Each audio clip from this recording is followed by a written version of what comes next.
Hi, Atish.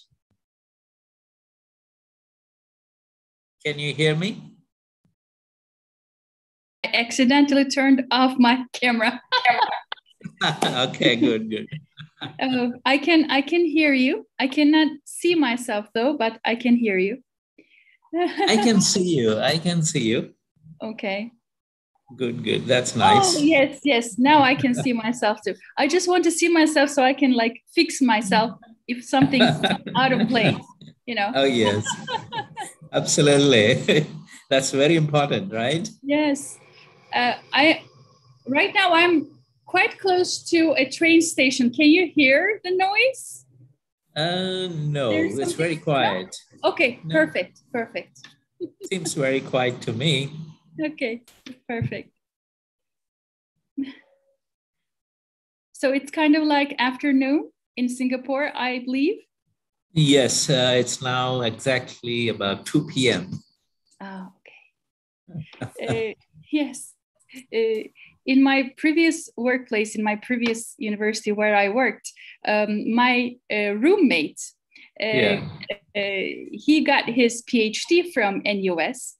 And wow, okay. Yes, he got his bachelor's from Turkey Middle Eastern Technical University, and then he got his PhD from NUS, and he came back for emotional reasons back to Turkey, and then he got married and went back to Singapore. I think Singapore has kind of like a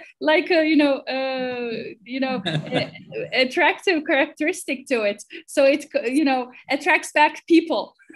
Yes, absolutely. Next in line is you, Chris.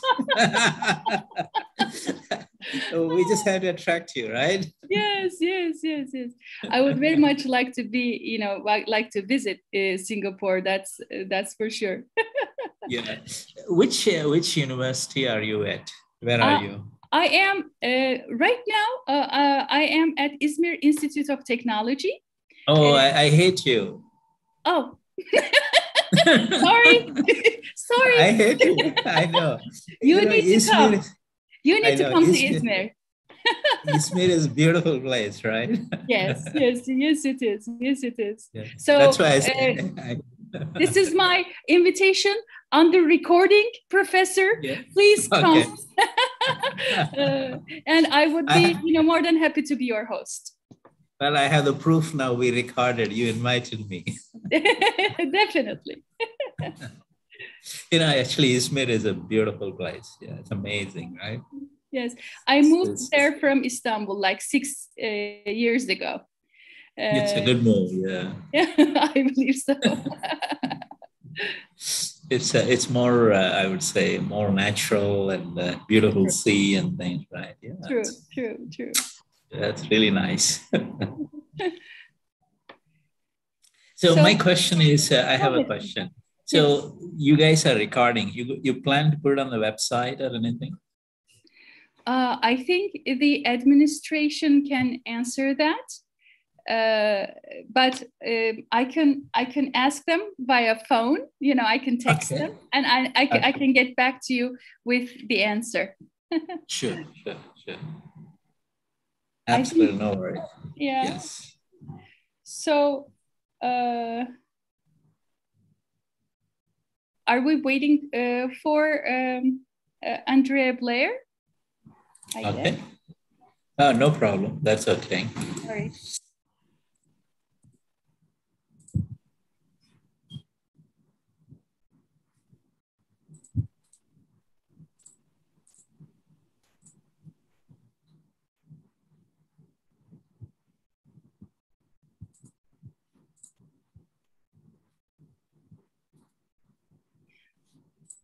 Oh, she will be with us for her slot, definitely. They give us the green light. So, all right. So let's make the official opening.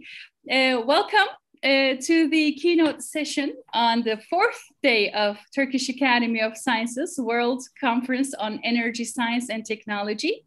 with us today.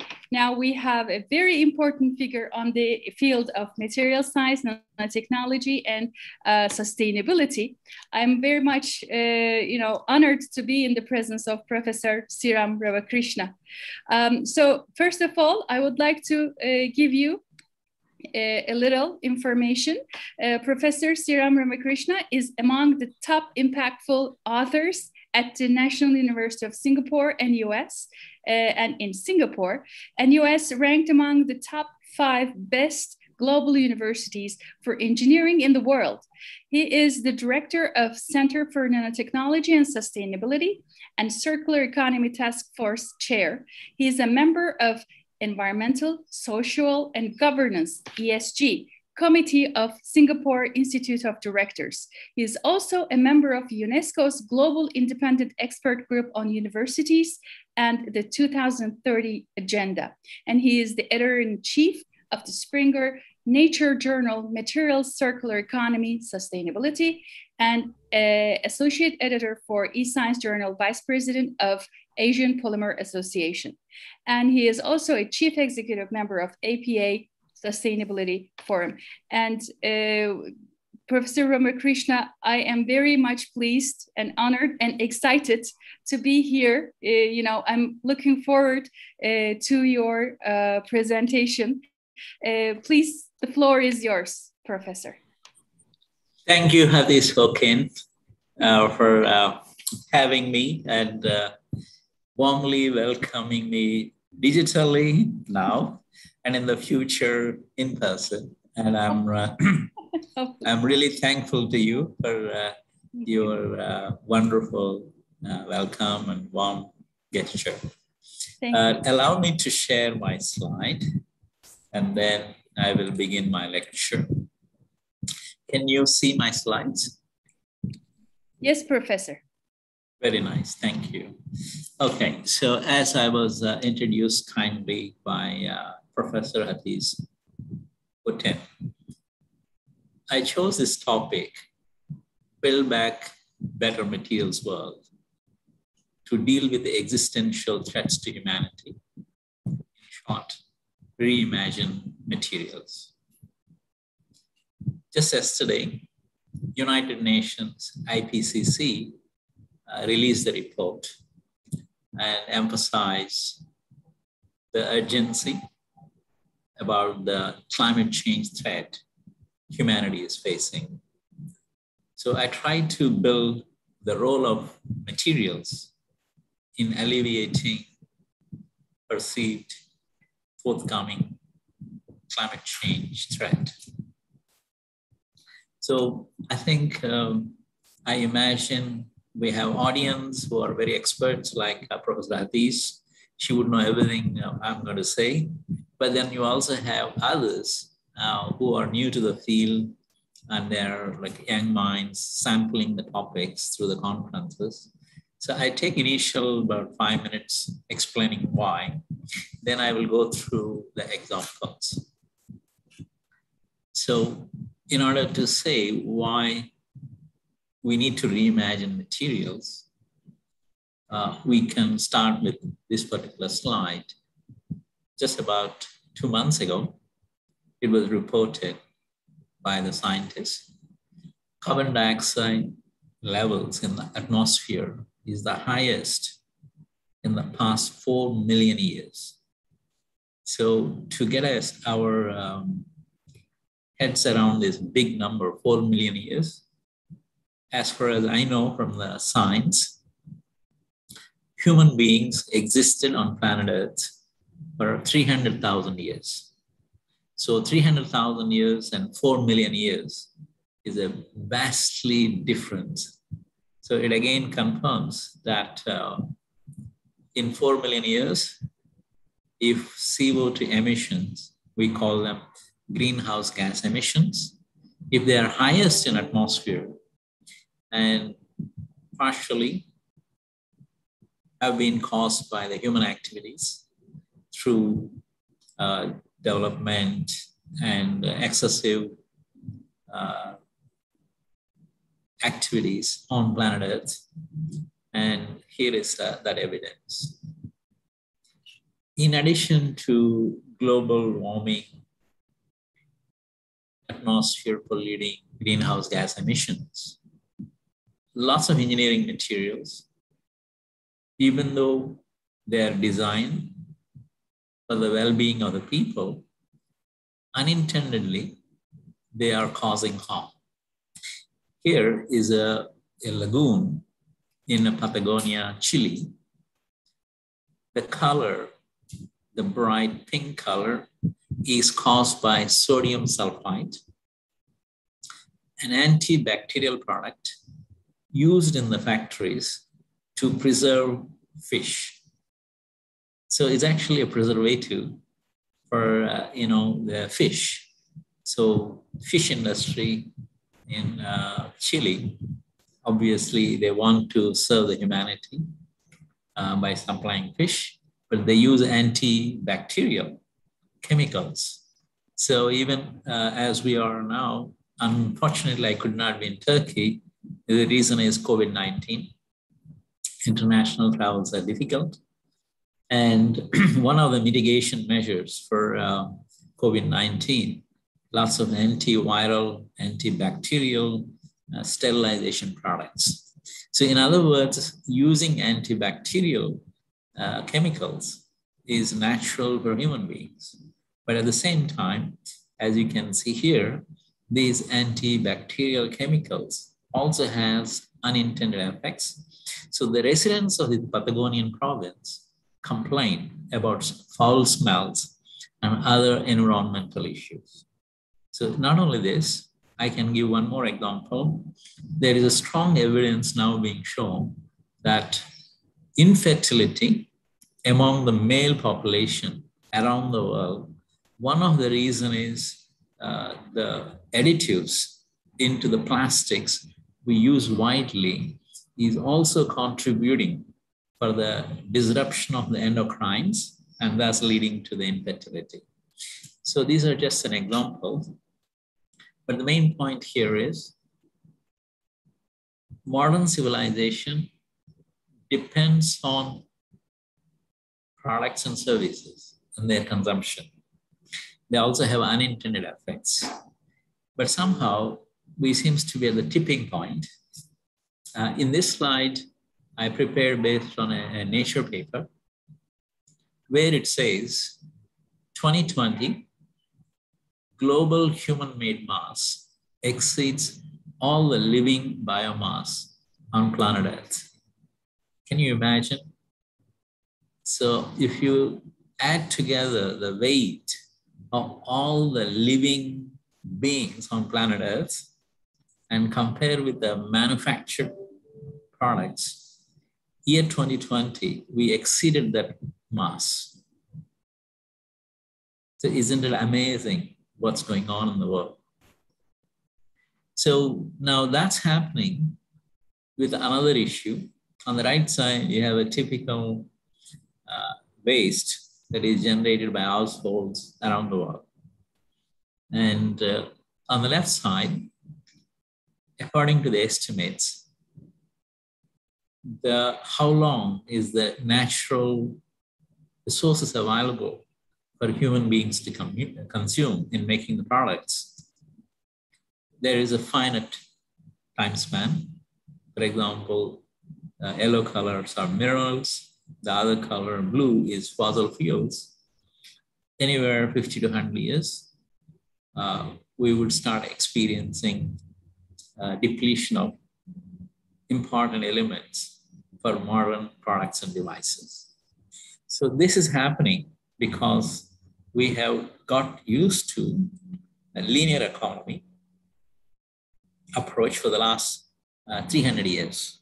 So industrial revolution onwards, we make things, we use, and we dispose them. And because of that, there is a depletion of natural resources. It's quite alarming. So here you could see a solid waste. It's if you put as how it is occupying or influencing planet Earth. On the right side, we are displacing the biodiversity of the planet Earth, where we only know that living beings exist in the universe. And if you can notice, there is a decline in all types of biodiversity. So this is between 1970 and 2010, but more recent data is probably more alarming. So again, Turkey, I know I didn't want to show a picture again, but you just been experiencing forest fires. And I'm really sorry to be witness to what's going on. I hope Turkey and all my friends there, they will overcome the challenge and peace will remain. And here, that's only forest fires in California. You have droughts in California. You have floods in many parts of the world, and recent floods in China. You could see that.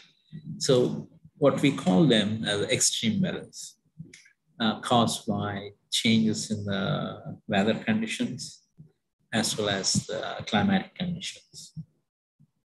So best way to summarize is, just a week ago, there was a report saying Earth's vital signs worsen as man's impact. When they say man, they meant human beings, anthropogenic activities.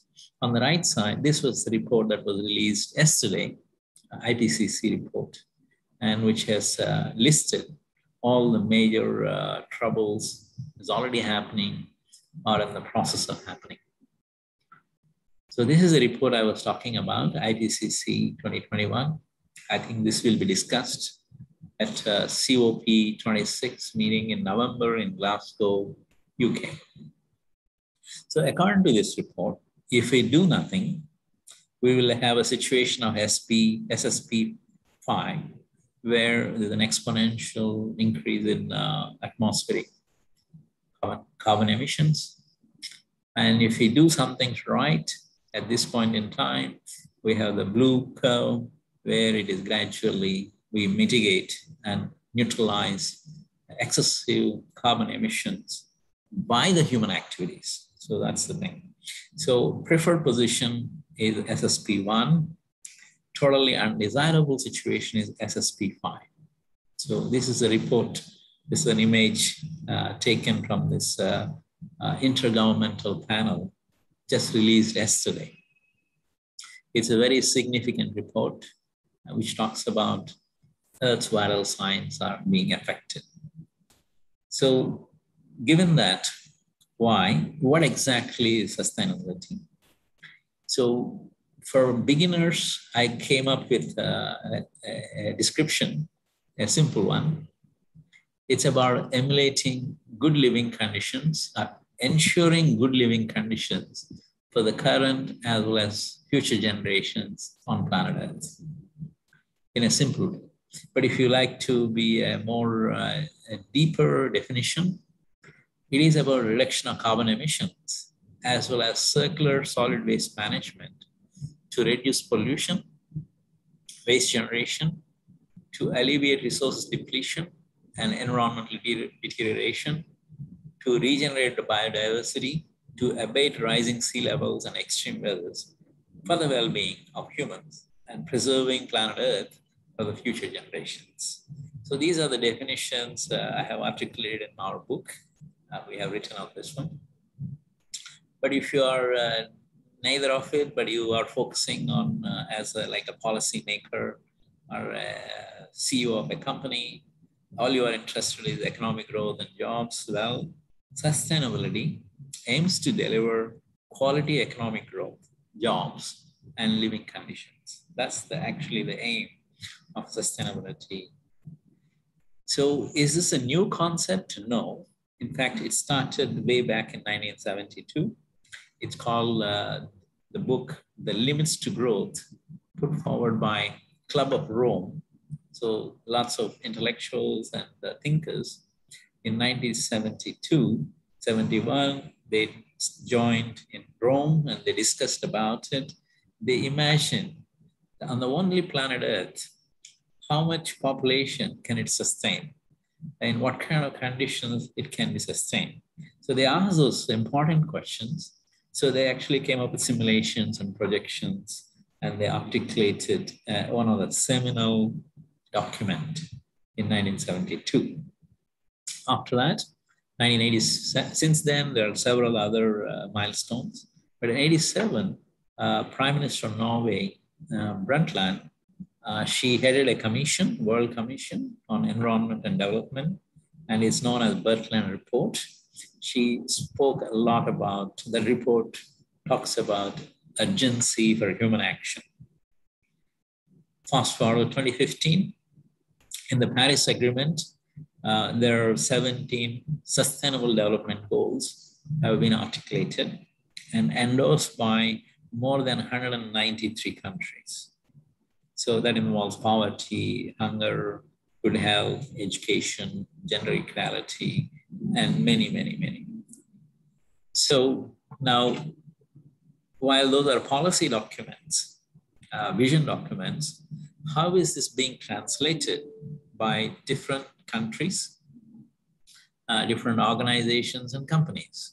So here I put together sustainability regulations, policies, and articulations worldwide that include Singapore. So for the last 10 to 15 years, the major progress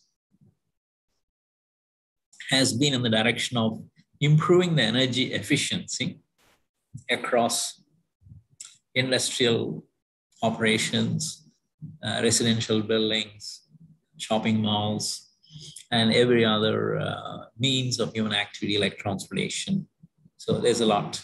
In fact, this conference, major theme is energy and environment. So they understood that very well. And then other part is renewable energy.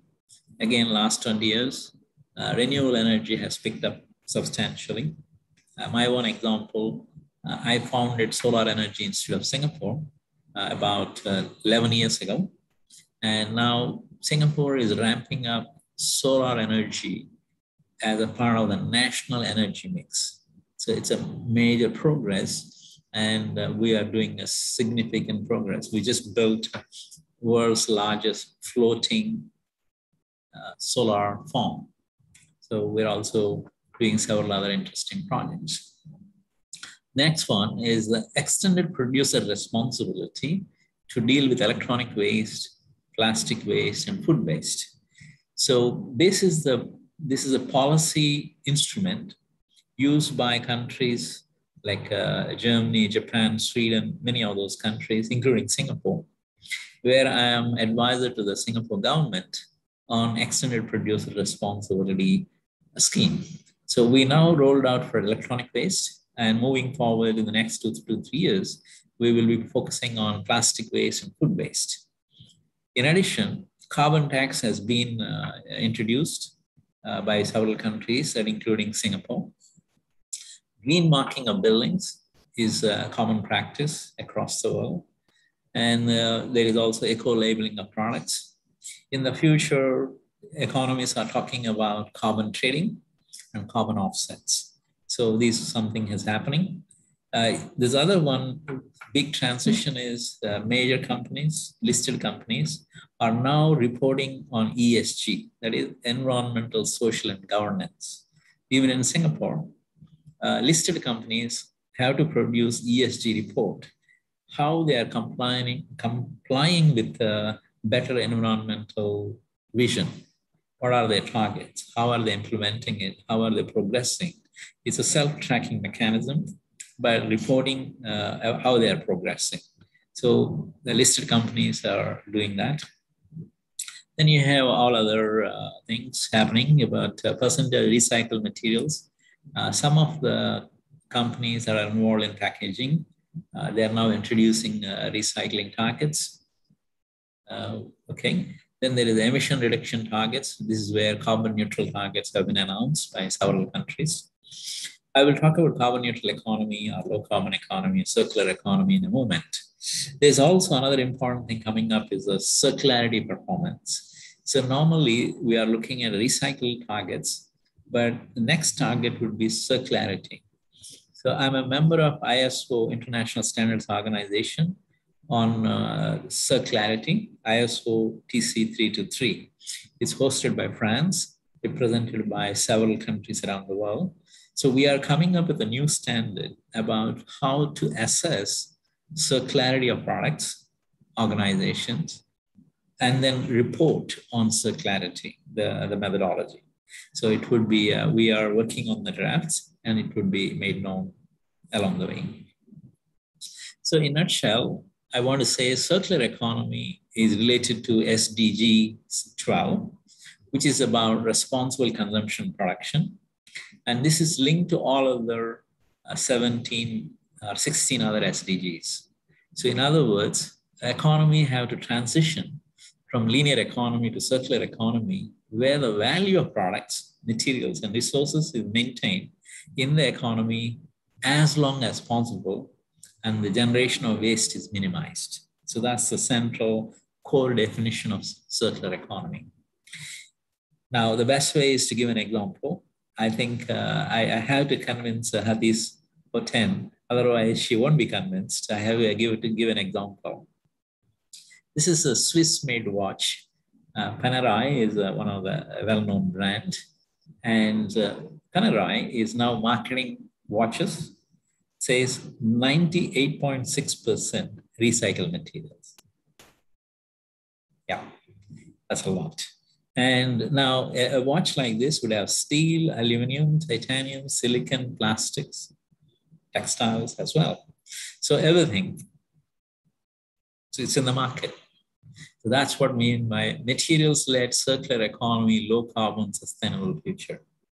So if you look at the carbon footprint of this particular product, would have to be lower than the other ways of manufacturing the product.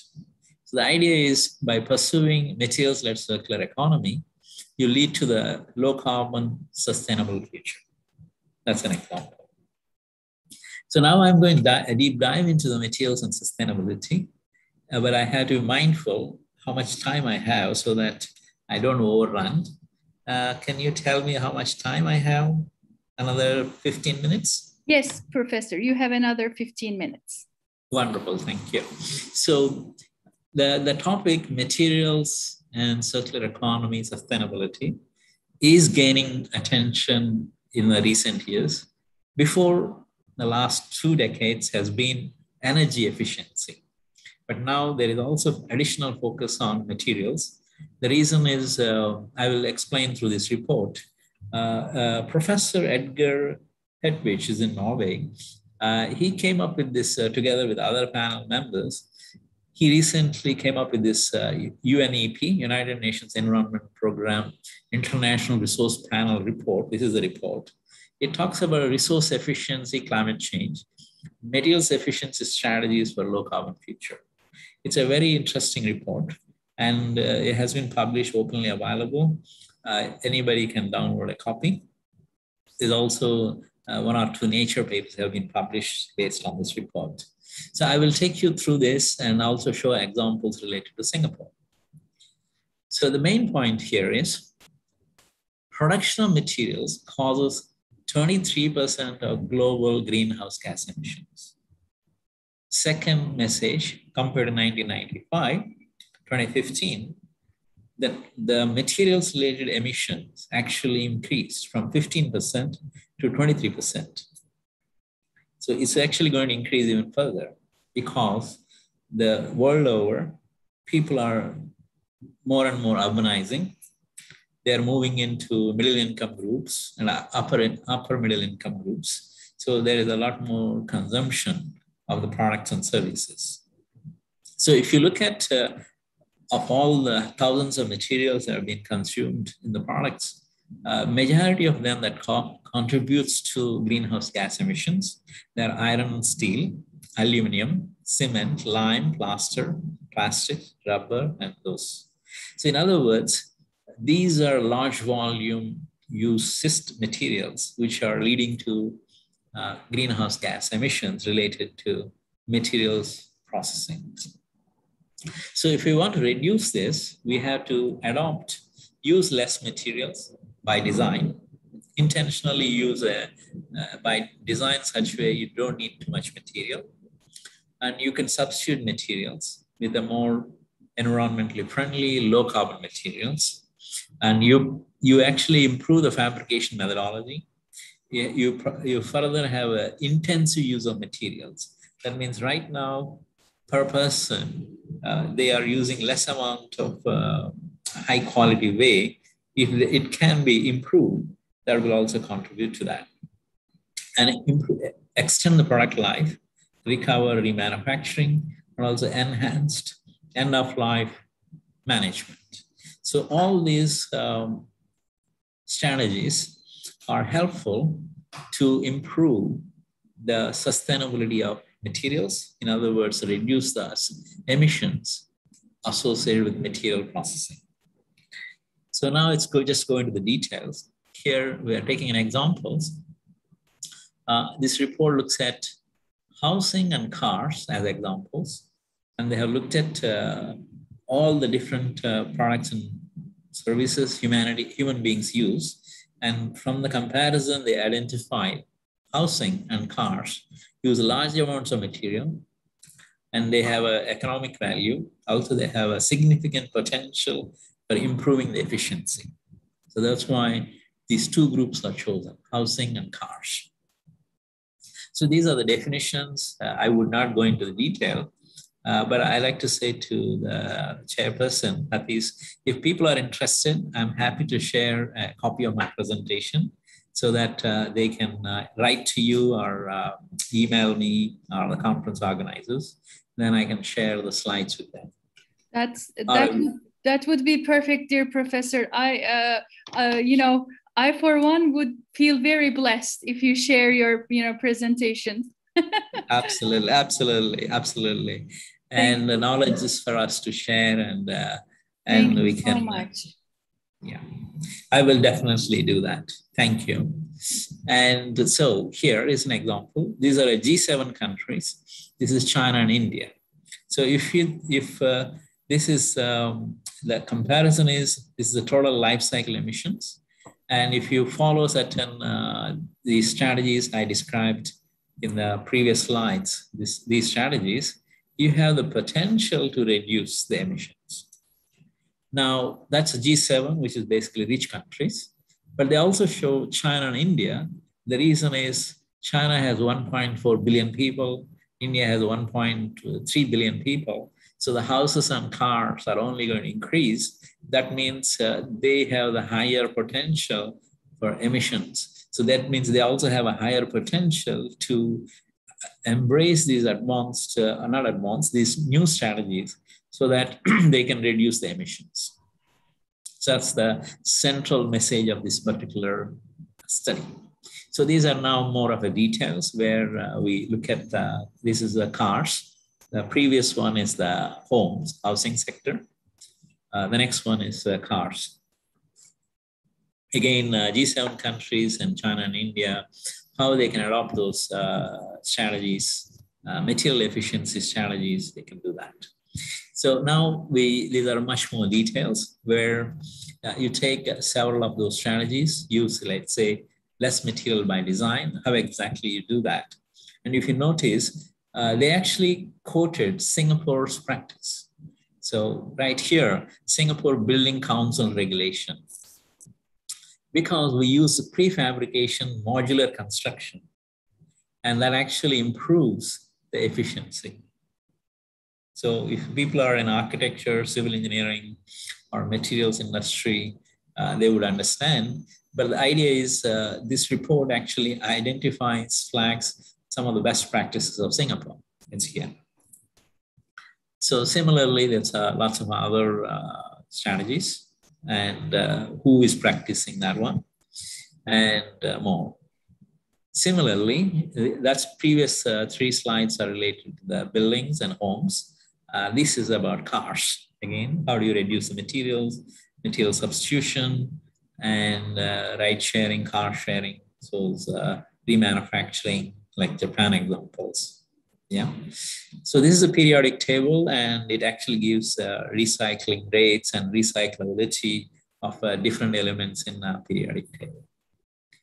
So if you compare residential buildings and light duty vehicles like cars, and these are the strategies. It's a kind of comparison of strategy, how it can be implemented in a different sectors. In this case, building sector, other one is a light duty vehicle sector. So same information, but more in terms of the bars, so that it's more easy to understand which strategy will have the maximum impact in which sector. So here, an example is construction itself, for example. See, if you use clay bricks, it may have a zero potential. Mineral wool have a higher potential. Steel cladding, clay bricks has a higher potential for improving the green credentials. Similarly, steel rebars, concrete, asphalt, plastics. So again, variations.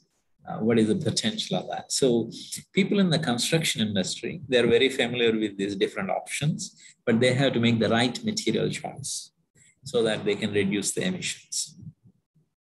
So Holcim is a big European company which manufactures cement. And they are now saying that they want to increase the recycling content in the cement by 30% from current 22%.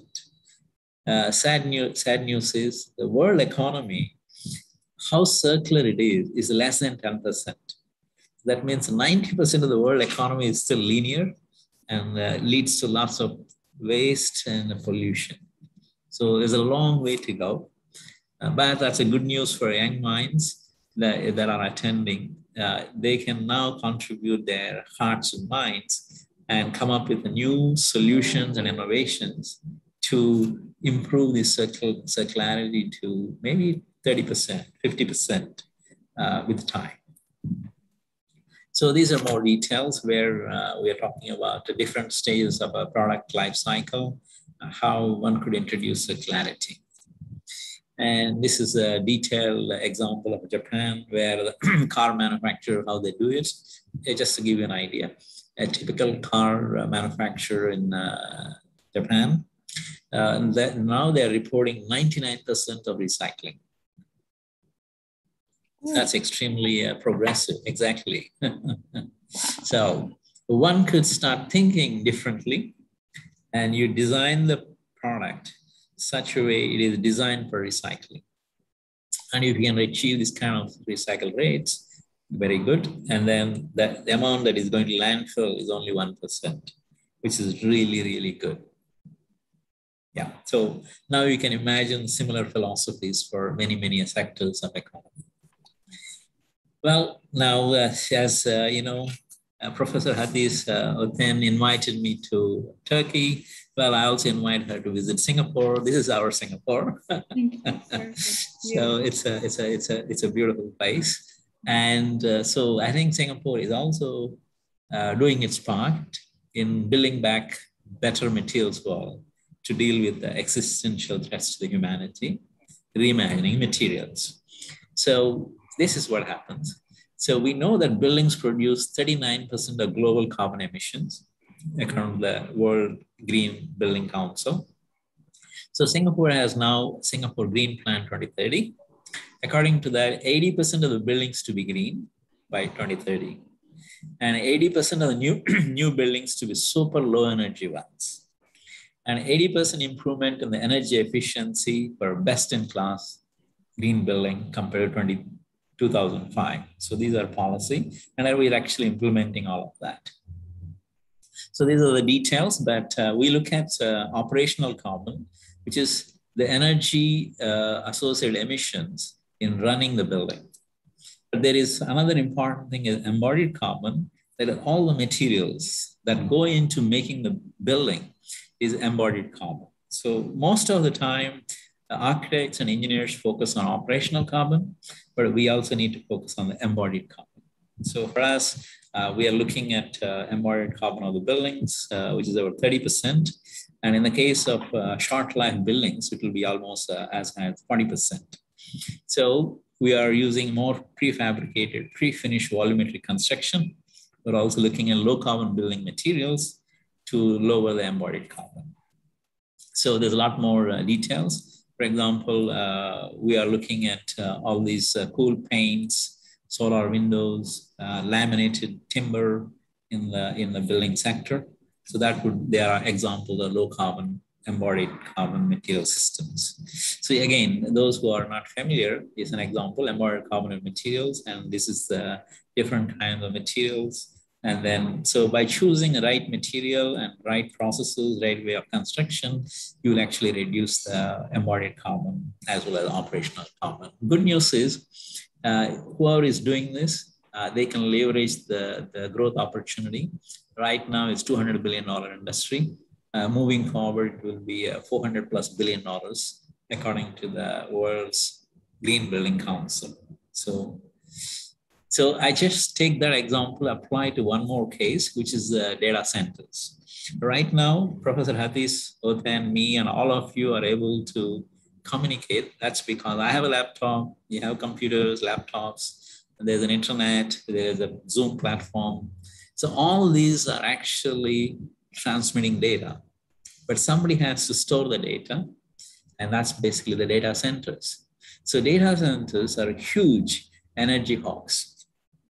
Massive. They contribute to 1% of the world's electricity. Yeah. Oh.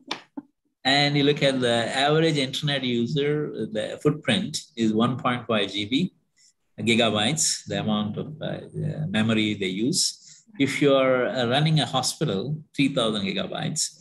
Autonomous driving is 4,000 gigabytes. Airplane data is 40,000 gigabytes. If you're running a smart factory, 1 million gigabytes. That's the memory. So all that memory has to be supported by data centers. So this is basically running the ICT equipment and the cooling. That's what is needed, where the energy goes. So the idea is to what they call improving the PUE, power usage effectiveness. Right now is somewhere between 2.5 to 2, but the future data centers are supposed to get to 1.2, something like that. So in Singapore, we just have where I'm one of the principal investigator. We are building a tropical sustainable data centers with the funding from our government as well as Facebook. So we are actually designing this future data centers with a much better PUE rating. So we call them tropical green data centers. So there are lots of advanced technologies. Yes. So in conclusion, well, I believe it's an opportune time to build back better materials world to deal with the existential threats to humanity. I think we need to reimagine materials. Of course, here is greenhouse gas emissions associated with industry sectors, different material classes, different products and businesses and services. Well, I think I don't have, I should have looked for an example from Turkey. I don't have one, but I took the one from Egypt. So I don't know, it's a quiz question. If you are familiar or not familiar, basically they figured out, they just discovered in Egypt, a 4,000 years old boat that is 42 meters long and a 20 tons weight. So this is being transported to a museum, and it's completely made of wood. Wood. So wood, yes, that's right. The wood, cedar wood. It survived 4,600 years. So there used to be a sea there. Right. Some kind of ocean or sea there, right? Absolutely. See, that's exactly smart way. So the question is, can we figure out how to make as many of these materials as possible low carbon? Because wood is clearly low carbon. In fact, plants absorb CO2 from the atmosphere, and they do the photosynthesis, and they have energy generation for self-purpose, right? But essentially, they are soaking the CO2 from atmosphere, right? So that means the plants are carbon sinks. Right. So wood obviously would be a carbon negative or carbon neutral or low carbon material. Yes. And it's a fantastic example. 4,600 years old wood Perfect. So, well, actually, as you make sure you send me a nice example from Turkey, in the future, I can use it. I will look. Yeah. Okay. Well, with that, I just want to convince that before this morning, I gave a course to young engineers. Basically, they are the future leaders of Singapore. I gave a 3.5-hour lecture where I talked about sustainability. So if you notice, before the course, I asked them, how important is the carbon neutral economy for the Singapore's future? Most important, 48%, important, 48%, maybe about 5%. But after my course, most important became 61 and important became 39. In other words, 100% believe we had to go the sustainable way. So I hope I got the message right and I have your attention. Well, thank you so much. Thank you. Thank you, Professor Sriram Ramakrishna. Thank you so much. I, for one, am very happy, and it was a very informative and educational lecture. Thank you so much. We have a couple of questions, though. We have only a few minutes because here is one from Ibrahim Dinçer, the chair of the conference. What is your view on ethics integrity in achieving sustainability? I see have more issues with these than technical problems, he says. Yes, well, let me say the main culprit for me to join this meeting is Ibrahim. He's the one attract me in Singapore. And well, thank you for having me in the meeting.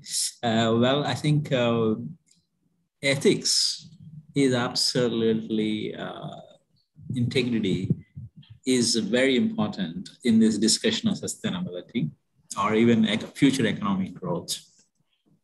I only try to say that instead of using ethics and integrity, we might use another phrase is a value-based approach that will resonate with more people around the world. So engineering community as well as the rest of the humanity, no matter what they're doing, if they can position sustainable approach, circular economy is based on values, and we are value-based innovations and progress, economic growth. I think that would be much more desirable and necessary. Mm-hmm. So, Ibrahim Dinçer, he sees more issues with these than technical problems. Well, that is true because technology is only one aspect. What I call co-success factors. So for anything to succeed, any policy, any change in the direction or sustaining the direction, it's very important that co-success factors in the form of ethics, integrity, or values also have to be harnessed, because ultimately an individual's or a community or a country or a business or a corporation's values are equally an important role in enabling the success. Otherwise, it's very hard to make that change. True. And so I agree with that. We have another question from Orhan Çakır. He says that he feels that describing sustainability with good living condition should be replaced by modest living condition. I must agree with that because we are consuming excessively, and this will lead to circular economy, he says. And he says, as a result, what do you think about today's descriptions as general? Well, I cannot disagree with him as well as you, right? So absolutely, the modest living is probably the right message to the young minds as well as all other people. The reason right now with the marketing-driven world, there is a lot more drive towards consumption equal to happiness. So while I think we would have to temper that process, consumption is not equal to happiness. Right. It's the values moderate living is what is basically, and compassion for others is what is going to give that happiness. I would say either every human being wants to be happy. Mm-hmm. Well, I think happiness is a process where it's an incremental. Mm-hmm. And as we think, reflect, and conscious of what we do, I'm sure everybody has an opportunity to be happy.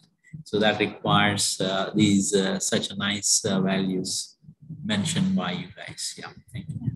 Thank you. Thank you so much, Professor. We were so honored to have you here, and we were so lucky to, be in this lecture room, I call it.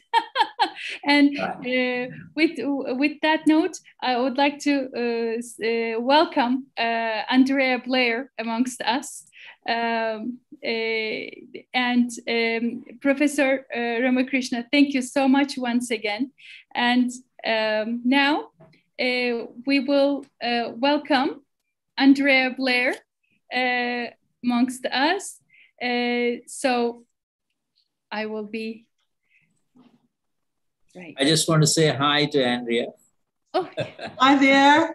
Nice to meet you. Okay, go ahead. Floor is yours.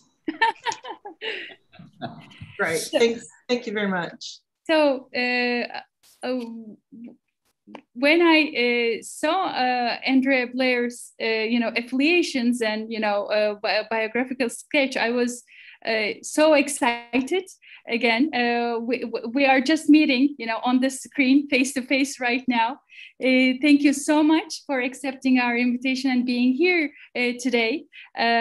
So I know your schedule is also very busy, as all our keynote speakers are. I would like to give a brief introduction about you, if you may. So Andrea Blair is the president of International Geothermal Association in New Zealand. Globally, International Geothermal Association. Sorry, my excitement. So she is also the co-founder of Upflow New Zealand.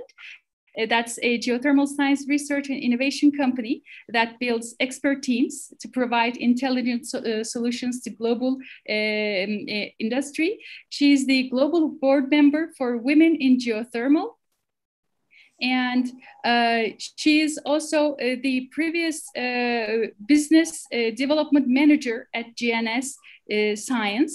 And she has been awarded the role of geothermal business development lead for New Zealand between 2017 and 2020. And she was tasked with driving commercial investment in geothermal industry direct use project. Amongst us today, I mean, Andrea Blair is the one of the driving force in the geothermal industry. So I'm very happy to be moderating this keynote session. And thank you so much for being with us today. She will be presenting on the global geothermal movements and what's happening in the world of geothermal, current focus, latest thinking, and global trends. Andrea Blair, please, floor is yours. Thank you. Hilda, thank you so much. And, when you hear people read out your backstory, you tend to think, wow, that's impressive. I wonder who's going to speak next.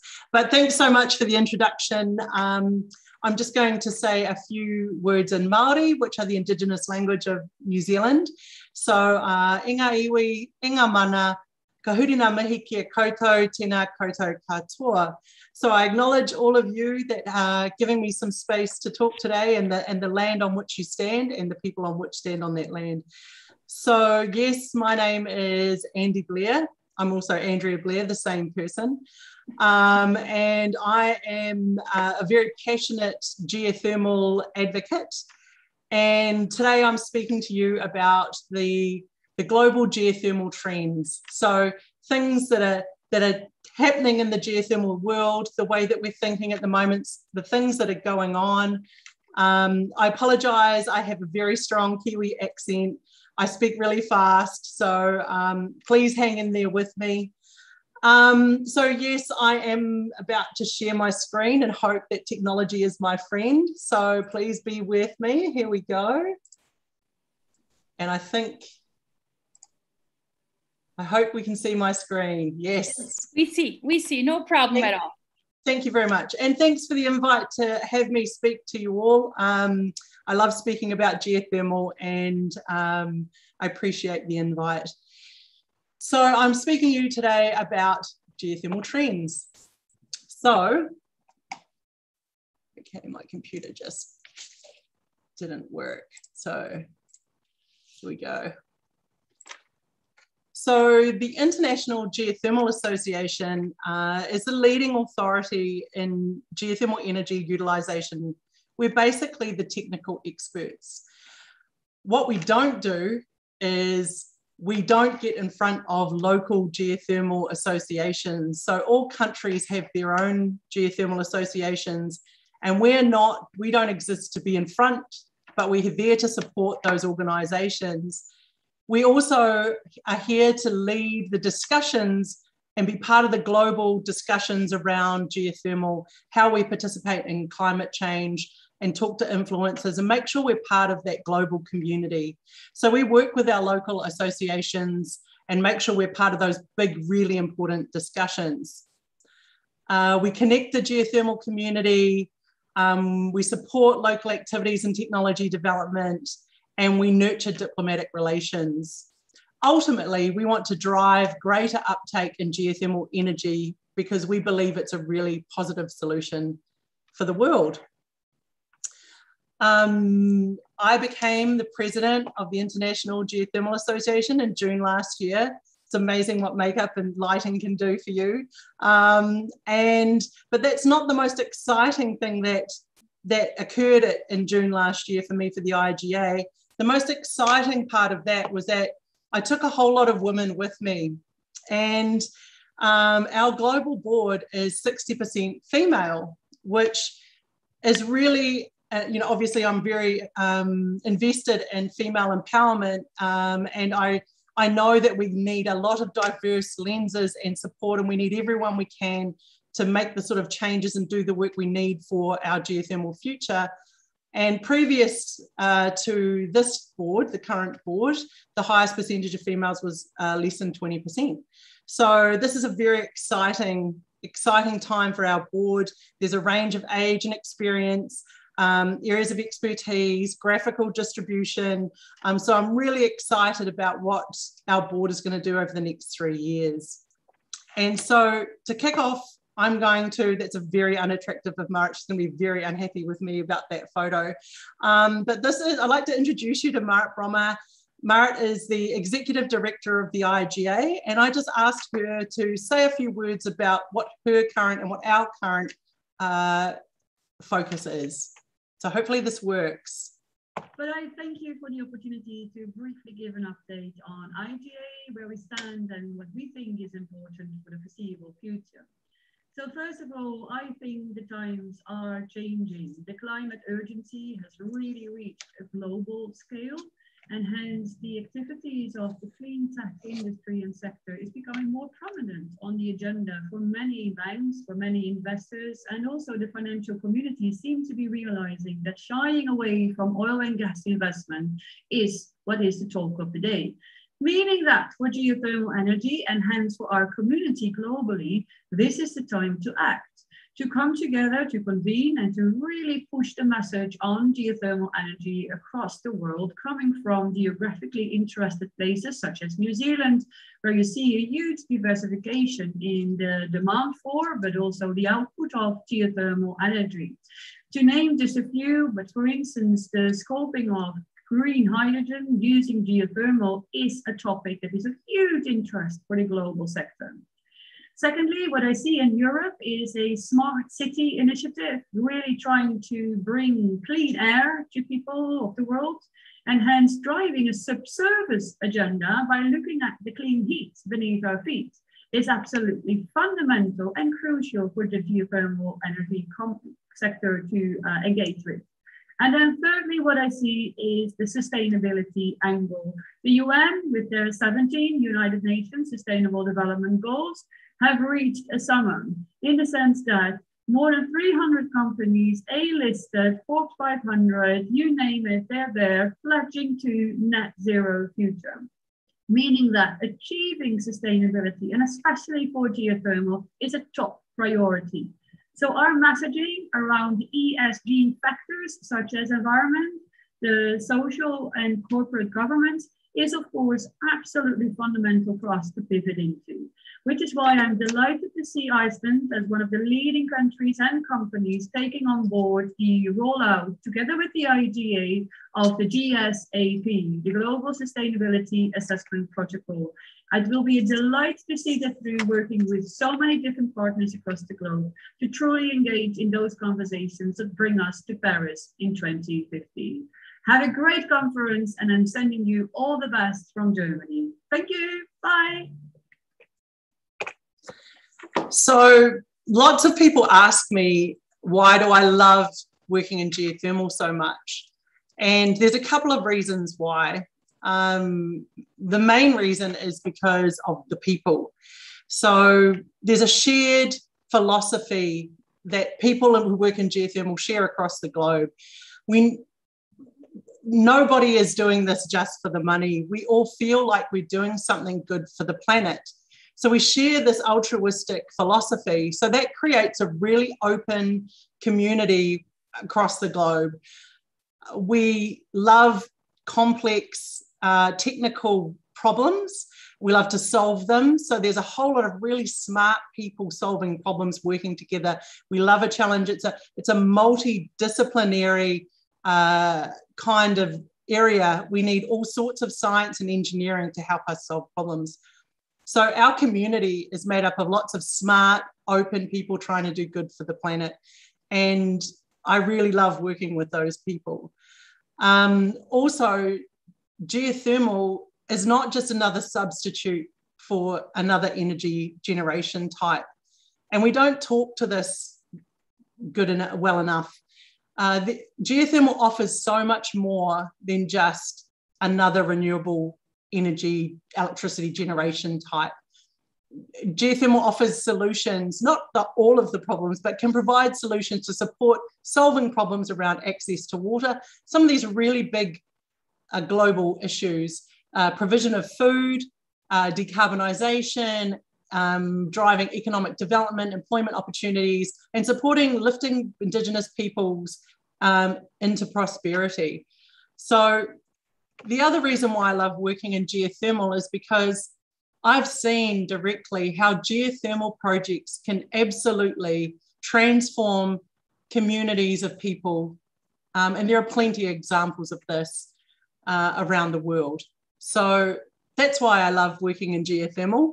I'm not selling anything today, by the way, it just sounds like it. I'm just a very passionate person about geothermal. So I know that there's been quite a few people who have spoken about geothermal. I've looked at your agenda, and I'm speaking just about trends, things that we're thinking of, some of the new things that are going on. So just to give you, I'm not sure how much you all know, but geothermal energy offers two kind of outputs. One is electricity, and one is heat. And heat we can also use for cooling as well. So if you look to your left-hand side, you can see a temperature scale there in degrees Celsius. For any people working in Fahrenheit, you're going to have to do some math there. But basically, we can see that across the temperature spectrum of geothermal fluids, we can see the type of utilisation that can occur. And that ranges from electricity generation through to direct heat use and cooling. So this is basically an outline of the geothermal landscape. So geothermal is not one thing, it offers so many things. This scale in front of you is the New Zealand, how we classify geothermal, what we call conventional, which is mainstream geothermal, low temperature, greater than 30 degrees, and then supercritical, which is at the very top end of the temperature profiles. So today I'm going to talk about a few examples, mainly from New Zealand, because that's where I'm from, deep in the South Pacific, close to Antarctica, but not too close. So one of the hottest topics right now is decarbonisation, and the new International Panel on Climate Change report that came out a couple of days ago was really damning. It sort of really talked to the dangers about irreversibility. So we're really going really fast to a tipping point where we can see real drastic changes in ecosystems that may have devastating effects for all life here on this planet. And I don't know about you, but I was quite overwhelmed by those statements when I read that report, and had a sense of how did we get here? Why are we here? And some frustration. And I think really the most important thing to focus on is not how angry we feel about how we got here, but where do we go from here? What we do know is that whatever we've been doing in the past is not enough. We can no longer wait for others to turn up with solutions. Every single one of us now has to push and be bold and do something. And we have to think differently and involve others that we've never spoken to before. And it makes me think about the Einstein quote about you cannot solve a problem from the same consciousness that created it. You must learn to see the world anew. So we need to start thinking about solutions that are different, and we need to do it now. And what I do know is that I can't change the whole world, but I can change the world that I work in, and I invite you to think the same way. So how can geothermal support decarbonisation of economies and countries and activity? So we see a lot of geothermal companies around the world talking about their alignment to the decarbonisation agenda. And here is just a couple of examples from EDC in the Philippines talking about replacement of fossil fuels and what they're doing with geothermal to reduce those emissions. Here's a graph from New Zealand which shows the emission intensity of our electricity generation types. So on the left-hand side is the intensity, the emissions intensity, and then we can see this is during operation. So this is not life cycle, this is direct emissions from plant operation, and this is from 2018. And we can see that geothermal is low, and we always talk about, oh, we're lower than the guys at the top, so we're okay. And I think, you know, New Zealand Geothermal Association and others around the world have realized that it's not enough to say we're less than the worst bad guys. So what happens when they're gone? Then it's us. And so there's a real movement and feeling that we need to be not just okay with that we're a low emissions technology, but that we need to keep driving forward towards net zero technology and emissions. I think that's a really important thing to say, that we are actively doing that inside this industry. And we can see that there's a couple of examples I have here from New Zealand, where we're using geothermal solutions to swap out from fossil fuels. OG Fibre Solutions is a pulp and paper mill in New Zealand, in Kawerau, that has recently converted to geothermal steam from burning oil and other products. And they have reduced their emissions by over 10,000 tonnes of carbon per annum, but they're also saving money. So it's not just oh, let's feel good about the environment, but there's also economic benefits by decarbonising business by using geothermal. That's in New Zealand dollars, by the way, not American dollars. And then there's another company called Asaleo, and they make toilet tissue, toilet paper, and hand towels. And they have replaced their gas-fired boilers with geothermal direct heat. And they have managed to reduce their greenhouse gas emissions by 46%. So we know that it works as a decarbonisation solution. what we also know is that sustainable brands have 4 times the growth than normal brands. So we know if you, as a producer of goods, have a sustainability bent on your production, that you are more likely to be more successful faster than other businesses. And Asaleo have brought into this, and we can see it in their branding and advertising in New Zealand. And here's a funny little advert that talks about geothermal and toilet paper. So. Kawerau. It's a toilet paper maker's paradise. The ground here is full of steam. So Purex use it to help power their factory. They use sustainable forests. Just look at them grow. And the view from the tea room's not too bad either. Yep, if you want to make toilet paper that's not only soft, but soft on the environment, Kawerau's a pretty good place to do it. Purex, made here in New Zealand for more than 60 years. So we can see that not only are we embedding geothermal as decarbonisation in the actual product, but also in the branding. There are opportunities in the branding of products. Another technology that is being developed in Iceland at the moment, while they're actually operating in their commercial service offering, is around CO2 sequestration. And this is Ida Aradóttir she's the CEO from Carbfix in Iceland. Carbfix is a recently established subsidiary of Reykjavik Energy, the largest geothermal energy company in Iceland. What us carbon busters do at Carbfix is that we capture CO2 and turn it into stone underground in less than 2 years through proprietary technology.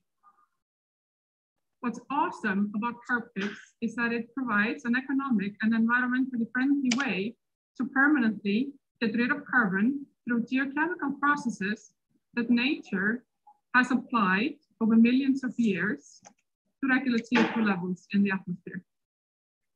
If you look at this piece of rock here, this is basalt, and it's fresh basalt, and you can see all the available pore space within the rock, which we can fill up with CO2, as has been done here. You can see embedded within the gray basalt, we have these white spots, and these are carbonate minerals, and this is what we are transforming CO2 into in Carbfix. And if we are to achieve our climate goals, we have to significantly scale up carbon capture and storage globally, and the Carbfix technology can play a crucial role on that journey, as basalt and other similar rock formations are one of the most common rock types on Earth, covering a significant part of the continent and most of the ocean floor. And I challenge all of you to include Carbfix in New Zealand's pathway to carbon neutrality. You certainly have the right bedrock for turning CO2 into stone underground, just like we've been doing here in Iceland for the past few years. And hey, it's actually no rocket science, it's rock science. So thanks, Ida. And I think that challenge is more broader and goes out to you all. So here's a cool piece of technology that uses geothermal heat and fluid and locks up CO2 into rock forever. So we're on that decarbonisation focus and technology development. And here is Hólmfríða Sigurdardóttir. I'm not, sorry, I apologise for my pronunciation. She's the head of environmental affairs for Reykjavik Energy and a real champion for being bold about what we do and how we think about decarbonisation. And just a couple of comments from her. We have every opportunity to be the green leaders of the world, and we should take that seriously. So here are 3 key insights. First, the public, and especially the younger generations, are calling for action, and we should listen to them and invest in innovative ways to act for a greener future. Second, we have proven that it is possible to reduce carbon emissions in an effective and economic way, And now the only thing needed is to make the decision to do it. It's a leadership decision more than anything else. And third, we should set the bar high, higher than what is expected from us. The objective should not be to be carbon neutral, but to be carbon negative. Tack för det. So we can see that there are a lot of good people in our industry who the thinking is we need to keep our heads up and keep pushing forward and be at the front and not just rest on the laurels of our past. So it's a great community to be part of. Another area that's of real interest at the moment and a lot of focus has gone into is geothermal heat. So not just electricity, but we use heat as well. So if we see here at the bottom, we can see power plants. We firstly use the electricity going through power plants because that's a really a profitable economic way to pay for wells that we've drilled. And we can see that there is some opportunity to keep using that fluid and the energy in that fluid in different types of operations. And so geothermal direct use is what we call it, as we use heat directly, is really a big focus at the moment, because one really positive thing about direct use projects is that it's a really strong employer of people. So here is a list of projects in New Zealand. Don't worry, I'm not going to test you on all these things, but on the left here are the name of the projects: milk drying facility, timber drying, prawns, paper manufacturing. And we look here, the most important part is the very right side of this table, FTE meaning full-time equivalent. So these are the number of people that are working on site during the operation. So not when during the build or maintenance, that sort of thing, but all the time working people, full-time equivalents. And we can see, you know, geothermal direct use projects, industrial size ones, are really big employers of people.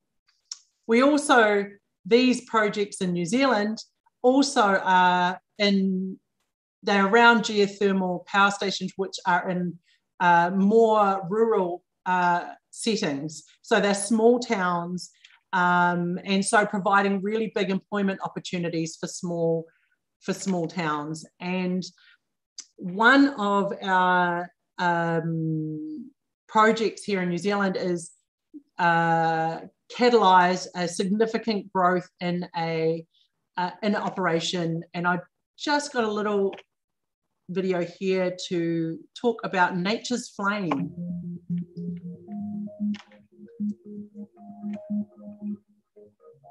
We make a mountain of sustainable wood pellets every year. That takes a fair bit of energy, and our boiler was literally running out of steam. Taupō's Nature's Flame lives up to its name. Sawmill waste is used to make the product sustainable. And when they needed a new energy source to dry the wood fibers for their pellets, low-carbon geothermal energy from contact was the natural choice. Superheated water from deep underground heats fresh water that is pumped nearly a kilometre to Nature's Flame's dryers, then recirculated and reheated. Energy on tap 24 hours a day. It just keeps going and going and going, allowing capacity to be increased to 85,000 tonnes of pellets a year. The benefits have flowed on to the local community by providing employment and cleaner air. It got Nature's Flame thinking of new business, like supplying Fonterra's Te Awamutu dairy factory when its boiler is converted from coal to wood pellets. Nature's Flame is now shipping pellets to Japan and South Korea, also making a contribution to reducing global emissions. Thanks to this awesome heat source from right below our feet. Now that's a change that matters.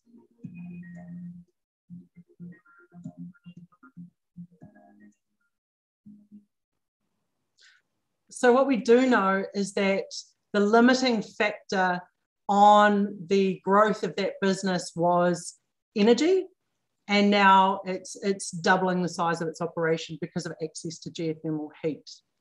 So another really interesting example in New Zealand is around innovation and integration, and that's a project called Miraka. And miraka is the Māori word for milk. So basically it's a milk drying facility. So drying and making milk powders for export.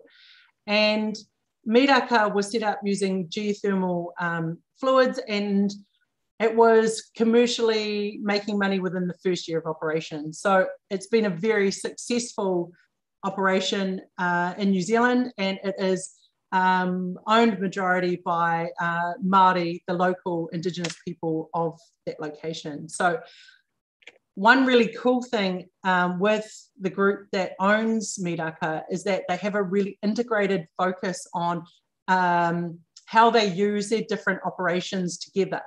So if we can see here, this is where we look, they have a geothermal power station that produces electricity, and that electricity is used for miraka, the milk drying facility, but also there is fluid there that's used for heat.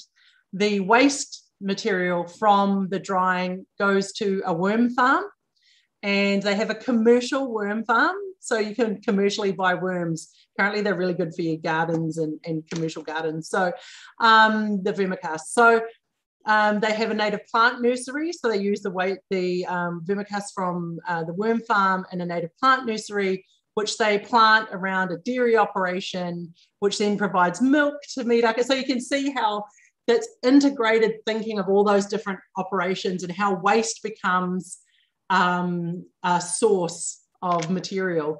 And there's real financial benefits and environmental benefits that come with that.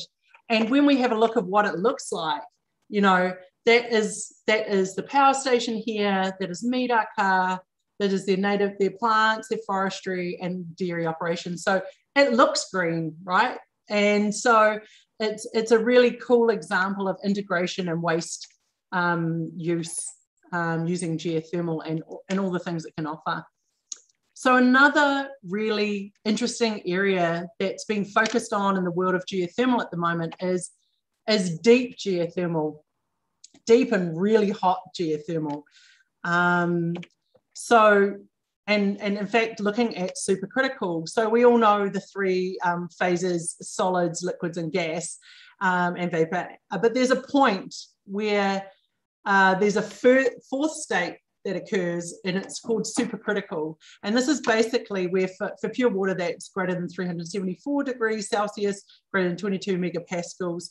And at that point, it behaves in a very different way than the other states.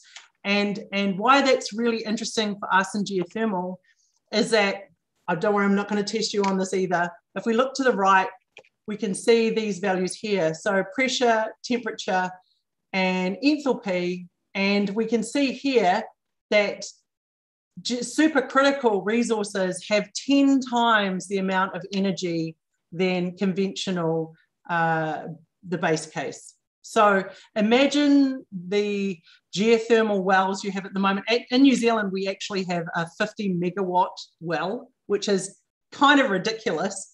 But imagine if that was 10 times the amount of energy we could get out of that well. Now that's oversimplifying it. There's a whole lot of things that we need to solve before we can do those kind of numbers, and they're so much more complicated than that. But what we're talking about here is an opportunity to find the sort of volume of energy and access to energy that we're going to need if all of us around the world are chasing those carbon zero emissions output from energy. And in New Zealand, we have a supercritical program called Geothermal The Next Generation. And the focus is around achieving New Zealand's 2050 carbon-free goals. And if we want to replace all of the greenhouse emitting energy, we are going to need 3 times the current energy generation. And so we need to find big projects like supercritical geothermal that can offer us really big energy projects to reduce our emissions. Now this program, the Next Generation, is a 4-year science program where we're going to look at exploring and understanding supercritical resources. There are a number of supercritical projects around the world. Iceland is well known for working in this space. There's projects in Japan and the US, but we're all at the start. None of us have really cracked the utilization of these fluids yet. But what we do know is that we need more than science to make these kind of projects work. We need engineering solutions. We need new financial models about how we're going to make them work. We need social engagement and thinking and support. And we need to consider and think about environmental barriers and opportunities. And so, you know, there's some really interesting problems to be solved to use these really energy intensive supercritical resources. And this is Hida Thorsteinsson. She is the Managing Director of Research and Innovation for Reykjavik Energy in Iceland. One of the areas where I feel that we could connect more and have a greater conversation is in the area of supercritical resources. We, of course, have been working on the Iceland Deep Drilling Project for many, many years. We've drilled 2 wells. We've gone very hot. We've gone very deep. And now we're planning for our 3rd well to be drilled in 2024 to 2026. And we're figuring out what technical challenges we want to make sure that we have overcome before we get to the milestone of digging in. How do we approach the challenges? How do we engage with stakeholders? And so I was so excited to hear the presentation on the Next Generation project at the Geothermal Rising annual meeting in October, because I saw so many ways that our 2 projects can interact and have conversations about the best way to approach challenges, how to talk to the community, and so many other things. I feel that both sides could benefit, and those could be lessons learned shared across the globe that will benefit the globe. Because I don't think supercritical or super hot or super deep geothermal is just the next generation of geothermal. I think it matters for the next generation, period, for our children, for our grandchildren, because we need to figure out how to best utilize the resources that this planet has given us with the least amount of environmental impact. And by going deeper and hotter into the fields that we're already producing is a fantastic way to do that. I look forward to many discussions to come on the matter, and have a great meeting. So yes, Iceland and New Zealand are into these projects, but we really need help and support and thinking, and we encourage any of you out there who are interested in these type of projects or participating in finding solutions or do some really interesting work to reach out to our projects, because we really need your help. And finally, I'm just going to move on to, I'm not sure how much time I have left, but I'll just wait till they start giving me signals to be quiet. Andy, we actually have like 5 more minutes. Okay. So I will solve that for you. So I will do the next bit really quickly. So new technologies, there's some really cool things going on in our industry. One of them is a project that we're involved in Upflow is with the US Department of Energy called GUML, which is geothermal operational optimization with machine learning. Catchy phrase, but basically using machine learning techniques to look at optimizing geothermal plants. So the aim of this project is to get between 1 and 10% increased output from geothermal assets, which is surface assets with no capital investment. So we're all interested in that, right? More money for no money. And another project is EVA, and a whole range of technologies in this space looking at closed loop geothermal systems. So, typically geothermal, we target both heat and permeability, but projects like EVA can offer closed loop systems. So geothermal can be anywhere in the world. Strategic minerals, there's a whole range of projects around the world looking at lithium. When geothermal brines come from the core, they drag a whole lot of cool stuff with them that we could use. And, strategically, some of these minerals are really important for our future. And how do we stop that big open mining stuff? Well, there's opportunities in geothermal brine. Extremophiles, I know I'm talking really fast now, but I'm getting there. Extremophiles are basically microorganisms that live in extreme environments. And we all know that geothermal offers extreme environments, high pressures, high temperatures, high toxicities, high, all sorts of crazy environments. So organisms that live in these environments have really interesting coping mechanisms that provide solutions to industry. One project in New Zealand is that we're looking at is using some local extremophiles that take CO2 and methane and convert them into single cell proteins for feedstocks. So some really cool protein options for animals and us animals, I suppose, in New Zealand. And obviously the oil and gas transition is a really big deal. Having a pivot from those oil and gas groups into geothermal is a really big opportunity for us in geothermal. You know, if we had the lobby and power that the oil and gas had and focus on geothermal green energy, imagine the amazing things that we could do. We shouldn't be scared of these conversations. We should lean into them and be part of it and create a new culture where we can work together and embrace the power of both sides of our industries. And lastly, we really need to change the narrative. Geothermal, we only talk to ourselves and we sit around and say, oh, that's really cool, we love it. Yes, we do. But we don't talk about all the things that geothermal offer. Like, not many people understand all of the solutions that geothermal can add to the world. And we need to do better at speaking about it to the right people, being in the right conversations. And that's a real focus for me over the next few years. And so here's a saying in Māori in New Zealand, hei kai kei akuringa, meaning there's food at the end of my hands, and that we should use all of our abilities and resources around us to create success for not just ourselves, but our future generations. And so let's think about geothermal and how to use that for not just ourselves now, but our future peoples. And so, kia ora, that was my sprint finish to the end. Thanks for your time and attention. I hope that 2021 is a prosperous year for you and your business. Stay safe out there. We need every single one of you to help us build our geothermal future. And if there's just a message that I can leave you with today, is that the time to act is now. Be bold. It's possible. We can do it, and come and join us. So thank you. Andy, so much. So thank you so much. It was wonderful, and you have taken us to New Zealand, such a beautiful country, and you have introduced us also to the people of Maori, if I am pronouncing it right. So environmentally conscious. So conscious people. It was wonderful.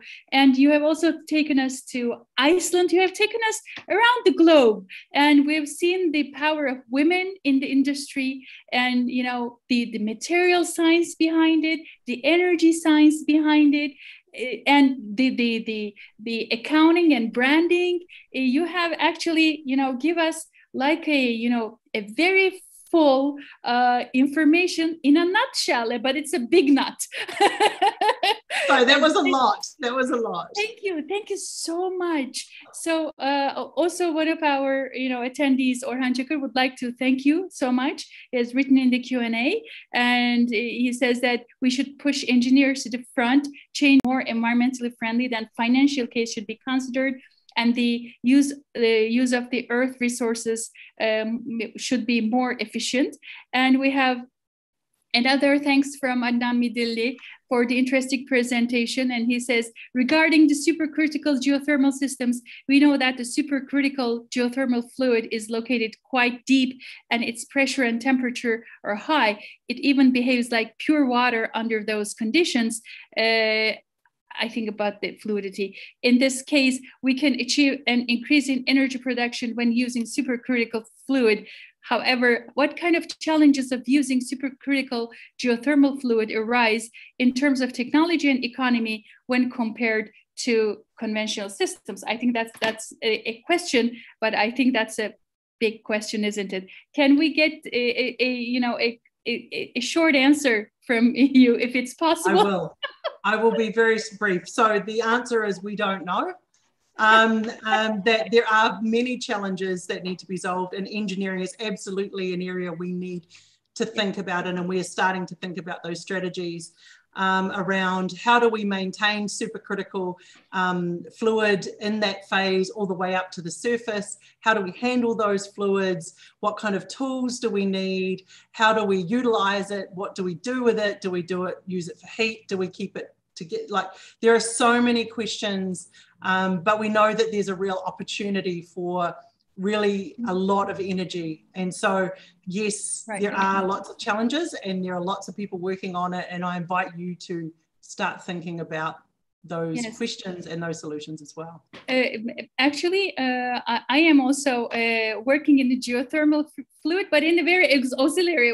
Me and my PhD student were working on the boron and arsenic concentrations in the geothermal fluid. And in another bilateral project with Poland, we are working in this. And in another one with England, we are working with in the lithium. So another professor in my university is, working on the lithium part. I'm working on the boron and arsenic part. So we're trying to get, agricultural quality water from geothermal brine. So that's a problem in Turkey. So we're trying, and about the extremophiles, in my environmental biotechnology class, I talk about Geobacter sulfur reducens, which is an amazing extremophile, which is actually being used for electricity production now. So amazing field. And we have another question from TÜBA Nur Balaban. Dear Andrea, how do you find the geothermal applications in Turkey? Do you have any, I'm sure you do have, some in the conferences and, meetings, maybe you have, peers from Turkey. Absolutely, yes. I'm really impressed by Turkey's ambitious focus on geothermal. Yes. It's really great to see the focus in this space. And I know that the WIN group, Women in Geothermal in Turkey, is very strong, and they are doing lots of work to support women working in this industry. Mm-hmm. And I'm really keen to see how Turkey develops the broader aspects of geothermal and just like you were saying, minerals and extremophiles and looking about direct use. And, I just would like to encourage you just to keep going and do more. Thank you so much. And we are definitely encouraged by you and inspired by you. Let me please say that. So thank you so much. I cannot, the words fail me in expressing my gratitude for you being here. And the honorable attendees, thank you so much for being here with us today. And with this, I would like to wrap up the keynote session of Wednesday morning. Thank you again, and see you in the upcoming sessions. Bye-bye.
Hello, Professor Chan.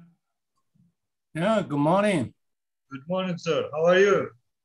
Very good. How are you doing? Thank you, sir. Thank you very much. Yes. Nice to see you. Absolutely. I'm very pleased to meet you too. Thank you. I will start the session. First, in the beginning, I will do little brief information about your background, and then I will leave the speech to you. Okay, sir? All right. Sounds great. Thank you. Yes. Thank you very much.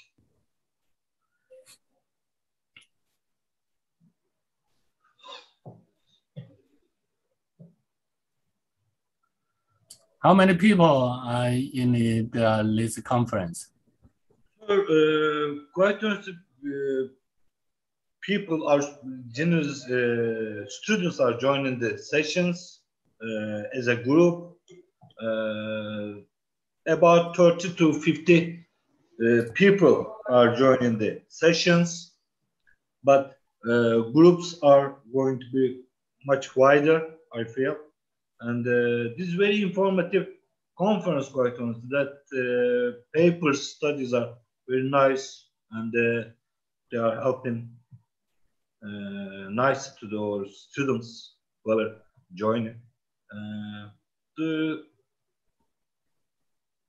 number is quite nice as a virtual conference, quite honestly. Right. Okay. Well, nice to know that. Thank you. Welcome. Welcome.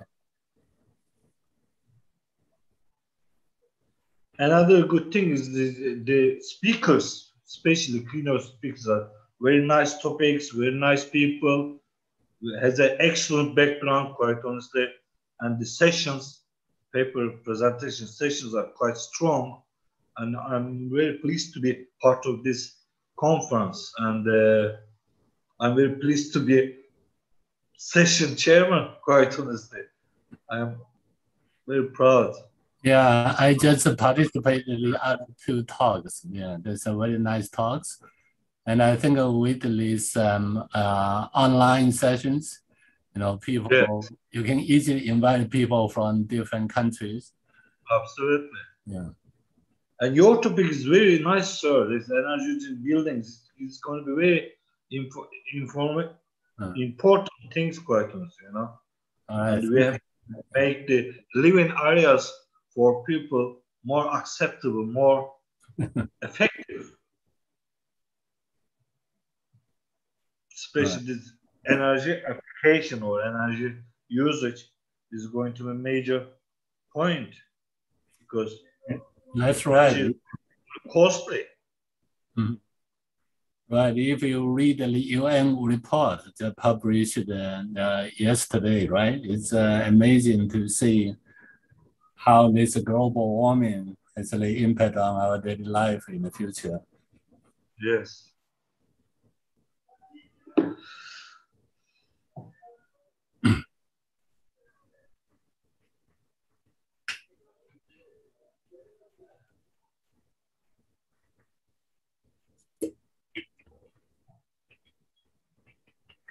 Are you in the United States at the moment, sir? Well, I'm currently actually in Hong Kong. I'm in the transition of my job from US to Hong Kong. Yes. Nice. I'm checking the time. 1:44.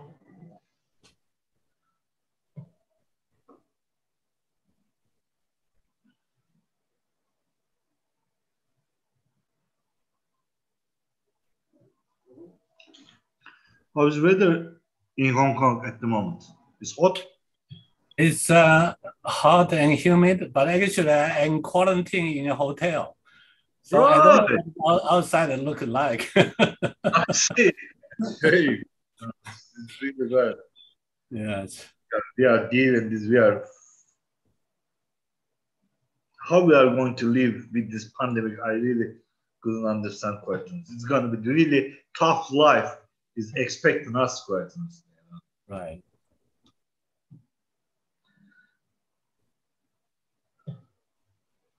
Hello, Professor Mutlu.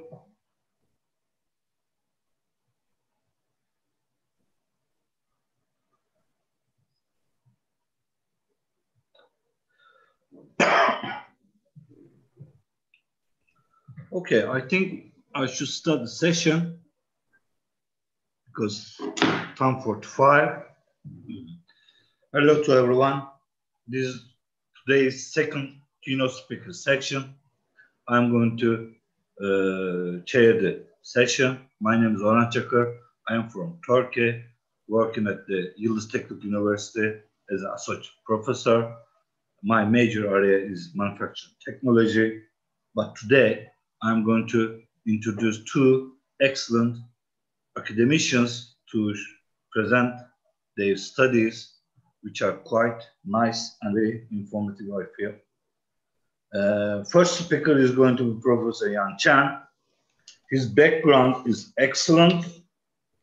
It's quite long, but I'm going to make very brief information. He got his BSc degree from Tsinghua University and then MSc and PhD from Delft University of Technology from Holland. He conducted his postdoctoral research as a research scientist at the Swiss Federal Institute of Technology and worked as a project manager for TNO in the Netherlands. Before he joined Purdue University, he was faculty member of the Delft University, and the Massachusetts Institute of Technology. And quite honestly, that he's working, he's searching, studying, including indoor environment, aircraft cabin environment, and energy efficiency, health and sustainable building design and analysis.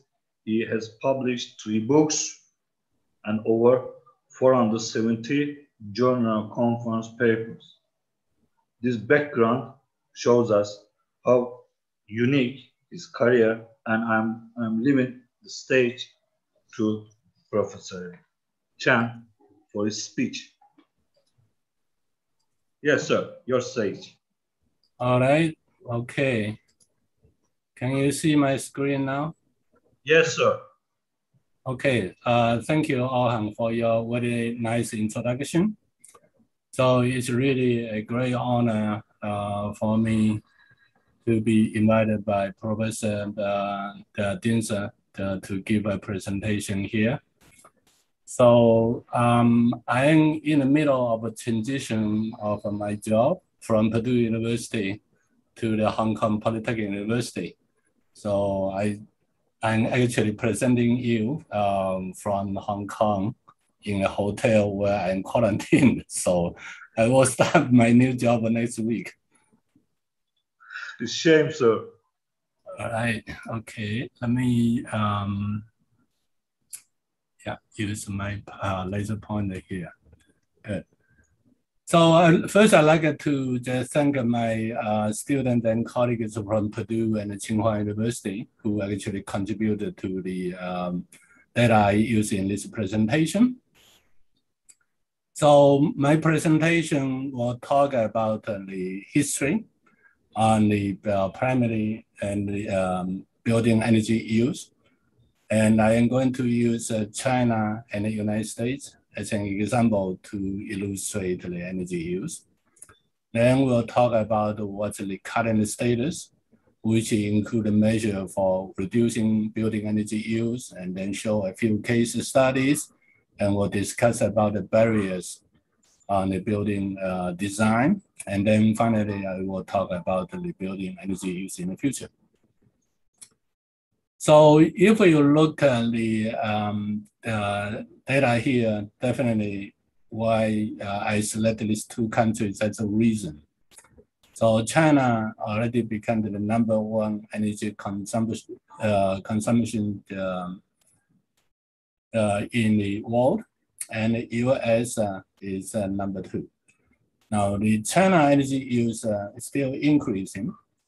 And based on the Chinese policy, I think they will peak in 2030. But in the US, it's already reducing. So this trend actually reflects the 2 worlds. The developing countries are using more and more energy, and then developed countries are reducing that. On the other hand, if you look at the total energy used by these 2 countries, China uses about 22% of the total energy in the world, US is 16. And this is really very significant amount. And therefore, if the two countries can do something to reduce the energy use, that will be great. And I will talk about what their effort in a few minutes. Now, if you look at the total energy used by the two countries, and a quite significant portion is used by heating and cooling for the buildings. And these two numbers in the two countries, again, are very similar. And if you look in a little bit more detail, for example, just the total energy used by each country. So this figure is in China. The building use about 28%. And that's rather typical for many developing countries. And you can see that among this 28%, about 2/3 is used by heating, ventilating, and air conditioning. And that's why we need to really work hard to reduce the energy usage in buildings. Now, in the US, you also can see that these two parts is even bigger. So the total combination is 41%. Although we said the American on wheels, the transportation only is 29%. But then if you look at the space heating and cooling, these two parts added together, that's about 47%. This pie is even bigger. And the reason for this is when you are living in a wealthy country, you wanted to have a very comfortable life, then use a lot more energy. But in the developing countries, they mainly use the energy, for example, for the production, etc. And the trend is pretty interesting to see. For example, in China, this trend is just increasing. The current data is 30% more than that in 2013, the data are available here.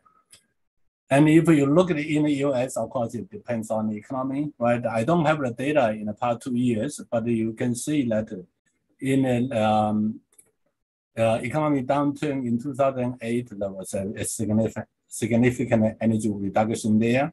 And I believe the pandemic also reduced the energy use somehow. But why we have this type of a trend? That is because of living standards. You know, the Chinese are improving their living standards, and therefore you can see that the energy usage is increasing. But the US, although it's already in very high standard, but the energy still increase. And this is much larger. That's because the living standard is higher than that in China. But this one, I think, is going to catch it up. If the trend continue like that, and China has 1.3 billion people, and I don't think we have enough energy to be used. And this trend also is very clear if you compare the cities or urban areas with the rural areas in China. In the Chinese cities, the living standard is much higher, and therefore you can see the number of air conditioning units per household is more than one. Sometimes in bigger cities like Beijing and Shanghai, you might find like 3 or 4 air conditioners. But in the rural areas, still need to make it a basic living, and therefore the total energy number of air conditioners per household is pretty minimal. Then if you look at the total energy use in China is number 1 in the world. But if you look at the energy consumption per capita, then the Chinese only use a small portion of energy. It's about currently about 15%. But of course, you can see the Chinese living standard is improving. So they are catching up the trend like in the US. So I think this is a very urgent issue for the Chinese and also the rest of the world, how to control the energy use. Because the more energy you use, the more emission you will have, and then the global warming will become very severe. And this also can, I mean, this is a chart to just show you how the living standard is also reflected on the indoor air temperature. Okay, the letter figure shows in the summer temperature. And in the US, the median is controlled at 24 degrees, but China is about 28 degrees. And in the winter, it's the opposite. In the US, the temperature is controlled at 23 degrees, and China is 20 degrees. So by adjusting the indoor temperature higher in the summer, lower in the winter, definitely will conserve some energy. But the trend is also changing because these two peaks are just moving together and will more or less align to the US standards. And this is how you can just show here, for example, this in this table, the trend in the past 3 decades. So in 1980s, the heat temperature you can see in China can be controlled as low as 16 degrees in the winter.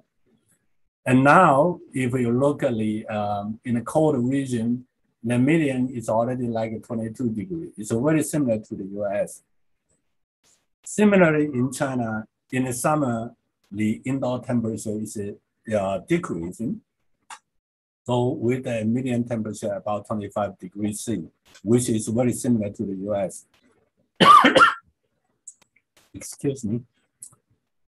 And if we look at just a particular city, Beijing, for example, and you definitely can see, especially in the area with the district heating, central district heating, this indoor temperature is increasing very rapidly from 17 degrees about 20 years ago to about 22 degrees at this moment. So people are looking for more comfortable life. So they don't want to set the temperature lower in order to save energy because they have enough money to spend. So this type of trend is very difficult to stop. So we cannot just say, oh, you should live in a more moderate life and you cannot increase the temperature. So let's say impossible. So, but what can we do, you know, in academic world or in the government, really try to reduce the building energy use. So I'm going to show you just a few examples. So in China, typically can be done through like a building code, improvement of the building envelope, those type of stuff. So I'm going just to use a few examples to show you here. So in terms of building code, right? So in the early, maybe before 1980s, there was no insulation in many buildings. And then, of course, in the 1980s, they start to put the insulation. You can see in the code. So in order to reduce the energy use, so compare with the energy use in the 1980s, the code set in the 1986, the target was 30%. That was pretty easy to achieve because you have no insulation. Now you put the minimum insulation, you can easily do that. Then 10 years ago, the code said, okay, you should reduce by 65%. And the current code say you should reduce by 80%. And then, of course, from 65% to 80%, which is much more difficult than that in the beginning. So this really needs a lot of effort because you need a much higher quality of insulation material, for example. And this also can be reflected in terms of the conductivity on the building walls. This is just a few cities in the northern part of China. And then you can see in the 1980s, this value is very high. And now the value is much lower. So the insulation improved. And this definitely have a huge contribution to the energy conservation. On the other hand, you know, to have the insulation is a very easy, low-hanging fruit. But let's limit it there, because if you put more insulation now, probably you cannot reduce the energy consumption. And therefore, there's new technology available. So those are typically used in China, such as the heat pumps and VRV and VRF system. Those are typical used in China. And also there's a promotion of the use of natural ventilation in the summer, and usually variable frequency control for all the major cooling plant, etc. Furthermore, there's also work on the retrofit of the old buildings. Because new buildings, you can easily put more insulations there. But the building has a useful life of 50 years. So you cannot just demolish your old buildings and then build a new one, right? So you need to work on the older ones. And there's a lot of effort that's been done in China just to put more insulations there, use more efficient equipment, and even to use metering. Now, this is a very typical problem in China because in the old systems, the city usually is a central district heating system, just send the heat to all the buildings. And nobody really care about the energy use, so they just turn the valve to the maximum. And of course, if you live on the first floor, you feel comfortable. Then you live in the top floor, it's too hot. So they just open the window. So you just consume a lot of more energy in order to make yourself comfortable by getting this cold air into the building to cool it in the winter. This sounds ridiculous. And therefore, by metering that, you adjust the behavior because you can calculate how much energy you use and then you pay for that, rather than just collect the money according to the floor area. And of course, in the recent years, there's more solar energy use.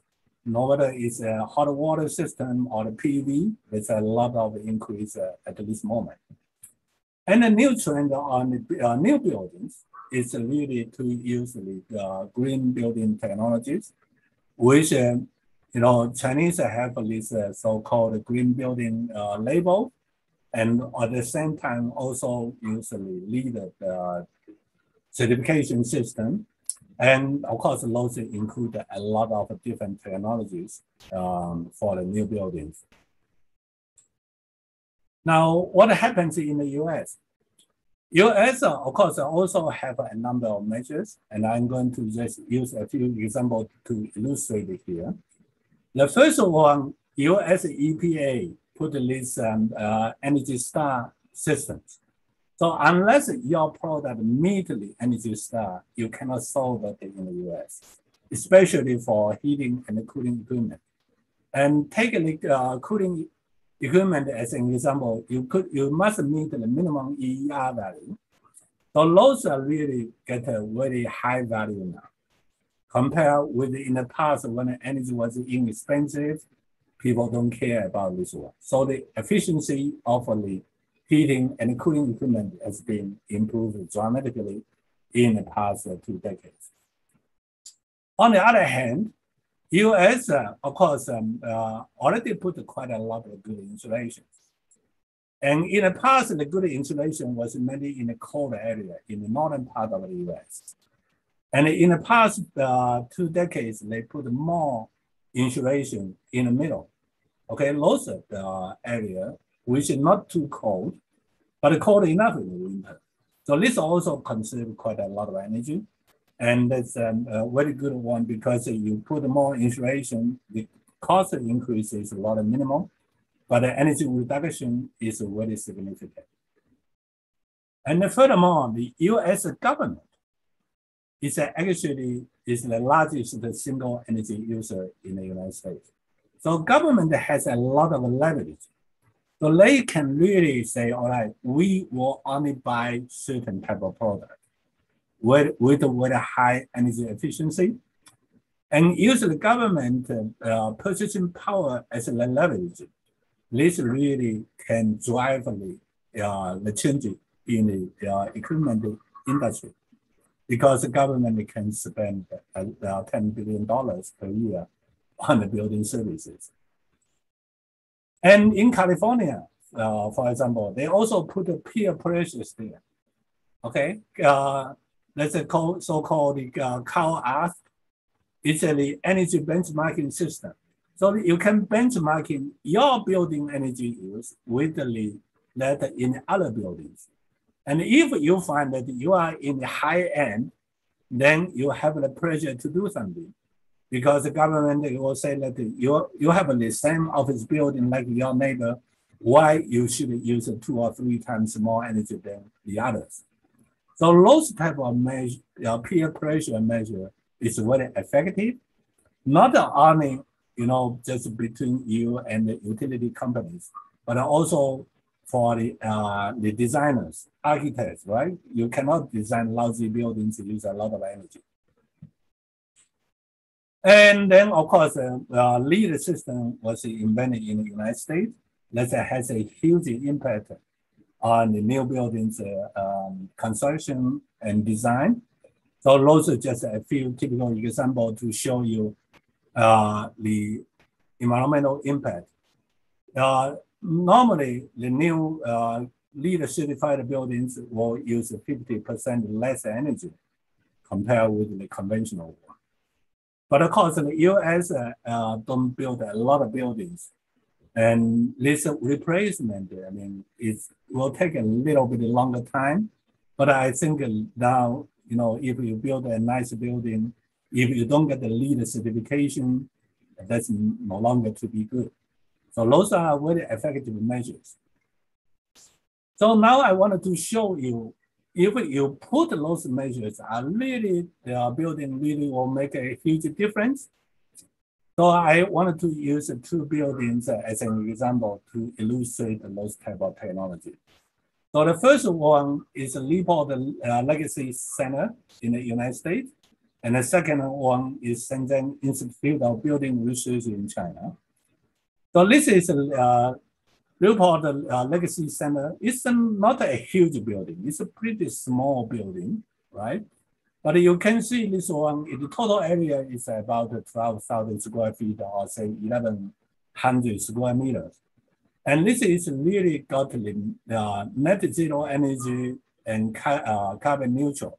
So how could they achieve that type of goal? So this is the floor plan. I wanted just to show you the technologies they use. Right? So they use the PV panels on the top, promote the natural ventilation, build this thermal zone, so you can reduce the energy use, and also use the earth tube, to warm the air in the winter and cool the air in the summer. So those are the earth tube, that type of technology. You can see this very big tube, the air coming in and will be cooled down in the summer or heated up in the winter. And with this type of effort, and they just show here, this building actually produces more energy than it consumes. So that's how it really get the net zero energy. But now the question is, how could you get carbon neutral?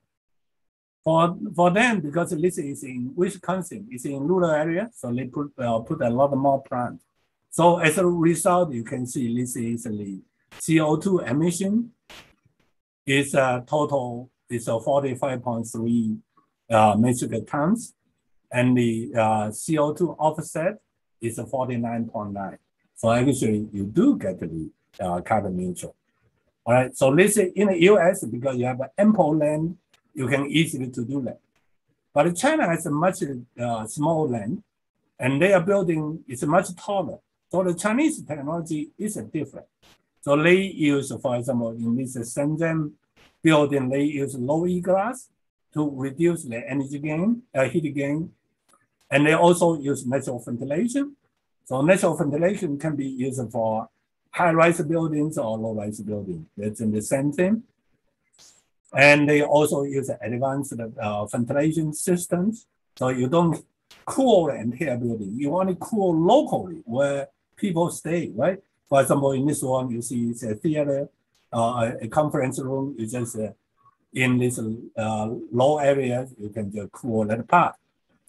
And they also usually ventilate the stairways to organize the heat flow, and then use a PV panel, to generate electricity. And sometimes they use this light fiber. So in a lot of them, the general lighting and use natural lighting. So as a result, this building can be very successful. So here just show the different months in the year, like the total energy use, and compare this Shenzhen building. You can see this is the energy reduction. It's a lot significant. The blue one is this Shenzhen building we are talking about, and red one is the other building with a similar structure and function. So the green buildings, it's a lot more, right? I just show you a few things there, but actually you can also do a lot more. For example, by using passive cooling, which includes shadings, thermal mass. For passive heating, you use the solar energy, thermal mass, etc. Daylighting, other type of energy conservation measures. So all of those will reduce the energy use, but also can improve the indoor air quality. Then it sounds very good, but then why not all the buildings use this type of technology? So then I like to discuss the barriers, why people don't use this type of technology. Okay, the first one is really the cost. If we look at the operation cost for an office building, you will find that the salary is the majority part of the operating cost. And energy use is very small, less than 10%. Even you tell a building owner, you can reduce the energy use by 50%, then the owner calculates the total savings, say, well, that's not that much, right? I can ask you to overwork for 10 minutes, probably I can just make it even. So that's really one major issue. So you don't have enough incentives to use the green buildings, because if you do that, you have to have more cost. And then you talk about the cost. If you talk to a contractor, what do they have in mind? Cost, cost, and cost. That's their top three concerns. And therefore, if you talk about the energy conservation, it's really down in the bottom of the list. And for building owners, even you build a home, you don't have the energy in your picture when you try to buy a home, right? You always think about the concerns, location, location, and location. So those are really the major barriers for us. Now, if you look at the designers, and designers, they are also very much concerned. And you can see what they are concerned. Again, it's the cost. Operating cost, the first cost. First cost is much more important, because if a building has a budget of 1 million, then your design uses 1.2 million. The building owner is not going to be happy. You might lose the job as a designer. Furthermore, lots of green building technology is not very easy to use. Sometimes you need very complicated calculations. For example, you use energy price, you use CFD. You need a PhD to work in your team. And they don't have that. And they just want it very quick. For example, something I can learn in 2 hours, 3 hours. That's not that easy, right? So this also has a huge limitation on those technology. And then furthermore, if you look at the United States, of course, the US spend a lot of money in research. Where the money goes to? National defense, right? US has 11 carriers in different parts of the world. How much they spend in the green buildings? I don't know if you could see that. 0.2%, right? So without the input into the research, so you don't really get a lot of technology out of the research. So therefore, I think it's a lot important to know that building has a very long servicing life. So if you just do very little, you are not going to change very soon. So you need to have a lot of effort there. Your growth rate in terms of the new construction, you need to be like in 50% in the US in order to make a difference. Not 10% or 5%, that will not make a difference. So those really need a huge help from the government and the industry in order to realize this. Then I think I still have a few minutes. I will talk about, what happens in the future energy use in the buildings. Right. These are just a few research done by the other people. I just copy their result here. In China, if you look at the residential section, the total consumption is still going to increase compared to what we have today is here. So this is really still very significant increase. So people are not satisfied with like now, say 30 meters per person. They want to have like in the US, 70 square meters per person. So the consumption is still going on. And then of course the energy use will increase, but with this technology, probably the increase not just in proportion with the building area, but still the total energy use will increase. And that's why China say, okay, this is a little bit old research. At that time say maybe in 2050 we'll get the carbon neutral.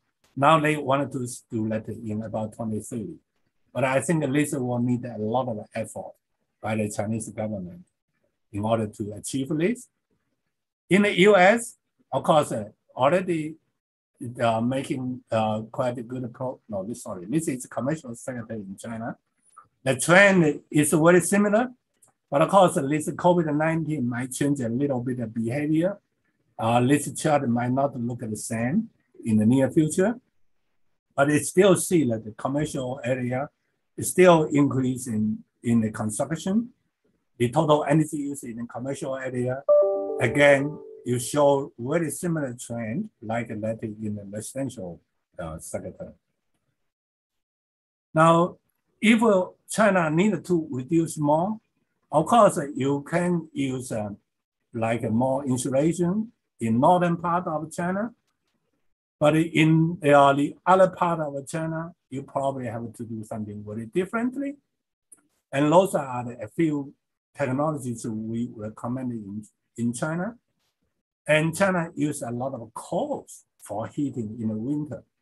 Now they change that into, for example, the natural gas, but sometimes can lead to disasters.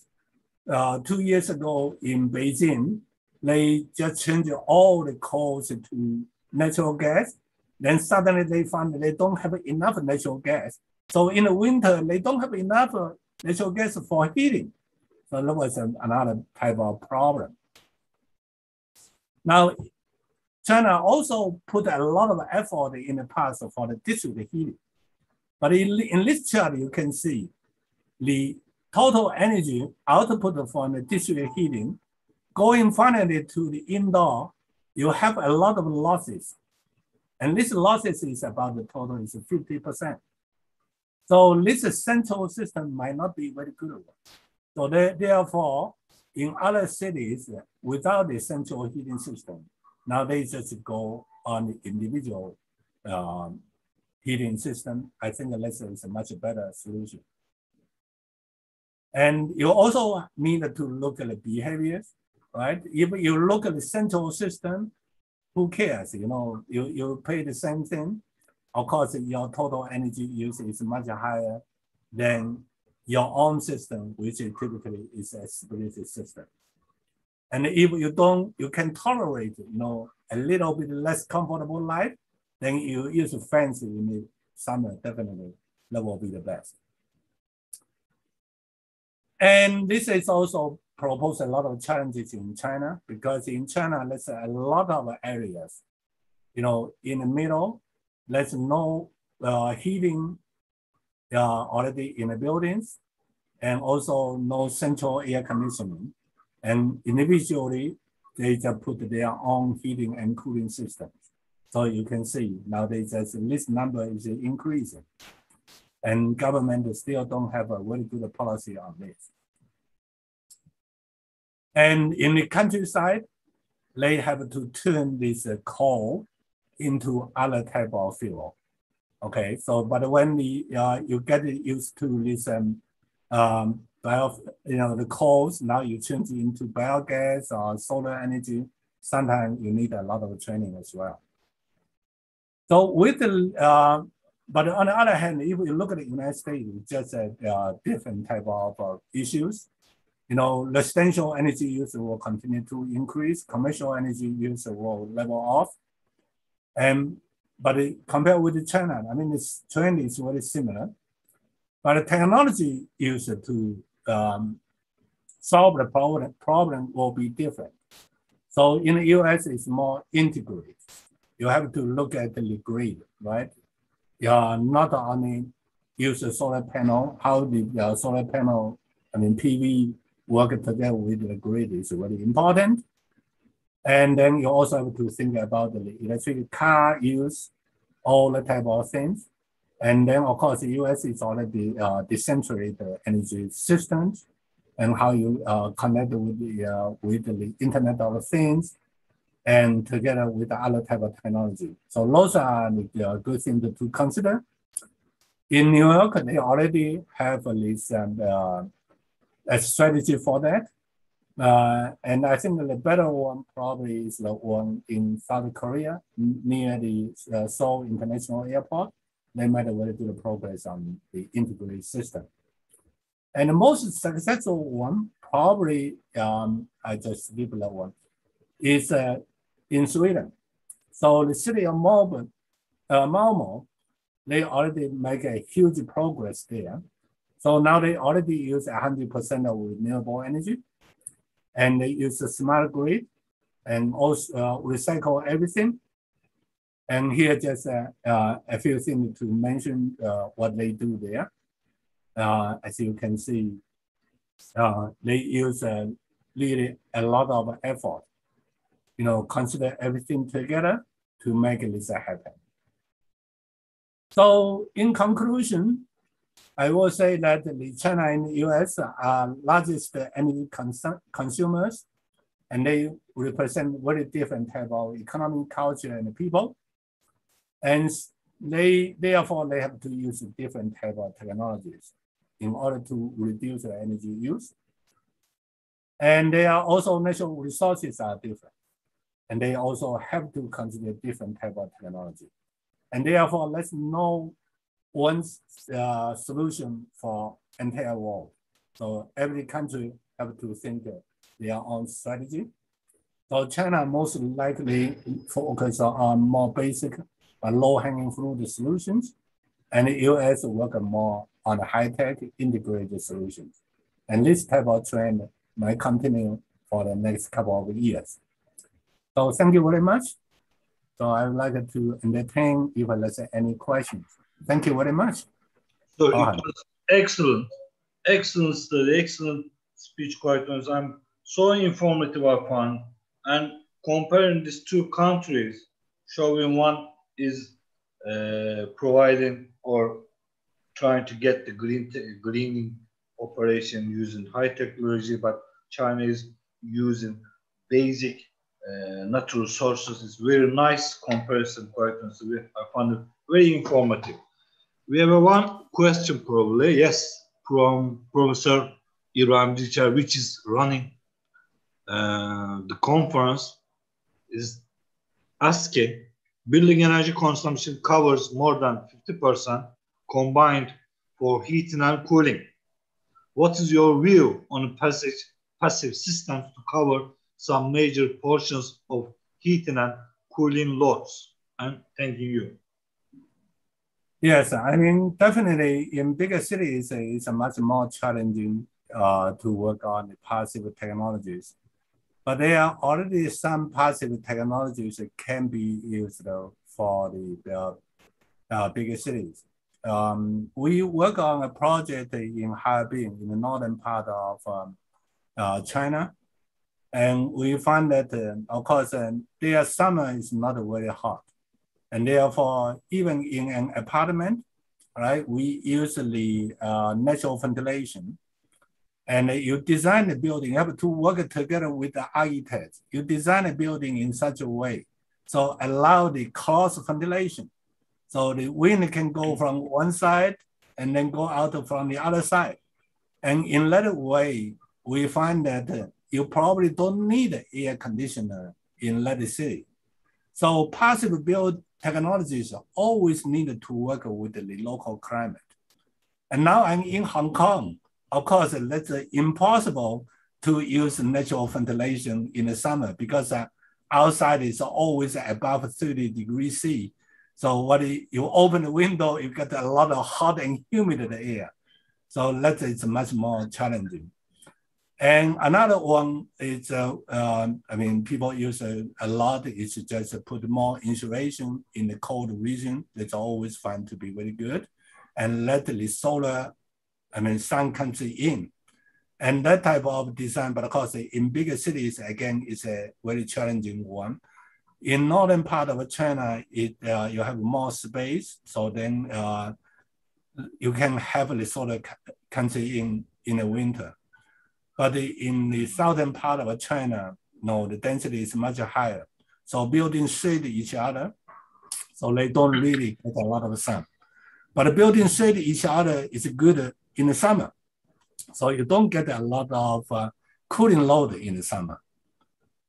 But in the US, the technology, again, is a lot different. So I just show you a few images there. I don't really provide very detailed information there. So for example, for cooling, in the past, we use the mixing ventilation and you dump in a lot of air. Now, no, we use a minimum amount of air and supply the air locally to each person. And then if you need more cooling, sometimes we use a radiant panel, all right? So you can also reduce the energy use. We find that that technology can save about 20 to 30% of cooling energy in the summer. So this is just one example. Thank you very much. Thank you, sir. Thank you very much. I'm so pleased to hear and listen to your presentation, quite honestly. We all thank you for your nice, informative, excellent presentation, sir. Thank you very much. Thank you very much. Thank you. Thank you very much for your kind word. Welcome, sir. Our next speaker is Professor Dr. Onur Mutlu. I have to say that he has unique background. When I check his autobiography, he's going to present a study about intelligent architecture for intelligent machines. I will briefly say, which is not going to be enough, telling about the Professor Mutlu, about the information.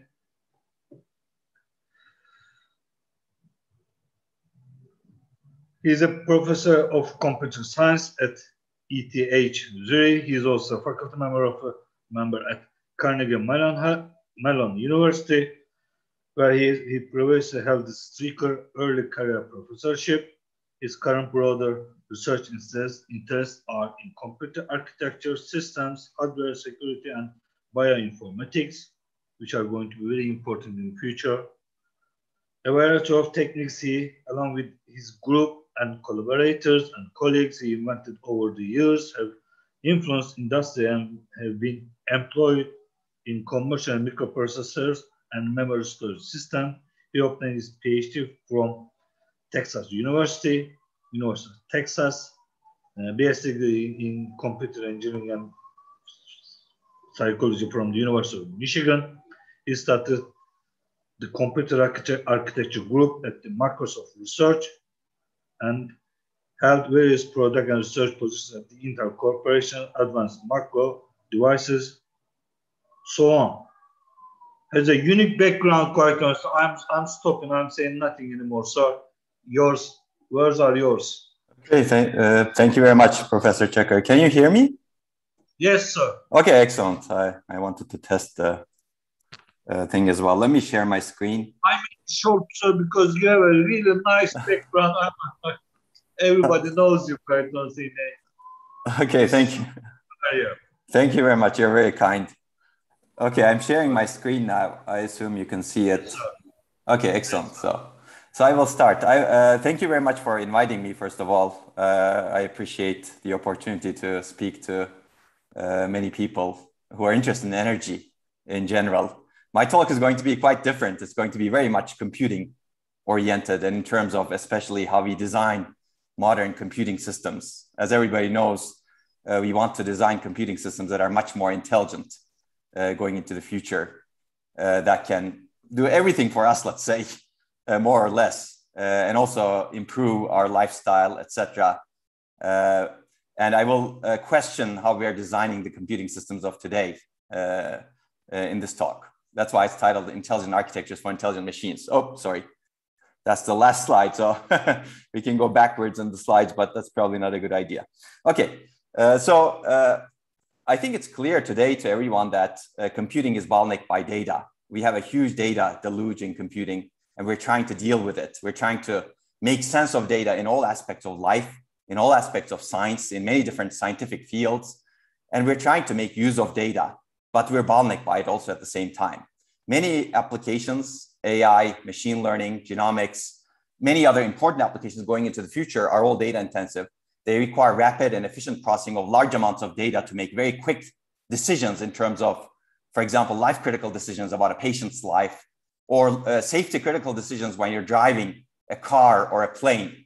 And data is increasing, for example, we can generate much more data than we can process. And just to give you some examples of workloads that we're dealing with, these are some traditional, more or less traditional workloads that we've been used to: databases, graph analytics engines, data analytics engines, data center workloads. And all of these workloads are bottlenecked by data. Data becomes a huge performance and energy issue in them. I'm going to give you some results later on.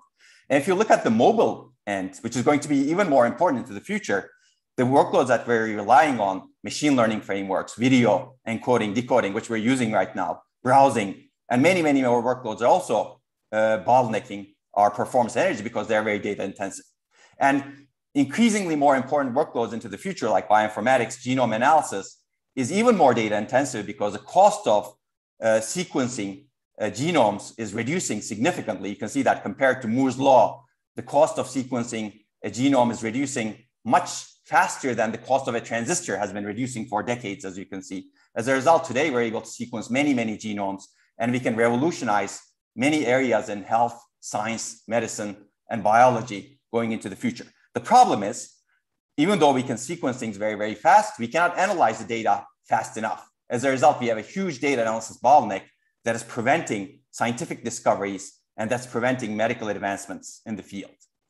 And I'm very interested in this topic. I'm not going to talk about bioinformatics work that we're doing in this area, but you can see that now you can have genome sequencing machines that you can fit in your hand like this. And it's going to be much, much more interesting going into the future. These devices are very, very powerful. Unfortunately, they're powerful at sequencing, but they're not powerful at analysis of data, which is what we really need. We want sequencing and analysis at the same time. And to be able to do that, we need to change the computing paradigm so that we can actually analyze the data where it's produced and minimize the energy consumption, minimize the performance overheads, as we will discuss. Okay, if you're interested in this topic, we have recently written an overview article that's relatively accessible to many people in the world, hopefully, that talks about accelerating genome analysis and what we can do in the future with it. And we have also a very technical articles that try to accelerate approximate string matching, which is at the core of genome analysis, for example. And I'm happy to talk about it separately, but I'm not going to talk about this in detail in this talk. But this is one of the examples of the approaches that we need to take going forward to make data processing much more energy efficient and high performance. And you can see this is a device that exists today. You can plug it into your phone and you can sequence your genome. But again, the device is not powerful enough to do really interesting processing of data. Because when you do really interesting processing of data, you want to get this device into the hands of a doctor, for example. And the doctor, by comparing this to many genomes, for example, your genome, they basically give you a personalized decision in terms of what kind of treatment or what kind of drug is much more suitable for you in a very life-critical, time-critical manner. And today that analysis can take in the order of weeks and sometimes months, depending on the analysis that you want to do. We would like to reduce that analysis time to seconds, if not minutes, so that we can actually make these decisions very quickly. And this is just one example. You can give similar examples, of course, in COVID-19 processing today, for example, understanding COVID-19, understanding new types of bioviruses, for example, is going to be very important going into the future as well. If you're interested in this, we have other talks on this topic. You can take a look at these talks on our YouTube channel. And we also deliver lectures in our lectures. Okay, this is just one example application that is very hungry of data, and it's going to be more important, but many applications are like this. And as a result, data today overwhelms modern machines' storage capability, communication capability, and computation capability. It greatly impacts robustness, energy, performance, and cost. This conference is very much about energy, but energy is related to robustness, performance, and cost, and scalability as well. So we're going to talk about a lot of these things in this talk. If you look at the fundamentals of a computing system, it consists of three key components: computation, communication, and storage and memory. And we have heavily optimized the computing units for decades and decades, and more or less ignored the communication and memory storage units. As a result, a computing system more or less looks like this today.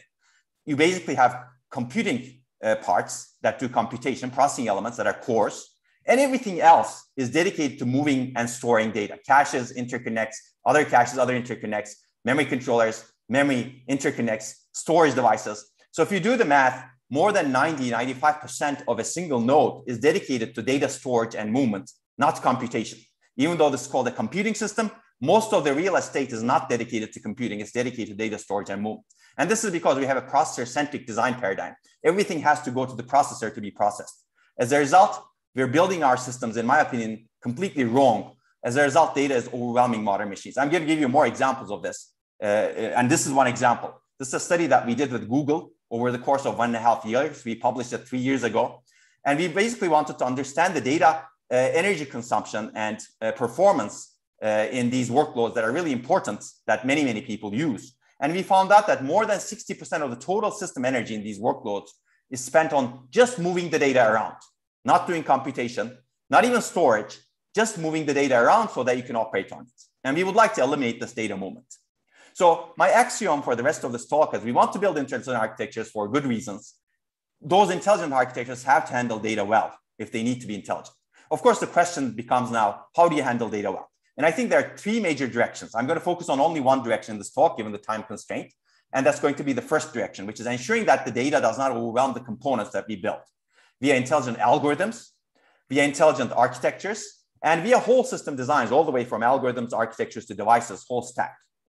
Second, I'm not going to talk about this in detail, but we want to design intelligent machines that can take advantage of vast amounts of data and metadata that can improve architecture and system level decisions. For example, today's humans are very good at learning over time. And if they're not good at learning, then they have a problem, of course. But machines are not very good at learning over time. And we want to actually have every single component in the machine to learn, as opposed to be driven by human designs. They need to be designing themselves over time. Third, we want to understand and exploit different properties of different data, such that we can improve algorithms and architectures in various metrics, so that the underlying architecture can distinguish between different types of data and different properties, because different data have different properties.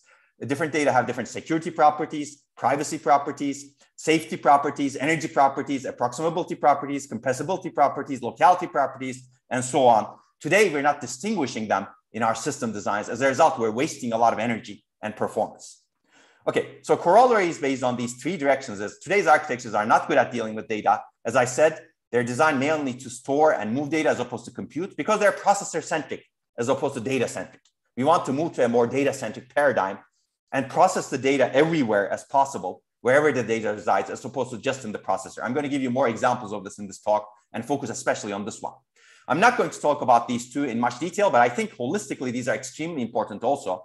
Today's architectures are not taking advantage of the data. They're not learning from the data that's flowing through the systems. They're not learning from the decisions they make in the past. Because they make human-driven decisions, the human designer dictates the decisions, the data is not really changing the decisions the machines make. So I'm not going to talk about this. I'm going to refer you to some lectures. And third, architectures are not able to know and exploit different properties, different semantic properties of application data. As a result, they're designed to treat all data the same. As a result, they make component-aware decisions as opposed to data characteristic-aware decisions. And we need to change that.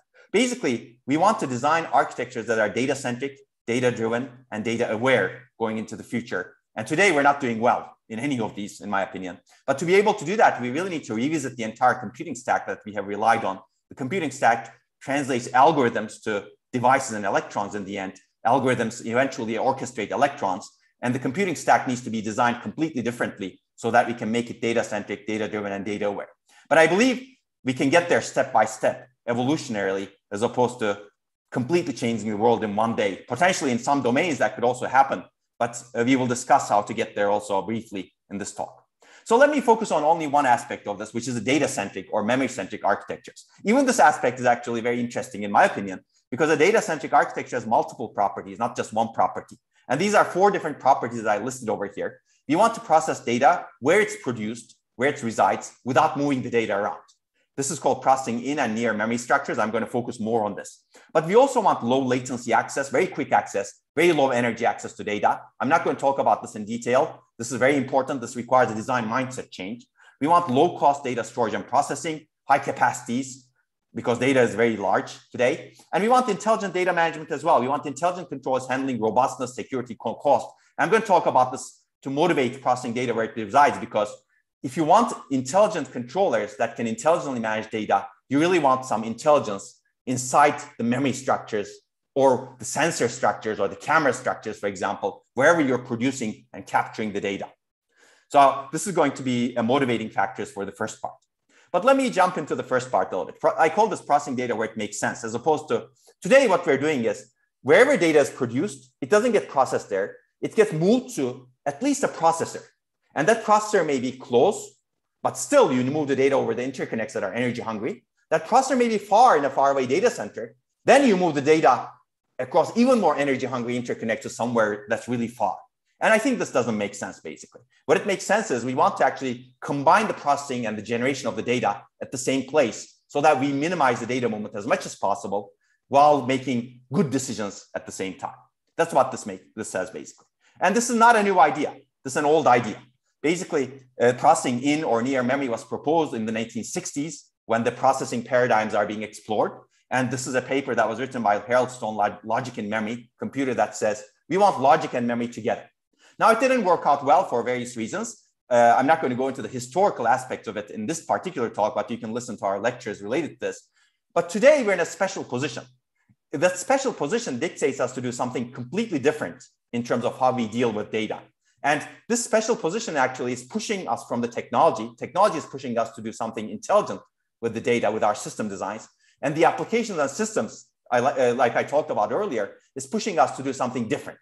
So we're kind of stuck in the middle. We have to do something really different with our systems to change the paradigm. So let me talk about the push from technology, because a lot of people ignore this push from technology, but it's extremely important because that's why we're having a lot of trouble today with data storage and movement. So what is this push from technology? Basically, we have some storage technologies for memory. It's called DRAM, dynamic random access memory. And it has been scaling well so far, but today it's in a very difficult position. As a result, industry is putting controllers close to DRAM, and industry is very much open to new memory architectures, as they should be. So let's talk about this. So this is one example. You have 3D stacking technologies where you have memory layers and logic layers, and computing can be very close to logic. And there are also other examples of this. I'm going to talk about more examples that we're working on, for example. You can do some simple non-deterministic finite automata processing inside the micron chips, for example. Sorry, it should be deterministic finite automaton processing. And this is really motivated by memory scaling. Technology scaling is not going well. And we have been talking about this for a long time. This is one paper that I would recommend to people. And we have been doing studies also. This is a study that we did with Facebook in 2015. We studied all of the memory errors that they have in their data centers, and they have many, many data centers, a lot of memory in their large scale production data centers. And we did a study that examines the failure rate of the servers and correlates that with the memory chips. So you can see that as the density of the memory chip increases, the failure rate of the server increases. Why? Denser, newer memory chips are much less reliable. Why? Because they're more vulnerable to noise. Their storage cells are smaller. As a result, they're more vulnerable to noise, and their storage cells are closer to each other. So we're packing a lot of storage into the same memory chip, and that makes the memory chip less reliable and more vulnerable to errors. And we need to handle these errors somehow. Those error handling mechanisms are causing us performance as well as energy overall. And that is a problem, of course. Now, if you're interested, you can read more about this. It's fascinating, I think. But we also designed infrastructures that are more small scale, FPGA-based, reconfigurable architecture-based infrastructures to understand these memory errors in much more detail, much more sophisticated detail. I'm going to give you a story of one of the issues that we have been investigating. You can see some of our infrastructures that we have been building at Carnegie Mellon and ETH Zurich. We also open source these infrastructures. It's called SoftMC, for example. You can more easily program this and understand the memory errors in your system. And industry and academia have been using these infrastructures to do very, very interesting studies beyond what I'm going to describe to you. So while we were doing a lot of these studies with our infrastructures, we discovered something very interesting together with Intel. And we found out that you can predictably induce errors in most memory chips that you have in your computers today. Now, this should not happen. No one should be able to induce memory errors in your memory chips in a predictable manner. And this is known as the Rowhammer problem. And we showed that more than 80% of the tested DRAM chips are vulnerable. And this is really the first example of how a simple hardware circuit device failure mechanism can create a widespread system security vulnerability. And people are writing articles that sound like this. This says, forget software, now hackers are exploiting physics. And I like this because this is really getting to the core of the problem with Rowhammer at a high level. So let me talk about the problem. So a problem is actually very fundamental. In memory, in DRAM, you have rows of cells. In these rows of cells, you store data. This could be very important data. It could be security critical, privacy critical data. Now, if you want to access the data, you need to activate the row that belongs to the data, which means that you need to apply high voltage to it. And if you want to do something else, you need to apply low voltage to it. Now, if you do it repeatedly, activate precharge, activate high voltage, low voltage, high voltage, low voltage, high voltage, low voltage, high voltage, low voltage, and you can do this programmatically using your software today. It turns out in adjacent, physically adjacent DRAM cells, memory cells, you get bit errors. Now, this should not happen because you're not touching those cells, first of all. This is happening because of electromagnetic coupling between adjacent cells because cells are too close to each other. And also, you're not even modifying the memory. Nothing should change in memory because you're just activating some rows so that you can read from them. So this is certainly something that should not happen. That's why we call this the hammer drawing. We call these the victim rows. And we show that more than 80% of the DRAM chips that are manufactured by 3 major manufacturers that have more than 99% of the market share in DRAM are vulnerable to this problem. And this is a scaling problem, technology scaling problem, because in older DRAM chips, this does not happen. You couldn't do enough hammerings so that you induce these hammers. But in the chips that were manufactured between 2012 and 2013, the cells became too close to each other and too small. As a result, you could induce these hammers, enough hammers, so that you could actually induce these bit flips that should not happen. Now, these bit flips that you induce can belong to some other program, can belong to the operating system, can belong to something security critical that you do not have access to. As a result, this is really a security problem in addition to being a reliability problem. And it affects energy, as we will see as well. So we said that this should not happen. This is a memory isolation is a key property of a reliable and secure computing system. No one should be able to change your data or anybody's data this way. And as a result, someone can hijack your computer in very bad ways to take advantage of the security problem. And while we were actually showing that, Google, the good folks at Google Project Zero, who have uncovered a lot of security vulnerabilities, took our paper and they showed that they could actually gain kernel privileges using the phenomenon, fundamental phenomenon we have discovered in this work. And I'm not going to go into the details of this work, but after that, once someone can induce a bit flip predictably in some part of your memory, let's say all hell breaks loose. Anybody can do anything to your system. These folks from TU Graz showed that they can gain unrestricted access to systems of website visitors by taking advantage of these bit flips using the remote JavaScript machine. These folks show that you can your cell phone is completely vulnerable because they can take advantage of these bit flips in your Android phone. And there are a lot of other examples that I'm not going to talk about, but more recently, neural networks are extremely popular, clearly. And neural networks make all kinds of decisions, for example, for self-driving or drones or self-flying, let's say, going into the future. But these folks showed that, and these folks and these two folks showed that even though a neural network may be extremely good, more than 90% or more than 99% accurate in its decisions, let's say, in terms of detecting a pedestrian, which is critical, of course, safety critical, they become completely useless, meaning completely inaccurate, if someone takes this Rowhammer problem and launches an attack to this neural network, and the neural network becomes gets to an accuracy level that's only 10%, which is really bad, as you can see. Right? So we have a serious problem with this security issues, as you can see. Something that we're going to rely on lives on, the computing infrastructure that we are going to rely our lives on, that we think is completely intelligent, is actually not so intelligent if you have the security vulnerability. And this is true for other security vulnerabilities as well, in my opinion. But I'm talking about the work that we have done, which is very fundamental, which is very difficult to prevent. So if you're interested, you can take a look at the Rowhammer papers. But how do you solve the problem? Solving the problem requires intelligence inside the memory. Intelligent controllers can identify these access patterns and prevent these problems. I'm not going to talk about the details, but before I wrap up this part, I'm going to say that the problem is getting worse. Why?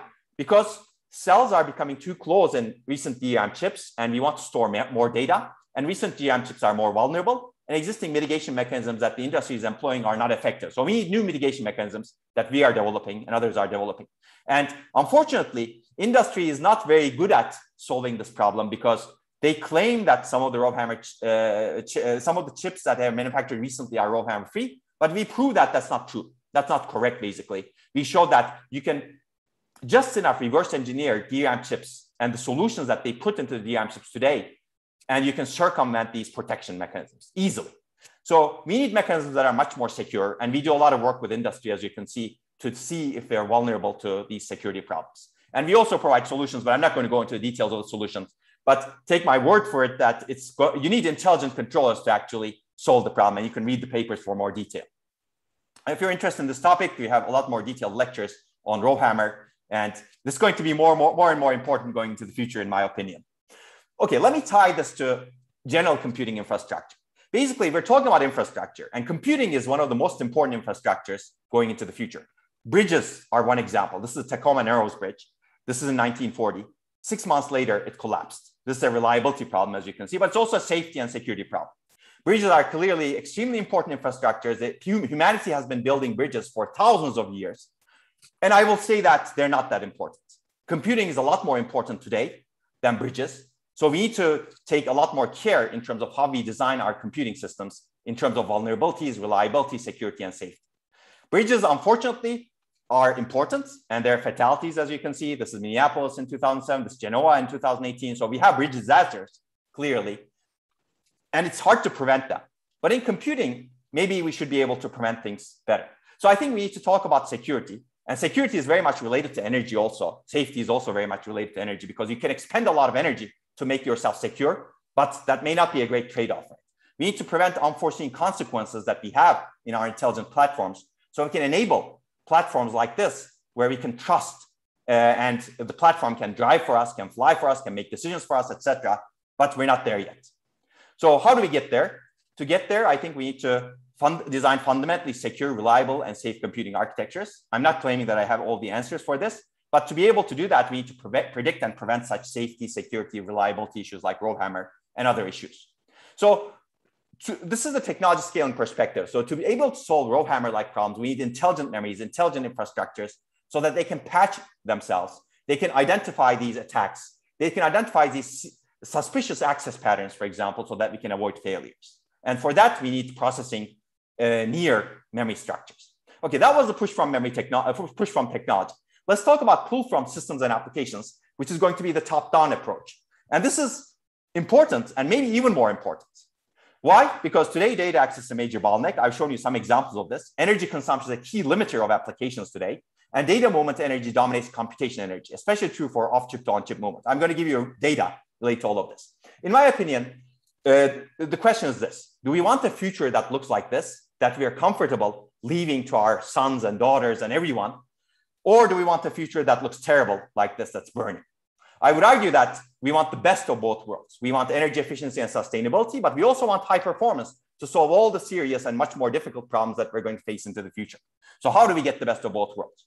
So we need to identify the problem. Basically, the way we design the computing infrastructure today, we cause great energy waste. We also cause great performance loss, but we try to avoid that performance loss. Why? We're moving data all around. The data and processing of the data and the storage of data is far away from each other. So we have very hungry energy hungry interconnects, etc., between them. So to overcome the data access latency, we put a lot of overheads in our software and hardware. We put a lot of new mechanisms, multi-threading, for example, out-of-order execution, prefetching, heavy levels of caching and memory hierarchies, and they cause even more energy waste. So we are in a vicious cycle today. To avoid the performance, we already have energy waste because we move data. We pose even more energy waste to avoid the movement of data because these mechanisms add more complexity into the system. And when they do not work, they add a lot of latency and even more complexity into the system. So we need to break this vicious cycle. And the vicious cycle, any vicious cycle can be broken by identifying what's the core cause of the problem. And the core cause of the problem is this: processing of data is performed far away from the data. And we should not do that basically going into the future. We should realize that a computing system consists of many components: computing, communication, and storage. And we should ensure that all data does not get processed in the processor. We should avoid the processor-centric mindset going into the future. And we know that this is going to be better going into the future because we have a lot of evidence. So this is data from 1990s, as you can see. Dick Seitz was a chief architect of the alpha processors, which were the fastest processors of their time. And from Digital Equipment Corporation. When they designed the flagship processors at the time, he basically wrote a one-page article whose title is "It's the Memory Stupid." Basically, he analyzed the performance of a very important data-intensive application at the time, which the processor is designed for. And he said that we designed this processor for this purpose, but the processor is waiting most of the time to get data back from the memory. So it's capable. The processor is very capable. It can finish 4 instructions every cycle, but it's finishing 1 instruction every 5 cycles. So it's operating at 5% of its efficiency, which sounds terrible, of course. And he basically said that in the coming decade, memory subsystem design will be the only important design issue for microprocessors. And I agree with this. So fast forward 10 years later, this is data from my own PhD thesis. We worked together with Intel, and we showed essentially the same thing. Most of the time, the processor is waiting for data because the data is far away. Okay, you don't believe me, you don't believe Dick Seitz. Since everybody believes Google, you can take a look at Google's data from 2015. Essentially the same thing. In their workloads, all of their data center workloads, the processor is most of the time waiting for data. It's processing data only 10 to 20% of the time. So this is not good. Basically, this should not happen because these are computing systems, but they're very energy inefficient, low performance, and complex because they're grossly imbalanced. And as a result, they become complex and bloated also. Their energy efficiency becomes even worse. And as a result, we're back to the picture that I showed you earlier. Even though these are computing systems, most of the resources are dedicated to data storage and movement. Okay, let's take a look at the energy perspective in a different way. This is data from Bill Daly's keynote at High Peak in 2015. The data is old, but the numbers, the relative numbers remain the same. And so if you look at a complicated arithmetic operation, 64-bit double precision floating point operation, it costs 20 picojoules. But a memory access costs 16 nanojoules. That's 800x difference. So data access is 800x, or 2 to 3 orders of magnitude, the energy of a complex addition. So now this begs the question. If you want to do a simple or complex arithmetic operation, does it really make sense to bring the data from all the way from memory into the processor chip, do the operation, and write back the data? And the answer is usually no, because the processor chip doesn't have enough locality in its cache structures to amortize the cost of that data movement energy. And this is becoming worse. You can read more papers about it. And we have written papers about it also, as I mentioned. Together with Google, we looked at the application level impact of this energy disparity between storage, data storage, and data movement versus data computation. And we show that more than 60% of the entire system energy is spent on data movement. And this is just general applications. On some applications, more than 99% of the total system energy becomes spent on data movement because they're very, very data movement intensive in the system. Okay, so I will argue that we do not want to move data. For performance, energy, reliability, security, we do not want to move data. What do we want to do? We want to enable a paradigm shift to enable computation with as little data movement as possible when it makes sense. We want to compute data where it makes sense, where data resides. And we want to shift the paradigm of computing such that it's more data-centric as opposed to processor-centric. So, which means that we need to do processing wherever data is produced, wherever data resides. And memory is a very special place We place a lot of data inside memory today in many applications. And what we would like to enable is the processor to query the data. The processor asks the memory or the sensor or the camera, please do this processing for me. And the memory itself does the processing, sensor itself does the processing and returns the results so that the results can be communicated to the user, for example. And there are many, many questions here. How do we design the system? How do we design the processor chip and memory unit? How do we design the software and hardware interfaces? How do we design the system software compilers and languages? How do we design the algorithms and theoretical foundations of computing? So essentially, this really goes to the heart of the computing stack. We really need to revisit the entire computing stack. But as I said, we can get there step by step. But we also need to revisit the theoretical foundations of computing, because if people have taken any theory of computing course, theoretical foundations of computing are based on counting operations to understand the complexity of algorithms, for example. I would argue that that's not good enough today. Today, operations are cheap, memory access is costly. So if you really want to evaluate the importance of algorithms, we really need to take into account the data movements and data storage properties of the algorithms as well, not just the operations. So this really needs to change the way we look at computing. Even the theory of computing needs to be data-centric going into the future. Okay, now I'm going to talk about two ways of achieving this in the remaining part of the talk. I'm going to do this briefly because it becomes technical quickly, but there are two fundamentally different ways of doing processing in memory. And one way is called processing using memory, and the other way is called processing near memory. Processing using memory is fundamentally different paradigm than what we are used to today, meaning you have these memory structures, they can store data, but they can also process data using their operational principles. And we're going to take advantage of those operational analog circuit level, device level principles to actually do the operation, computation like AND, OR, XOR, addition, multiplication, in addition to storage properties. Processing near memory adds a processor very close to memory. So it's similar to today's approach, but it moves the processor very, very close to memory. But it doesn't use the operational principles of memory. It uses the operational principles of the processor next to the memory. So that's why these two things are extremely important to do together, but they're different fundamentally. So let me give you a couple of examples. I'm going to go through this relatively quickly because of time limitations, but I'm going to give you a couple of examples to show you that the impact can be very large. I'm going to give you an example of data copy initialization. And data copy initialization, it happens in all systems. For example, if you have a database that's 1 terabyte, to initialize that database, you basically need to wait for minutes and minutes, and it consumes a lot of energy. I'm going to say that it can be much, much faster and much more energy efficient. And you can see that data copy initialization actually consumes a lot of cycles in data centers. And this is just a fraction of the data copy initialization in Google's. So how do we do data copy today? If you want to copy this white page to this gray page, you need to go through the processor. There's no reason. But today, systems are processor-centric. So you need to, for example, if you want to do a 4 kilobyte copy, if it's a small copy, you need to bring the source page all the way to the processor. You need to bring the destination page all the way into the processor. So you consume a lot of energy. And then you actually write back the data. So high latency, high bandwidth utilization, cache pollution, unwanted data mode. So a lot of problems, basically. And as a result, a simple, very simple data copy actually consumes a lot of nanoseconds and a lot of microjoules. But how do we do it in the future? It's a good idea to use the operational principles of memory to do it inside the memory and not disturb anything else in the system. You could do it also inside the sensor, for example. This low latency, low bandwidth utilization, no cache pollution, no unwanted data movement. As a result, you can save an order of magnitude performance and almost 2 orders of magnitude energy. I'm not going to go into the details of this, but in DRAM and in many memory technology, you can implement this very simply by activating a source row, which brings the data into the sense amplifiers, and then you activate the destination row, which brings the data from the sense amplifiers to the destination row. So by doing 2 consecutive activates with negligible hardware cost, by just changing your mindset, the paradigm, you can do this with an order of magnitude latency improvement and almost 2 orders of magnitude, let's say, energy improvement, if you optimize this, of course. And ignore the other bars over here. We generalize this. I'm not going to go into the details, but you can read the papers for more details where we introduce the topic. And later work showed that you can actually do this in real DRAM chips by violating the timing parameters, for example. And there are many questions related to this. I'm not going to answer them in this particular talk, but you can find answer to these in our papers as well as our lectures if you're interested in the details of the mechanisms. And these are the papers you can see. Okay, so let me talk about the mindset and how we change the mindset. Basically, we have a lot of accelerator mechanisms today, machine learning accelerators, video accelerators, audio accelerators, GPUs, CPUs, etc.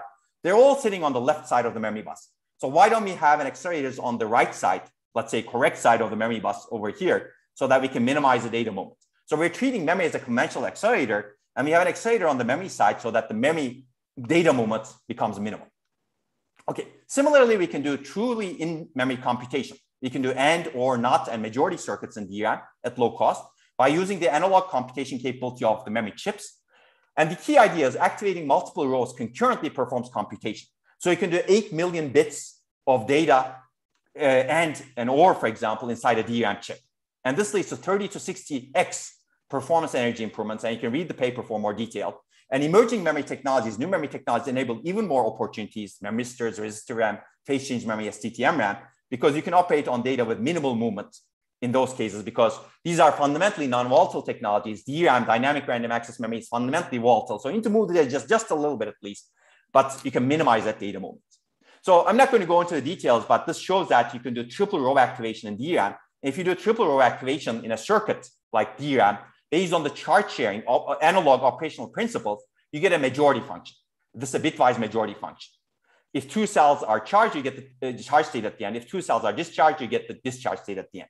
And bitwise majority is a great function because you can derive AND and OR functions out of it. And if you actually add a NOT function, a complement or inverse function, which we do in our work, now you can have a functionally complete Boolean complete circuit. You can translate any algorithm to this Boolean complete substrate, analog operational substrate, where you can actually do operations. And we did that exactly. And you can see the results in this particular case. We accelerated database queries. And you can see that you can get more than order of magnitude performance improvement in database latencies, which is actually quite hard to improve in today's systems because they're heavily optimized. So an order of magnitude improvement translates to around an order of magnitude energy improvement as well. So if you're interested, you can read more in these papers. And we have recently written book chapters that are invited related to this. And we have recently made this more programmable. And this framework actually shows that you can program it more easily going into the future. And similarly, we can also do security functions in DRAM using analog operational principles. I'm not going to talk about these in detail, but you can do physical unclonable functions in DRAM memories. You can also do true random number generation in memories. This is really important for processing inside the memory, security critical functions, but I don't have time for detail, so I will let you read the papers and watch the lectures. Let me quickly talk about the processing near memory approach, which is basically pushing processing structures near the memory so that you can have a processor near memory. And this is motivated by accelerating applications, making them much more efficient. And when we first started the topic, we actually looked at graph processing, which is at the core of many, many workloads, including bioinformatics, including machine learning. And large-scale graph processing is challenging because it has a lot of random accesses, basically, and little amount of computation. So how do we deal with this? Basically, we have this 3D stacking memory technologies. You have memory layers and logic layer, and we put processing mechanism inside the logic layer. And the logic layer can have high bandwidth, low latency access to memory so that you don't go off the chip to another processor, let alone the data center. Again, I'm not going to go into the details of this, but in the logic layer, we have many, many processors, computing units. So you can see that in order cores. These can communicate with each other.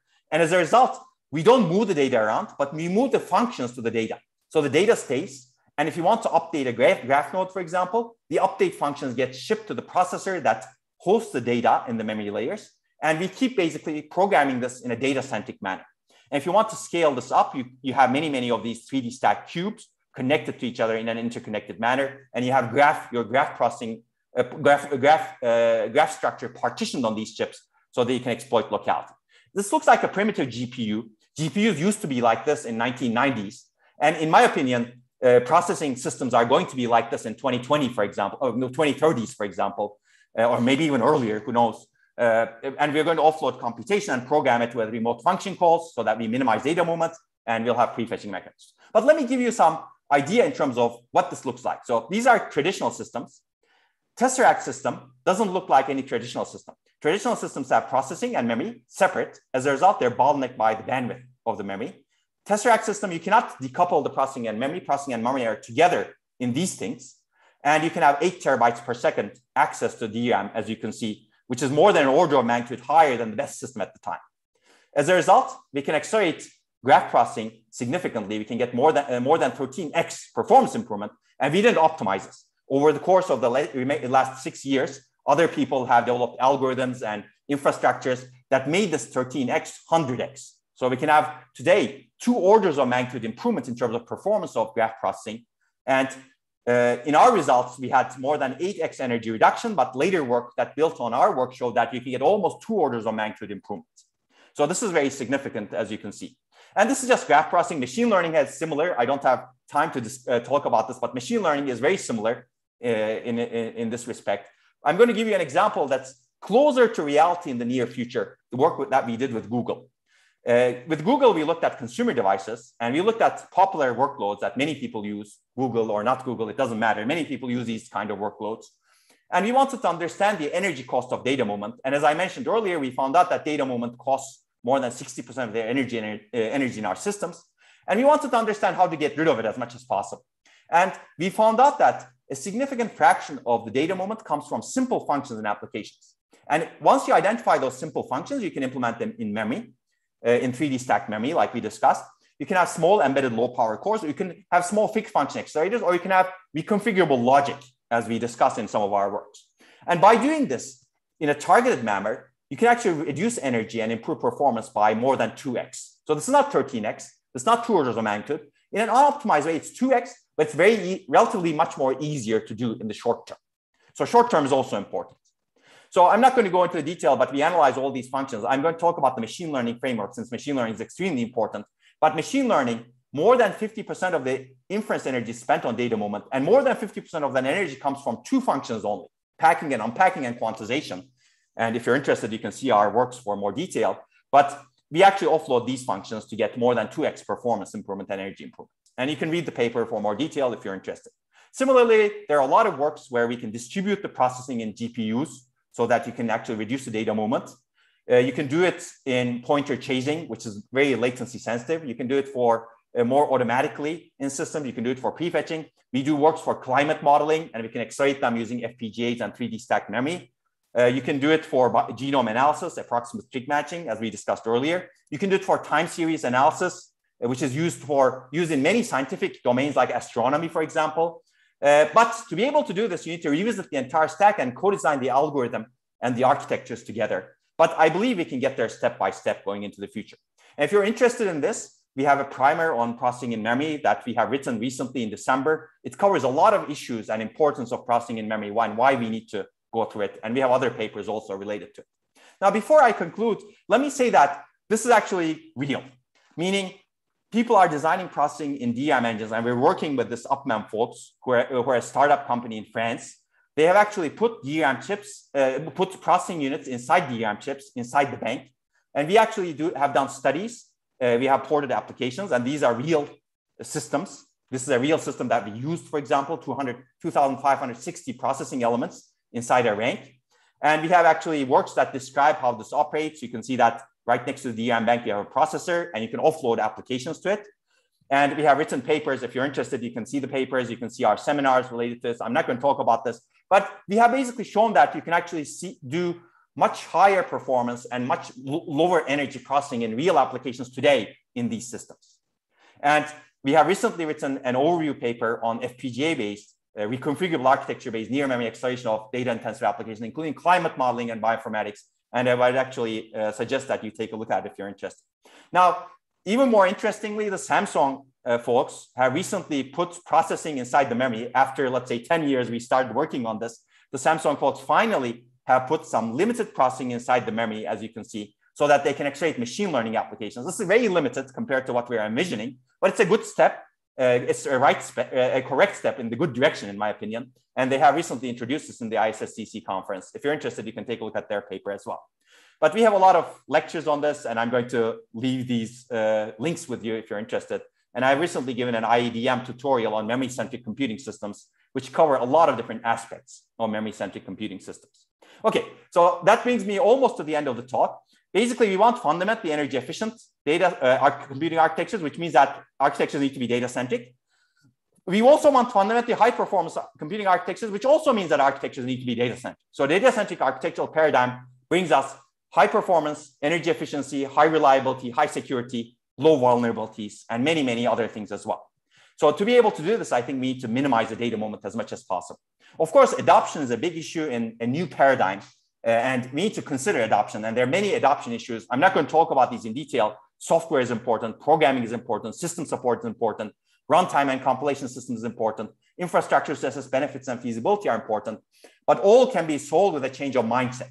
Today, we have a processor-centric mindset in the way we treat data. That mindset needs to be destroyed, and we need to move to a data-centric mindset. And by doing that, we can change fundamentally, we can improve the energy consumption and performance of our systems. Okay, if you're interested, we're also doing a lot of issues in the adoption, and we have this methodology and workloads that we have open sourced. A lot of the work we have are open sourced, as you can see in the archive papers also. And if you're interested, you can watch the lectures as well. So PIM, processing in memory, data-centric architectures can enable new medical platforms, in my opinion, as I discussed. These medical platforms can benefit greatly from data-centric architectures, and that's something we're working on. And again, I'll point you to papers because we do not have time.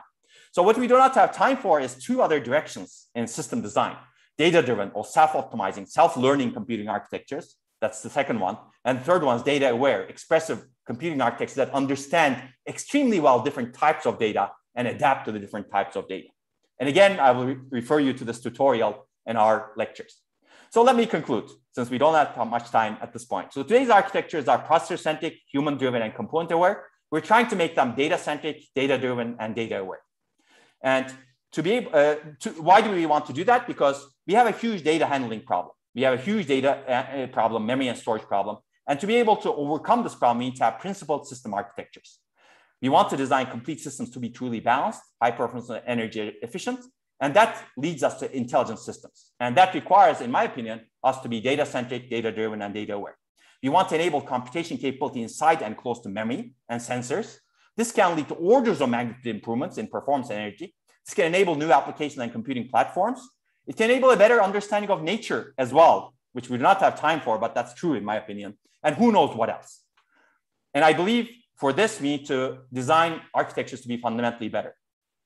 And who knows, in my opinion, we have tried to imitate, let's say, natural designs, but we didn't do a good job of it. If you look at nature, it's fundamentally more data-centric and data-driven and data-aware.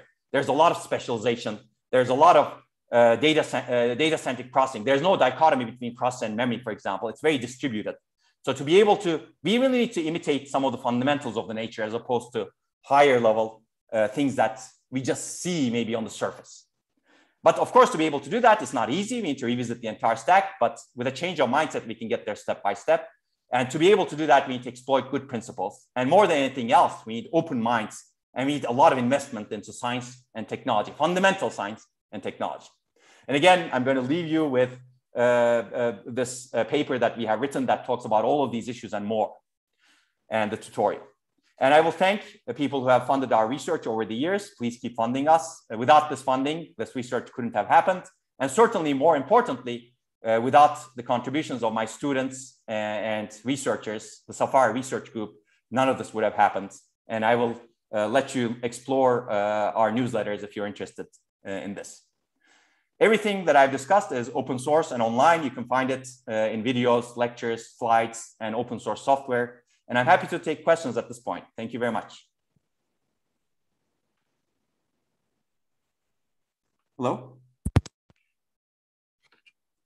I cannot hear you. Uh-oh.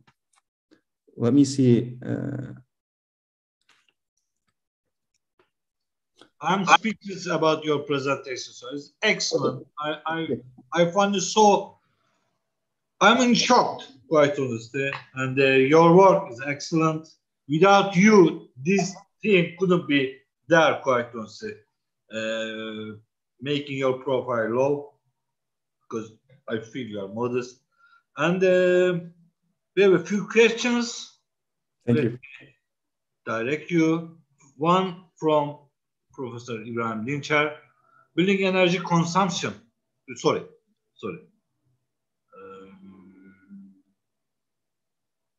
Yes. Annette Pratt Cower. As most of the work done is on Intel system, is ARM not vulnerable to raw hammer? So that's a good question. It is vulnerable. So any type of computing system today is vulnerable. So ARM systems are vulnerable, AMD systems, Intel systems, IBM systems, Qualcomm systems. As long as you can design a memory controller that can activate rows fast enough, which all companies can do today easily, it is vulnerable. So it's a vulnerability that's across the entire computing system world, let's say. So probably the security issue is going to be a huge problem in the coming future, isn't it? Absolutely. In my opinion, energy and security are very related, as I mentioned.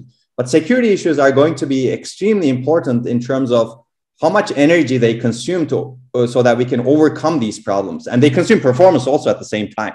If you do not design fundamentally secure systems, we may actually find ourselves in a position to be able to secure these systems. We're spending too much energy and too much performance. Essentially, we're wasting a lot of the infrastructure that we have built.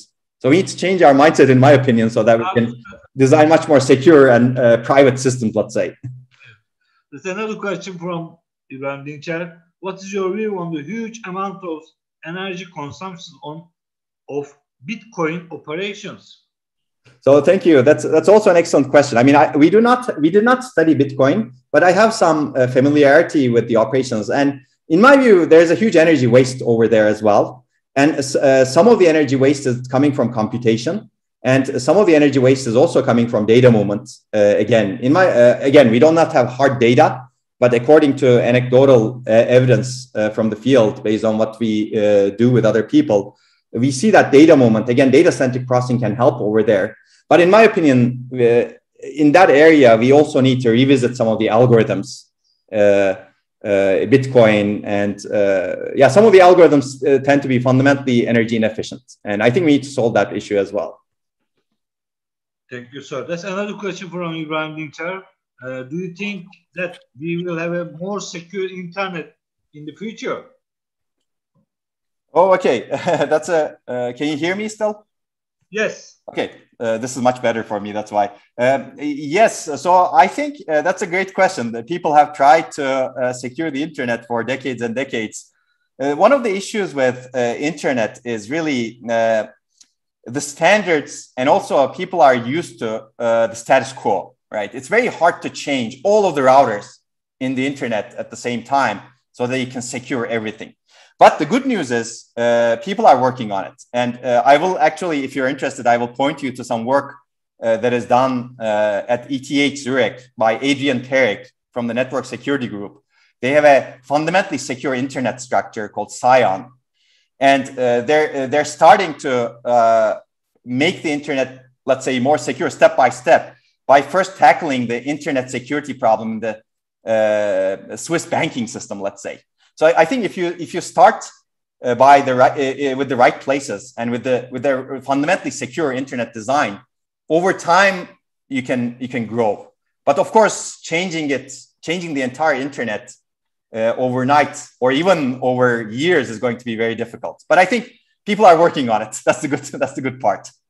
Okay, thank you, sir. There's another question from Nader Jamani. He's thanking you for this delivering such a futuristic talk. Is asking, can we say that there is a switch from reductionism to holism in the world of data? My pronunciation was awful, sir. No, that's okay. Reductionism to holism. Okay, I see. So I think what the questioner is trying to say is, in the past we tried to reduce the data and not operate on as much as perhaps. And today we're operating on everything. Let's say we're producing a lot of data, and we're not really trying to reduce it as much as possible. And maybe that's correct. I think, especially with the neural networks, machine learning, people left it to machines to figure out what's going on by dumping data on them, right? And I would agree with this overall statement with the rise of machine learning. And maybe it's happened because the hardware architectures have been extremely successful, because GPUs have enabled the machine learning revolution, because GPUs were very good at number crunching. But again, maybe that's not the right approach. Maybe the pendulum has swung too far into the holism. Maybe we really need to rethink our algorithms so that we don't try to sift through all of the data that's produced, but we try to be more and more selective. But that said, I think it's also difficult, because in some domains you can do it, in some domains it's harder to do it. You need to develop very good domain-specific knowledge to be able to reduce the data. And I think the reason machine learning has been very successful is it doesn't require domain-specific knowledge in some areas. So in my opinion, we need to be able to do both holistic data processing, such that throwing the data into the machine and sifting through it. But over time, the machine should learn how to reduce the data. And what's not happening is that, I think, over time, the machine is not learning how to reduce the data today. I think self-optimizing algorithms, self-optimizing machines themselves, as I mentioned, which we didn't talk about, is going toward that direction, basically. Over time, you can reduce the data that you're dealing with. Also, Dr. Javan is continuing asking this question: if this is the case, how we can differentiate data-aware information, knowledge, and intelligence from each other, and which one would accelerate the intelligent machines' prevalence and their new generation dominance? Probably Dr. Javan is trying to get your job, sir. maybe. That's a very broad question, and if I knew the answer, yeah, maybe I would be a billionaire right now. But word question. Exactly, yeah. So I think this is important, but it's perhaps a bit too broad to actually have a scientifically correct answer to at this point. I think we need to explore many directions, basically, to understand where we can reduce, where we can be data aware, where we can throw data heavily. And over time, I think paradigms will emerge. But I can say with confidence that if we take the principles that I mentioned in my talk, we can do it much better without wasting energy. Probably, sir, when you mentioned the nature is going to give us a lot of information, quite honestly, that how we are going to handle the problems. Exactly, yeah. Yeah, if you understand nature, we can do better also. You're absolutely right, yes. So there's another question, or there's comment, sorry. For raw hammer, please throw some light for mapping virtual address to physical address for find and row, column and blank bits. Mm-hmm. It is related to finding geometry of drum chips for ARM. Mm-hmm. And continue these comments for raw hammer, please throw some, yeah. Okay, I think it's the same question. Let me again, sorry. Okay. For raw hammer, please throw some lights for mapping virtual address. Okay, sure. Yeah, this is a very technical question also. So basically, in order to be able to do the attack, raw hammer attack, you need to understand where data is mapped. And that is not an easy problem. But a lot of people know how to do this. So it's reverse engineering, basically. Even though this mapping is not exposed to the software designers and engineers, people are smart. They can reverse engineer. So here, I cannot give you an exact result because it's really very much dependent on the system. ARM system, Intel system, AMD system, IBM system, Qualcomm system, all have different data mappings. Different chips have different data mappings. But people have developed tools to reverse engineer those mappings. I can point you to our Rowhammer retrospective paper in Transactions on Computer-Aided Design. That has pointers to some papers that have done reverse engineering of memory chips as well as systems. You can take a look at that. Or there's this drama, DRAM-A drama work from Vrije University in Amsterdam, where they have also built a tool to be able to do this. We have our trespass work recently, where we have actually used some of the tools to do this. So this is a known problem, basically. If you want to do a Rowhammer attack, you can use one of these tools, develop your own tool so that you can reverse engineer. And it's relatively easy right now. So thank you very much for your kind presentation and answering the questions. I'm very proud to listen to you, quite honestly. Thank you again for your nice presentation, sir. Okay, thank you very much, Professor Çakır, and thank you very much for inviting me. No problem at all. It's all on it. This is time to close the session. It's on time. I thank two speakers for their excellent presentation, their studies. So it amazed me, shocked me, made me so informative. Thanking them again. And we are going to meet in the next session. For now, very well. Thank you.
Hello, everybody.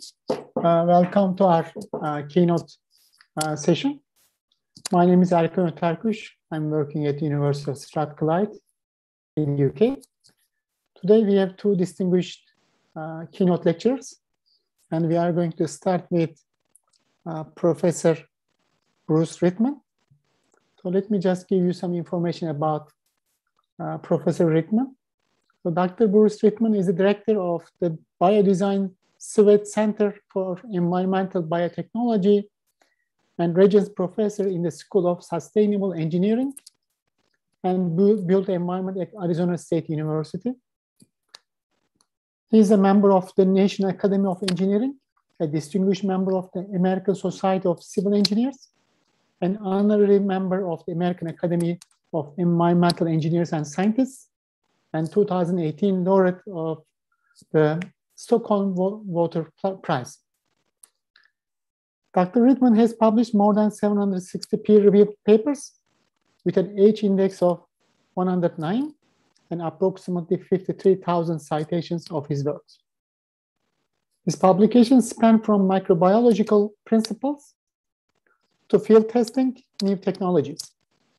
His textbook, Environmental Biotechnology, Principles and Applications, is used by universities around the world to educate students about the ways in which microorganisms can be used to improve environmental quality.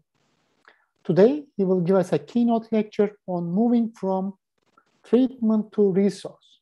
So I believe the keynote lecture will be a recorded video.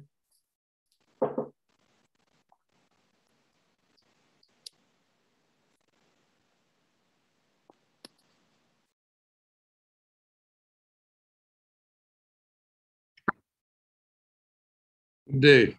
My name is Bruce Ritman. I'm the director of the Biodesign Sweetie Center for Environmental Biotechnology at Arizona State University. And I'm so pleased to be invited to speak today at the TÜBA World Conference on Energy, Science, and Technology. So I'm now going to share my screen and make my PowerPoint presentation. So let me get that set up. It should work here. Let's see here. Let's get a few things going. Right. Here we go.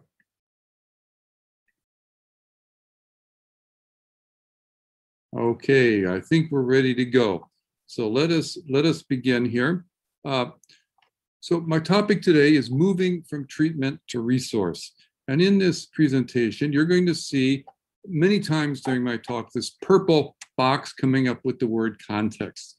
So when I give a talk like this, it's very important to me to help establish the big picture or the context for what I'm talking about. So this helps remind me and remind you of some important big picture context coming up. So I'm going to begin by saying that I've been a professor of environmental engineering for a long time, more than 40 years. And as a professor of environmental engineering, I love activated sludge.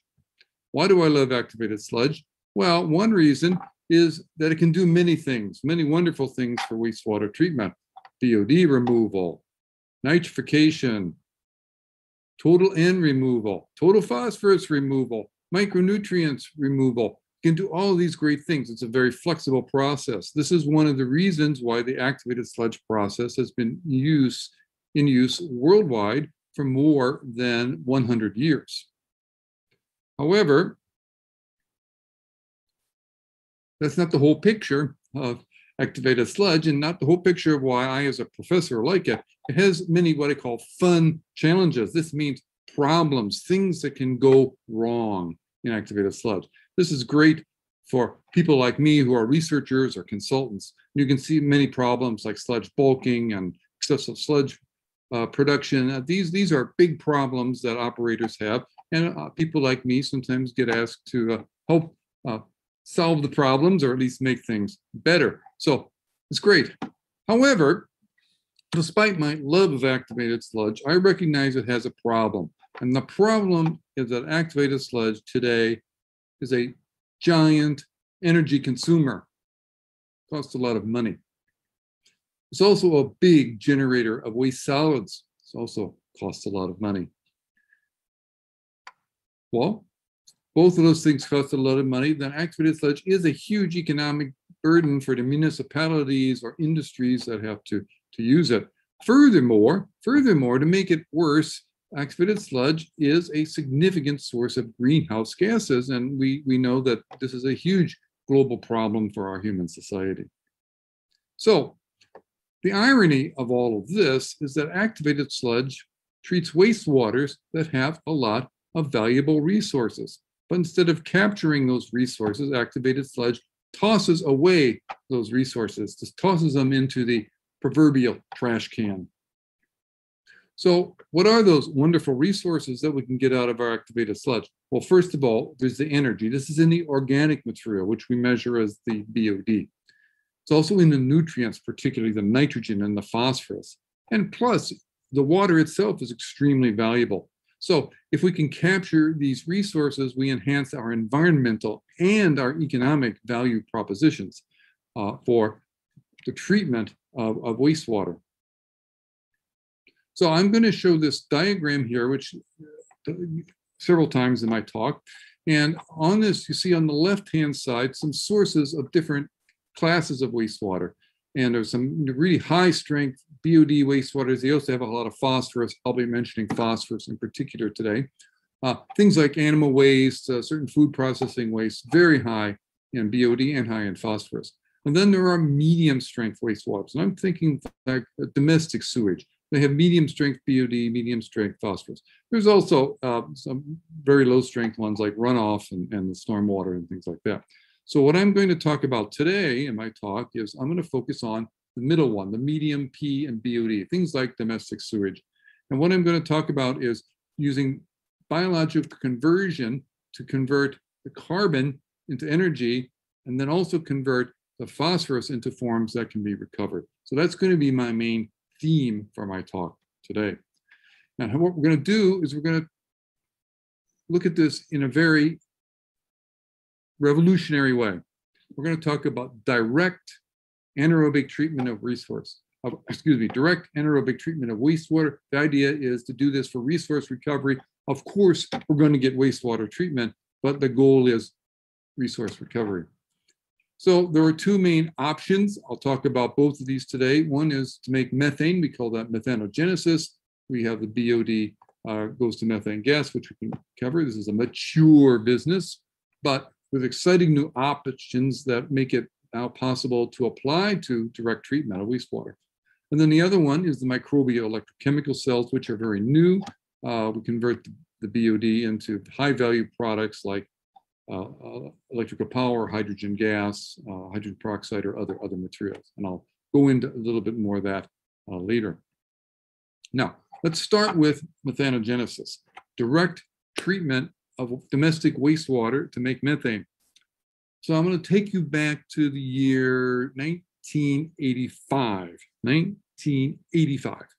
And I was invited to participate in a conference on the direct treatment of wastewater using anaerobic methanogenic processes.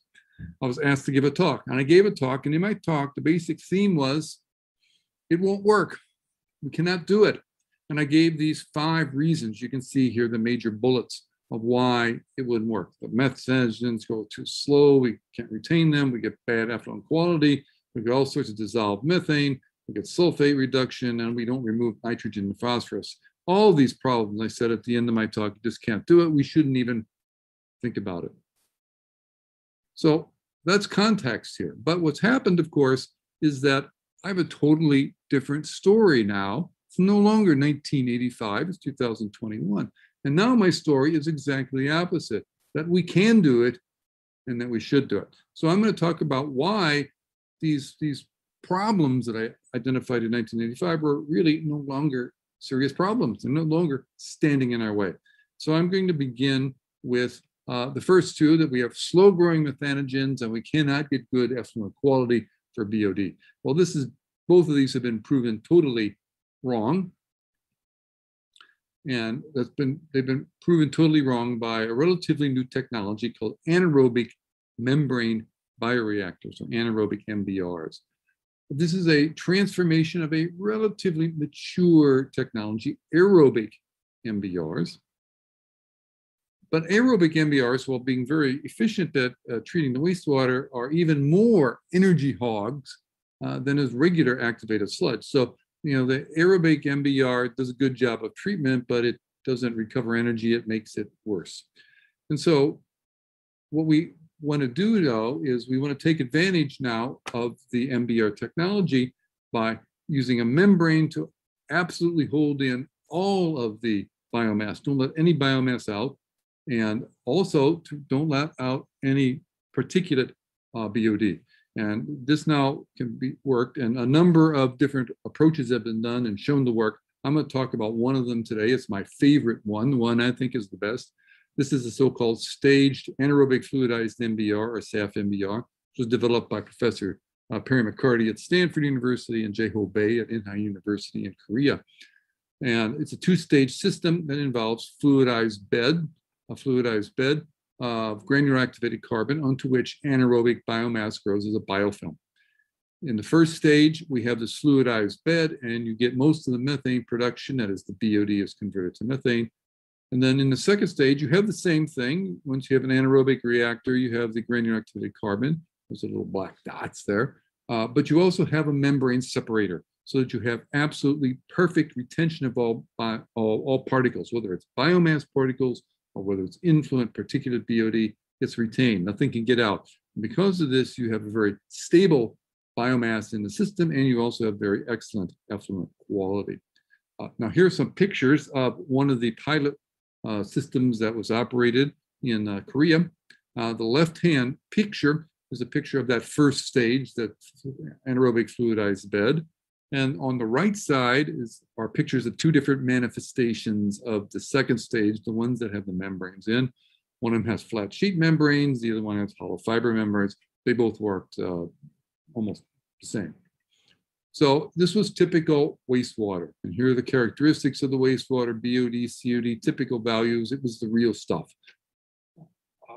It was treated in these systems with a 2-hour detention time in the first reactor, 2.6 to 4.8 hours in the second reactor. You can see the sum, 4.6 to 6.8 hours. This is not a big process. It's not a big process. It doesn't take up a lot of space. So it's, and the capital costs also are not especially high. But the good part, the most exciting part, is the effluent quality. So they operated this for more than 1 year, about 1.5 years, through all the seasons and all the cycles, and it rained and it didn't rain, and all the things that you get with real wastewater. And what you can see here is the effluent BOD. And what I really particularly want to focus in on are the last half of the study, after they get in a nice mature biofilm. And you can see these effluent BOD values are in some cases less than 5 milligrams per liter, and certainly less than 10. This is better than you can get in normal activated sludge. So effluent quality is very good, and it was stable. All those problems about effluent quality and retention of the biomass have been solved. Now, another issue that we have to deal with is dissolved methane in the effluent. This is especially important when you're treating something like domestic wastewater. So when Drs. McCarty and Bae were doing their studies, they looked at what happened to the oxygen demand coming in, and they came up with this pie chart. And you can see a lot of the methane came off as gas. That's good. But a lot of the methane, more methane, came off in the effluent, dissolved in the effluent. And so this is not a good thing if you just let it go. On the one hand, methane is a very potent greenhouse gas, and you just can't let it escape from the effluent. And two, most of your energy you're going to capture is here. So 36% of the COD was dissolved methane. You have to capture that in order to have a good energy and economic balance. On the good side of this, however, is that we have technologies that are very effective at doing this. There are industrial gas transfer contactors that now work for methane recovery from effluents like this. They're very efficient.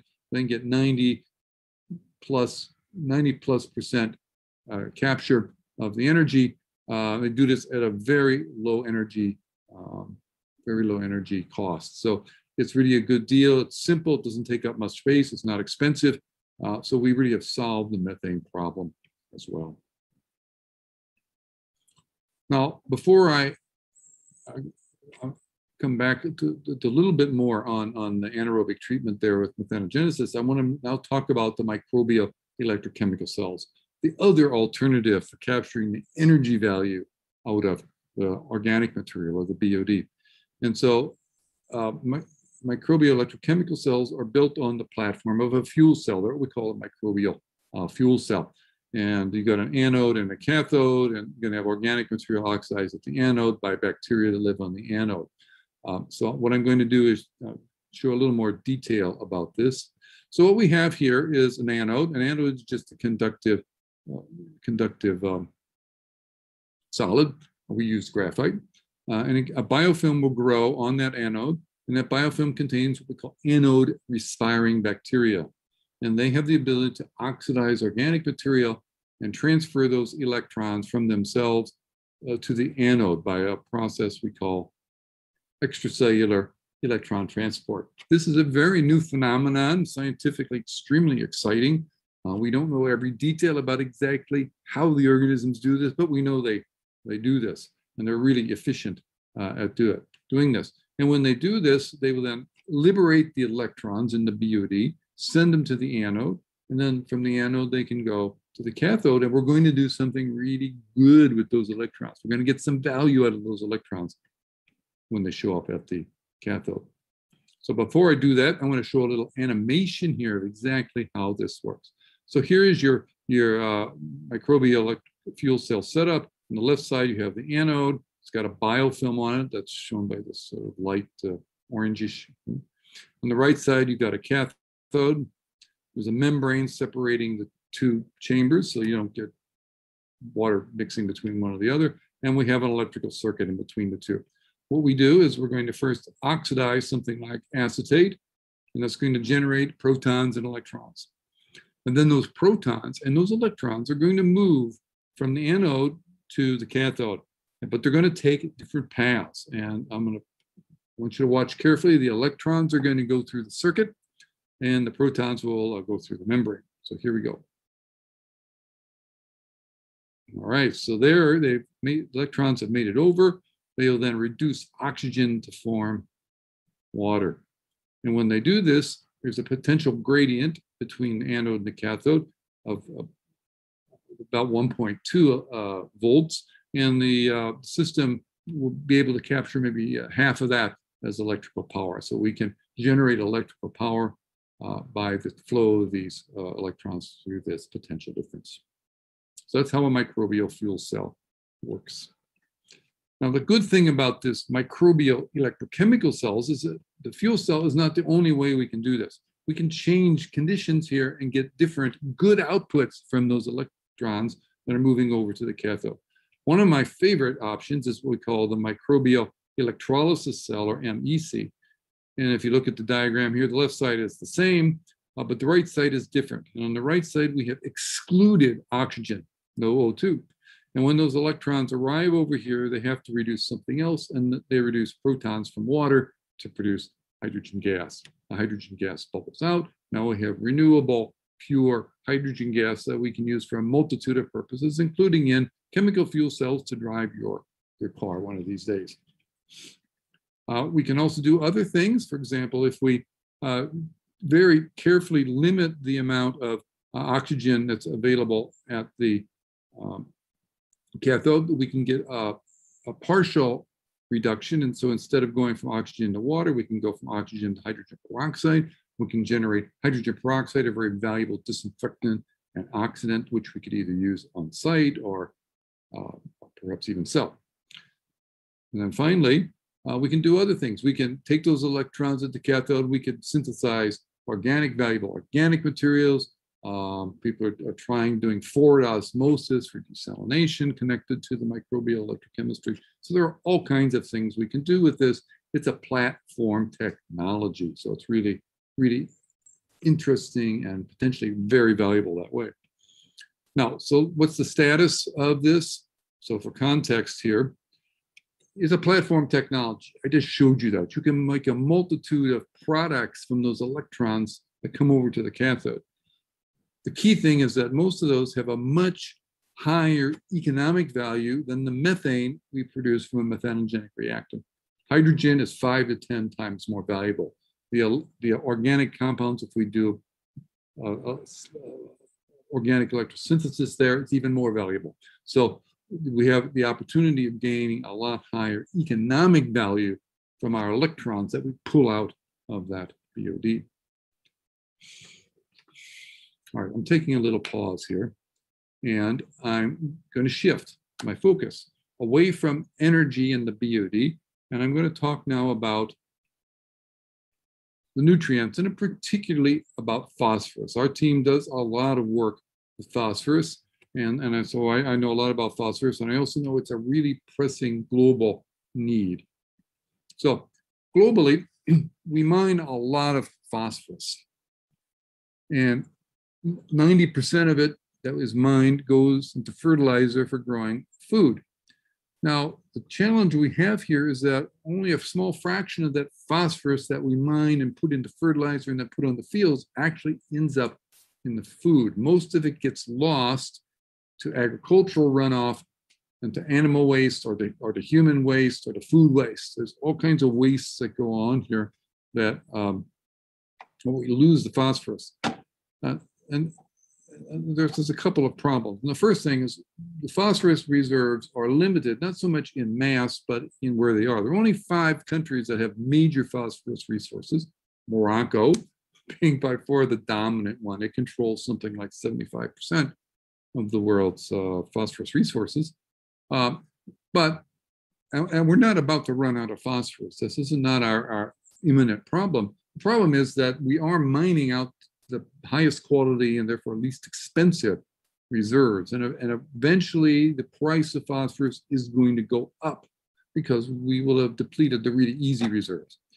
Second problem with it is that this lost phosphorus in the animal waste, in the runoff, in the food waste, when it gets out in the environment, causes huge problems. The main ones being eutrophication and hypoxia. There are more than 400 hypoxic dead zones in the oceans and estuaries around the world. So this is a giant global problem that we aren't beginning to solve. So we need to recover the P to recycle it, so we have high quality P to recycle for agriculture, and we need to get it out of the water to prevent all these environmental water quality problems. So now I'm back to my list of problems with direct anaerobic treatment of wastewater. I've covered almost all of these so far, but I haven't yet covered the bottom one, which is minimal nitrogen and phosphorus removal in an anaerobic process. This is true. In an anaerobic process, we don't generate much biomass. We don't remove much nitrogen and phosphorus into the biomass. And so in 1985, I said, oh no, woe is us. This is a really terrible problem because we need to remove nitrogen and phosphorus. Today, in 2021, I say, we have minimal nitrogen and phosphorus removals. Hooray, this is great. Why is it great? It's great because it gives us the opportunity to recover the phosphorus and also the nitrogen. And again, it looks like this in my diagram. We take, we're doing some methanogenic or microbial electrochemistry to capture the energy output here. And when you break down the organic materials to produce hydrogen or methane, you're also releasing almost all of the phosphorus, also the nitrogen, into forms that should be recoverable out of the water. So what we want to do is we want to separate, concentrate, and recover the phosphorus, also the nitrogen. But today I'm talking about phosphorus. We want to recover it for use and recycle mainly into the agricultural system.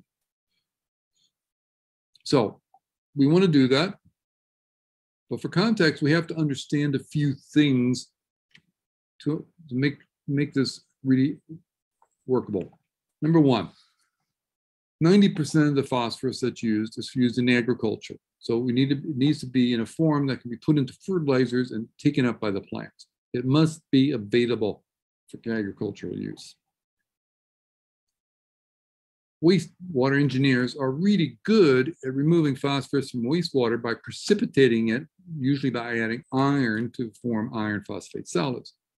It's very efficient. It gets the phosphate out of the water, but these iron phosphate solids are so strongly bonded that if you tried to put them in a fertilizer, they would never be released and made available to the plant. So this is totally not available to plants. It's a total failure when our goal is to make phosphorus that's useful in agriculture. So we can't do our old phosphorus precipitation method with iron or aluminum. So we can't do that.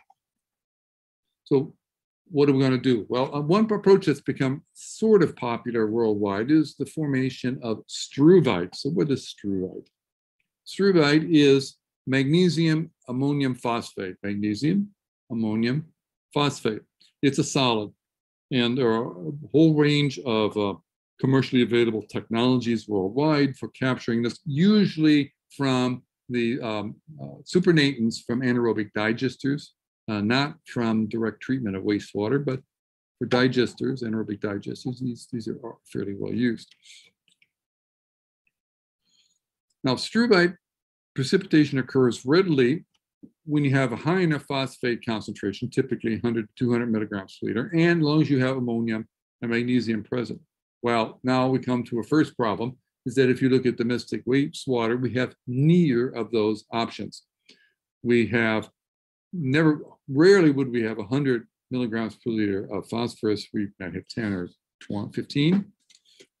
We probably have plenty of ammonium around, but magnesium is usually in very short supply. So we don't have the conditions we need for good precipitation. And we have to add a bunch of stuff and it gets expensive and it might not work well. But even worse than that is that struvite, while being a slow release fertilizer and available to plants, it hasn't been very successfully used. It has association with low phosphorus content in plants, and hence the farmers don't want struvite. The farmers don't want struvite, and therefore we have a current dilemma. It costs us money to capture and make struvite, capture phosphorus and make struvite, but it has little or no economic value. So it's just a big cost to us, and we don't really get any value out of it. So you have a cost but no value. So struvite isn't the answer either. So what is the answer? Well, our team is very enthusiastic about selective adsorption techniques. And there are techniques that are very selective at ion exchanging or complexing phosphate. And these are based on iron hydroxide solids. I show a little diagram over here. Here are iron hydroxide solids, and they complex very strongly to the phosphate or the phosphate ion, and they're really effective at it. So you can do this a number of ways. One way that's commercially available is the PhosX process, is a hybrid ion exchanger. These ion exchange beads, and they have these iron hydroxide functional groups in them, and they're really efficient at phosphorus capture from water, and they have a very high capacity. So they're really good at it. Another way to do it is the Blue Pro process, where they actually take sand, coat it with the iron oxide solids. You can see it's a sand particle, you see iron oxide there, and then when it's exposed to phosphate, you get the absorption of the phosphate strongly on the iron. So this is another commercially available process that you can do. So we know we can remove the phosphorus like this from the water. So that's a really good positive on it. Now, for context here, you have to know a few things. So on the good side, the really good side, the selective phosphorus recovery is really well linked to anaerobic energy recovery. When we break down the organic compounds to make methane or hydrogen peroxide, whatever we're making out of our electrons that are released, we also are releasing most of the phosphorus as phosphate, which means that it's amenable to capture by one of these selective methods here. Also, on the good side, the concept, it's a good concept, and there are commercially available technologies that basically do this. But that then brings me to the cautionary side on this, and that is that these commercial technologies need to be adapted. They were designed to remove phosphate from water, not to remove and recover phosphate. So they're really good at removing, but they're not so good at giving the phosphate back when we want to recover it off the, say, the resin. Furthermore, they haven't been tested with anaerobic effluents. They've been tested in surface water and or wastewater, anaerobic treatment wastewaters, things that have a different chemical composition. So we need to evaluate the speciation of the phosphate and how that interacts with the adsorbents in the real setting of the anaerobic effluents. So I'm coming almost to the end of my talk here, and I want to summarize the key points or the take-home lessons of what I've said so far.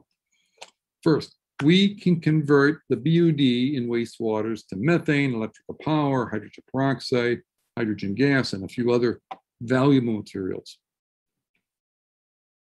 Methanogenesis is possible now. There are people doing anaerobic membrane bioreactors. I showed you a really good example in the SAF MBR, and there are other options as well. They all work. So this is out there. It's commercially available. You can do it right now. Microbial fuel cells, microbial electrolysis cells, and the other microbial electrochemistry approaches are not commercially ready. They have tremendous promise because they offer the opportunity of generating much more high-value, economic high-value products, but they're still at the R&D stage. So you can't go out and buy one and have it just work in the field. Now we turn ourselves to phosphorus, and it's basically the same for nitrogen. We need phosphorus for agriculture. 90% of the phosphorus that's mined goes to agriculture. And if we can capture it for economic benefit, we turn treatment liability, that is, we don't normally remove much phosphorus in an anaerobic process, we turn it into a benefit because we're now able to capture this valuable material here. Methods are available for removing it, but they need to be adapted for this setting of treating anaerobic effluents for removal and recovery. So that's where we are. In fact, our team is active in research on exactly that topic now. So now I'm coming to the very last part of my talk, a little view into the past and the future.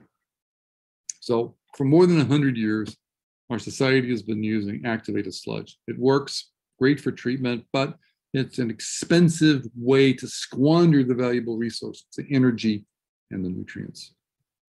The future, something different. I call it a resource factory. We're going to take used wastewater, or wastewater, and we're going to recover it in a factory that's going to generate energy from the BOD, nutrients for agriculture, the phosphorus and the nitrogen, of course, the water itself. It's going to look something like this. This is a schematic from a paper I published a few years ago in Nature, in which we outlined a resource factory. And you can look here and you can see after some pre-treatment to remove the big stuff, we go to a two-stage anaerobic treatment process. This is modeled on the SAF MBR approach. We're generating methane gas here for energy. Then the water can go to our selective absorption ion exchangers to remove the P and the N for fertilizer. And then if we really want high quality water, let's say for certain industrial applications or even for drinking water, we can go to advanced treatment like reverse osmosis. Now, this is a fit for purpose treatment technology. So depending on your setting, you could stop the treatment in any place. If you don't really need to capture nutrients, for example, you're in an agricultural area and you can use the water directly for irrigation and putting on nutrients, then you just stop here. If you just need medium quality water, you're not producing, say, drinking water or something for, say, electronics industry, you can stop here after the nitrogen and phosphorus removal. And if you need, of course, the maximum quality, you keep going with something like reverse osmosis. So as part of writing this paper for Nature, we did a simple cost analysis. This is just for operating costs, only operating costs here. And we wanted to capture the costs and the benefits of it. So it's a bar chart in US dollars per year for a treatment flow of 100,000 cubic meters per day of typical domestic wastewater. On the right side here is the bar chart for traditional activated sludge. And you'll see there's a lot of numbers below the line and negatives. These are costs, a huge, huge cost for electricity to run the whole system. And then there's major costs for the chemicals and the handling and disposal of the biosolids, so huge costs. However, if you go over to the resource factory, like I just showed in the previous slide, you get a different picture. You can see, well, of course, there were still some costs. There's still some biosolids and there's still chemicals and things you need. But the energy output is actually more than the energy cost to run the system. So there is a modest economic value of the energy output. Plus, you can sell the nitrogen and phosphorus, and you can sell the water and gain on this. So if you look at it, you can see there's a net cost here of about $4.6 million per year. And here is a net gain of about $1.7 million per year. So if you are an operator, the plant, or the city engineer, what would you rather have? Would you rather spend $4.6 million per year? Or would you rather gain $1.7 million per year? Well, you can figure that out. With that, I'm coming to the end. I'm told about a really new evolutionary process in the wastewater field, moving from treatment to resource. We're moving from wastewater to resource factory. With that, I'm going to stop my talk. I hope that you've enjoyed it and learned something. And again, thank you so much for having me here today.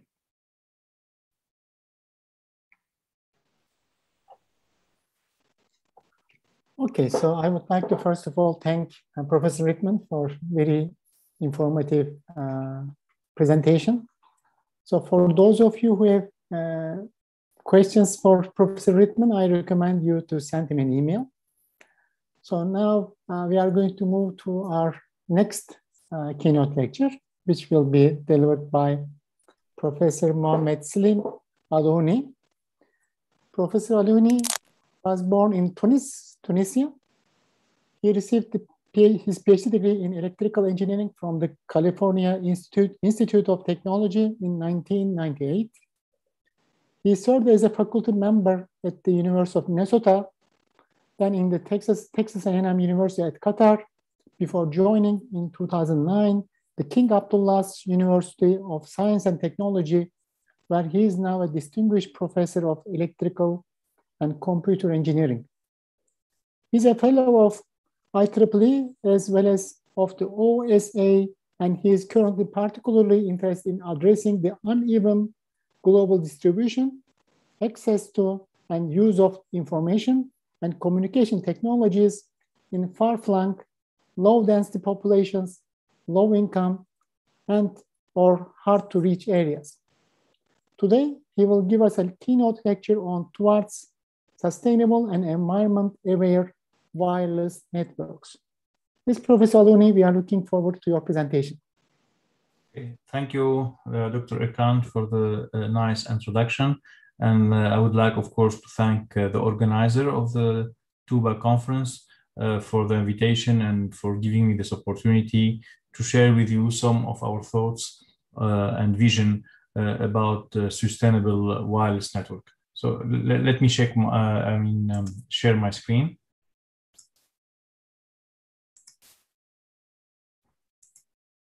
Okay, so I assume that you all see my screen now. Yes. So let us start by talking about this so-called mobile revolution that we are all contributing to and we are witnessing. Indeed, some argue that the mobile is so far one of the most rapidly adopted consumer technology in history. Nonetheless, of course, as users, we'd like to see more coverage, better connectivity, high data rate, access anytime and anywhere. And of course, we want, also to get this at a reduced cost or in an affordable fashion. Now, these increase in demands, or these trends in terms of better performance, is something that we have seen constantly over the past 4 decades. So if you may recall, the 1G was in a way during the 80s the kind of proof of concept kind of stage, showing us that we can have mobile phones. And then during the 90s, we moved from analog communication to digital communications to basically offer better voice quality. And then in the 2000s, we were able to start browsing the internet from our mobile phone. That was the 3G era. And now, as you know, we are at the end of the 4G era, where we are already enjoying high-speed connectivity from our mobile, and 5G is being deployed in many cities worldwide as we speak, basically. So as you can see, it takes about 10 years to kind of, let's say, develop a new generation, and another 10 years to deploy it, start using it, and eventually migrate to the following generation. So as you can easily guess, as we are deploying 5G now worldwide, researchers in wireless communication and engineers in wireless communication are already thinking about what should 6G be, where 6G obviously is going to be, or is expected to be deployed 10 years from now, roughly, or by the early 2030s. So it's an interesting period of time where people have looked at in a speculative way on vision for the 6G networks. And of course, the first reflex is to try to go better, higher speeds, better performance. But I believe that it's also good to look at some of the shortcomings of 5G beyond just pure performance from a speed or coverage perspective, and try to address some of the shortcomings as part of beyond 5G or 6G networks. So let's say that one of the first important, I would say, shortcoming of 5G, at least based on initial deployment, is that there is, or what has been observed, is that there is a significant increase in the number of base stations being deployed to cover the same area, and as such, there is correspondingly a significant increase in power consumption.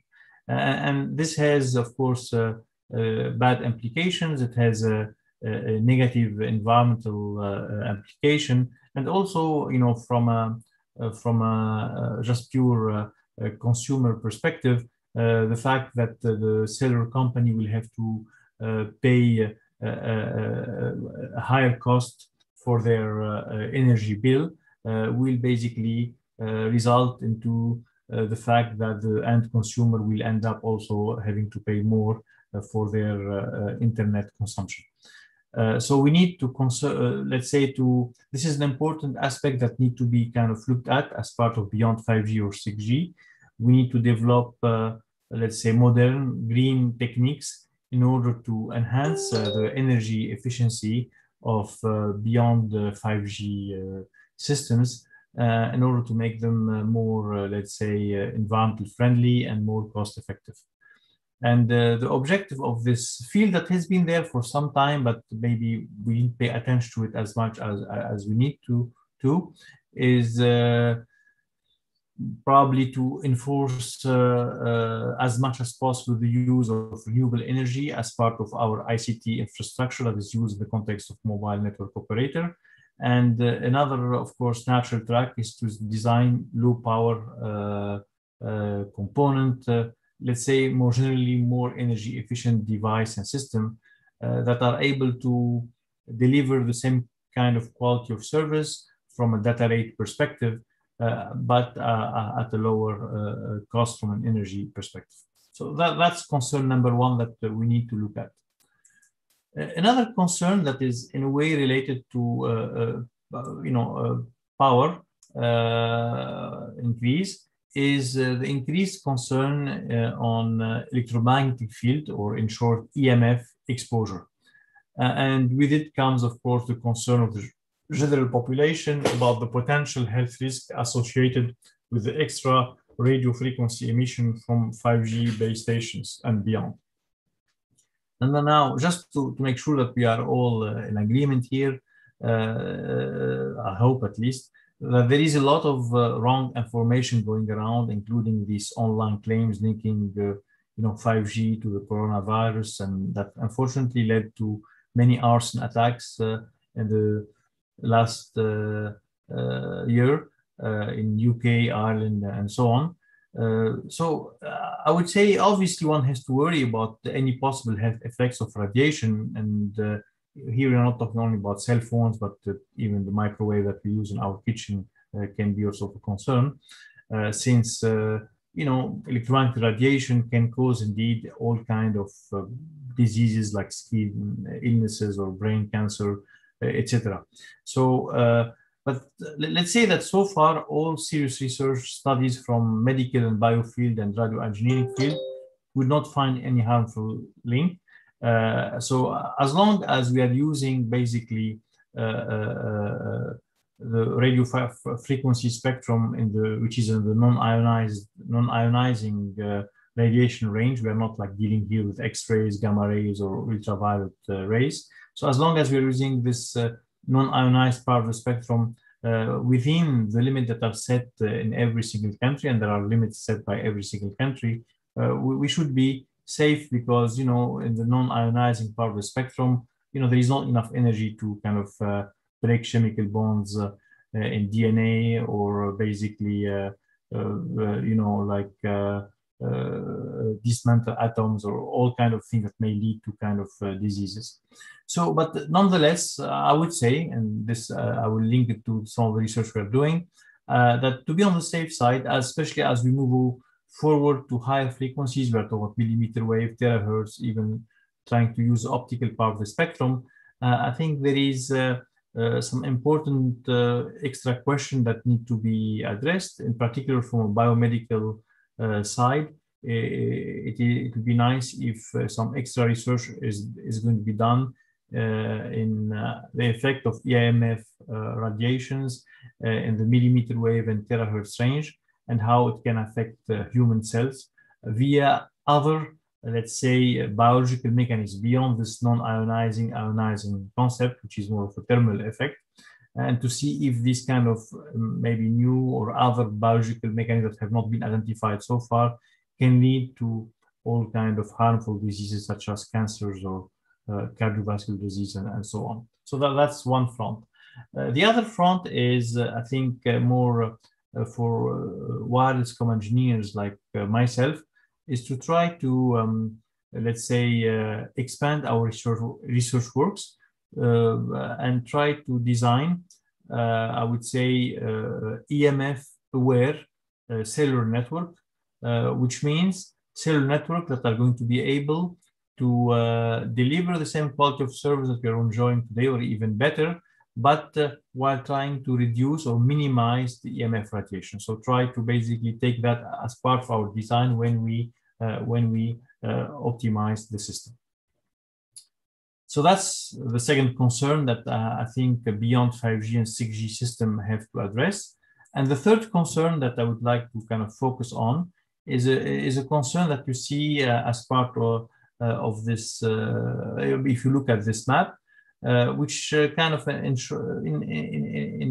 short tells us that about half of the world population is either unconnected or underconnected. We are talking about roughly 3.8 billion people, and obviously,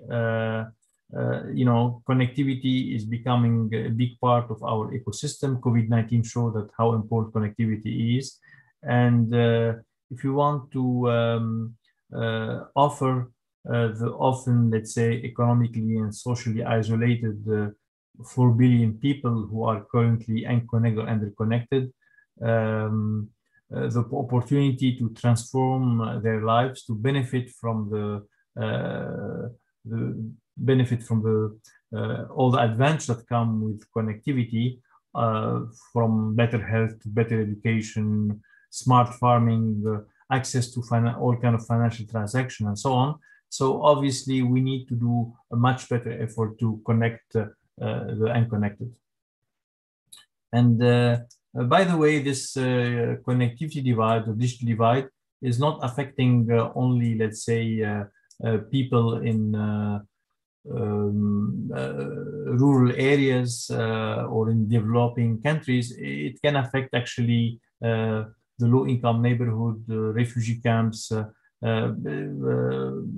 in some of the biggest cities in the world. So, so it is a general problem that we need to address.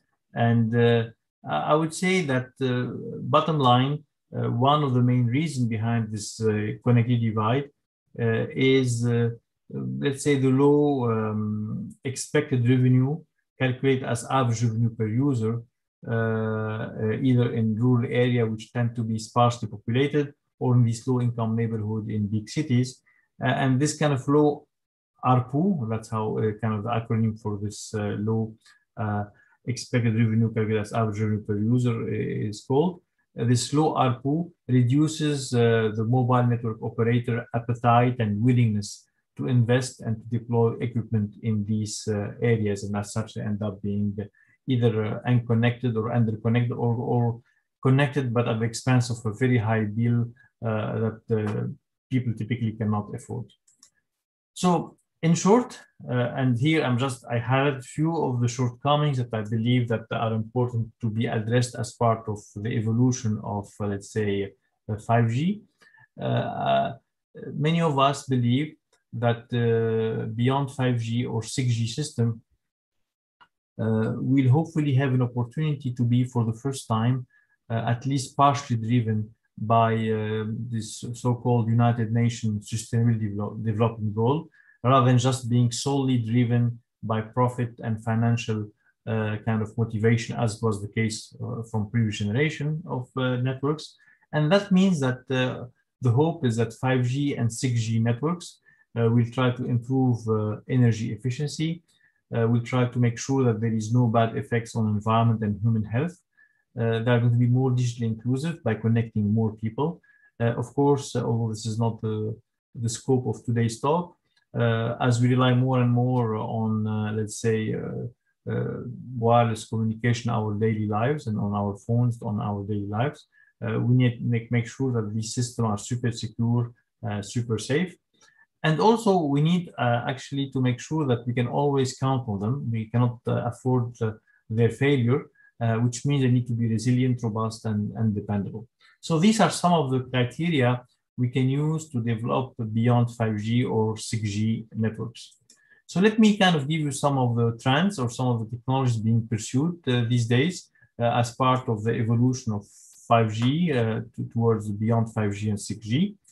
So one of the technologies that's picking up big time over the last couple of years is so-called artificial radio space. It's a natural evolution of communication systems, where essentially we have seen initially back in the 1940s and so on, at that time, developing essentially optimized communication system by optimizing the receiver side. Then by the 90s of the past century, we focused on not only optimizing the receiver, but also optimizing the transmitter. So basically, the natural next step beyond just optimizing the receiver and transmitter is try to influence or optimize, if you will, the channel, the medium between transmitter and receiver, and making it kind of, that's what's called artificial radio space, trying to change the channel through these metamaterial surfaces or tunable reflect array, which consists of low-cost, low-power consuming passive active reflecting elements. And essentially, they are trying to make the propagation environment between the transmitter and receiver optimized in a way that is more favorable for end-to-end performance enhancement of these communication systems. This work has, or this kind of concept or paradigm has been kind of really investigated in much, let's say, details over the last couple of years. So just let me show you the potential of this approach based on one of our papers that has been published on this topic. So obviously, you hear what we're looking at is a coverage area. You have a base station in the middle. You have some buildings that are basically acting as obstruction in a way for some of the points that you would like to access, the red points, because they end up being behind these obstacles. There is no good line of sight between this base station and these red points, which means that essentially you end up having poor SNR and blockage.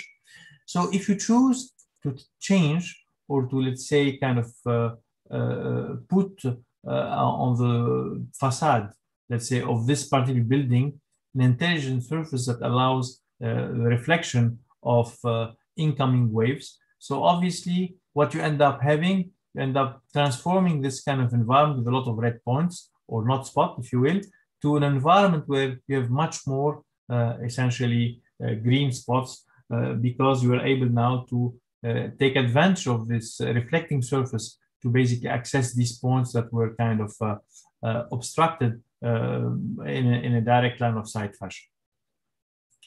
So if you will, this was the initial kind of coverage area, the green being good, the red being not satisfactory. And as soon as you transform this building, or you use the facade of this building as a reflecting surface, you move from this setup to this much better setup in terms of coverage.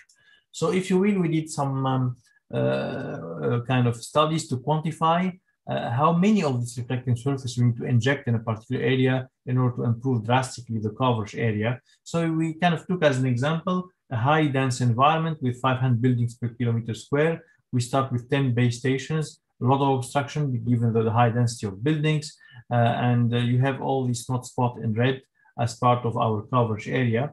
And then you start injecting, we are using here a stochastic-based geometry approach where we are injecting in a random way this reflecting surface depending on availability of access and so on. So basically, when we go to 5%, which means out of 100 buildings, only 5 of them are going to be equipped with these reflecting surfaces, already we see a lot of reduction in these red knot spots from what we used to be at when we had like basically 0% reflecting surfaces.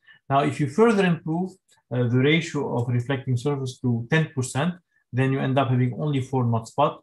By the time you reach 40% of basically surfaces or facade that are equipped with reflecting surface, you end up with basically a full coverage without any knot spot within your coverage area. So obviously, this is happening without the need to increase power. We are just reflecting available waves towards the direction where basically signal was not reaching out. So that's, in a way, an approach to improve the efficiency or the energy efficiency of server networks. So as a way to quantify that, we show you here the coverage probability as function of average power consumption. This is the kind of benchmark, the blue dash curve, where essentially we have no, let's say, RIS. And then as we increase the percentage of RIS or reflecting intelligent surfaces, we tend to improve quite a bit our coverage probability, again, without the need to increase our average power consumption. Now, what about this concept of EMF-aware wireless networks? So what can we do to basically design wireless network that can deliver the same quality of service we expect from a network, but with less or with reduced EMF radiations? So we are using here a UAV-based solution. Just to put things in context, UAV have been seen already as part of the evolution of 5G, and clearly as 6G is going to be deployed, UAV are going to be used quite a bit as flying base stations, not only for emergency communication, but also for offloading in massive events like soccer games. It's already being used for military applications, and actually UAV and drones, especially high altitude drones operating in the stratosphere, are expected to play a big role actually connecting the unconnected, because they can act as a flying base station over large coverage areas. So the solution we kind of came up with is a solution that comes or that starts with the assumption that has been kind of viewed or reported by many people who are doing research in this field, that most of the exposure we get is actually coming from our cell phone. The exposure coming from faraway base station is minimal, because by the time the signal or the wave arrives to you while you are far from the kind of transmitting base station, the amount of power is minimal and the exposure is really negligible. However, a cell phone, a tablet, a phablet operating at full power because it's far from the base station can basically emit quite a bit of EMF radiation, and that can be actually the main source of our EMF exposure. So the idea here is to use what has been called in a different context previously decoupling, uplink, and downlink, which means what we see here is a situation where the downlink is coming always from this base station for all this area where you have a downtown and you have like a neighboring kind of a commuting area, urban area. So the downlink is always coming from this base station, but for the uplink, just to minimize the amount of power that we need to get out of our cell phone or tablets, we make sure that we make the base station come as close as possible to the users, which means we are using drones. We use the tethered drones for long endurance drones, can be any kind of drones. And the drones can position themselves in the morning. Let's say most people are working in this business area, so they'll be here. During the evening time or during the commuting time, they'll be kind of helping with the highway. And then during the night, where most people probably will be in their homes in this kind of suburb, then basically the drones that are going to help the uplink again will be mostly located in this urban area. The idea is to make sure that the transmission coming out of our cell phone transmitted power is minimized. So we had, of course, to optimize the system to allocate, users to drones and to optimize the power transmitted level. Anyway, to make a long story short, what we showed in our study is that as a benchmark here, we show the kind of total EMF radiation we get if we go with the classical approach where downlink and uplink is done through a central base station. And then we show here in the lower part, our scheme, where basically we are doing this decoupling process where the downlink is coming from a central base station, but uplink is coming or is being kind of routed through these tethered drones. And we show that actually we are still actually not only maintaining performance, actually we are improving performance in terms of data rate using this decoupled approach. Last topic or concern that I raised was this connecting the unconnected. And as I mentioned earlier, obviously connecting the unconnected is an important kind of goal. It's known as Global Access to Internet for All, or Gaia objective. The reason why this has not been done can be summarized by this diagram showing that using satellite communication or classical geosynchronous communication is not really suitable for internet delivery because of the cost that can be low for broadcasting, but not maybe not affordable for internet browsing. It has to be kind of customized and to different individuals. Again, using also optical fiber microwave links, it doesn't make much sense for from a business perspective to lay kilometers of hundreds of thousands of kilometers of fiber or cables or microwave links to reach a sparsely populated area. So the idea is to go to this global connectivity holy grail region where you are able to get a good quality of service from a delay perspective, from a rate perspective, but at a low cost. And the way we will achieve that is through so-called integrated space, air, ground networks. So by space, we mean satellites. There has been a revival on satellite communication, and here we are talking not only about a very high throughput geostationary satellite, but also all these mega LEO constellations that are being launched as we speak. and this is mostly for backhaul. But there are also aerial solutions, and here we are talking about balloons, airships, high-altitude platform operating in the stratosphere or even lower to basically give access to user through this flying base station at a relatively high altitude, so that they can act as a macro or super macro base station. And you want all of this to be integrated with the ground, which means that the user at the end of the day would be using the same kind of standard or the same kind of network, rather than what is happening now, where you have different phones, some phones operating on satellite network, some other phone work on cellular network. The idea that these two networks have to converge, and the end user should not really know if he's connecting to an aerial base station or to a terrestrial base station that's backhaul through a satellite. That's kind of something that doesn't matter for him or for her. What matters is that essentially it is his or she's using the same kind of phones and can benefit or reap, let's say, the benefit of the economy of scales in terms of the cost of the device that are going to be used. So that's clearly an important topic that's being pursued as we speak. And as I mentioned, one of the areas we're focusing on in my research group is the study of the so-called hybrid very high throughput satellite system with site diversity. By very high throughput satellite, we are talking about satellite that will be operating by the early 2030s with the capability of processing up to 1 terabit per second. And on one side, you have what we call the user side, multi-beam capabilities, where the beam can be targeting different area at any given time, given demand of traffic on the ground.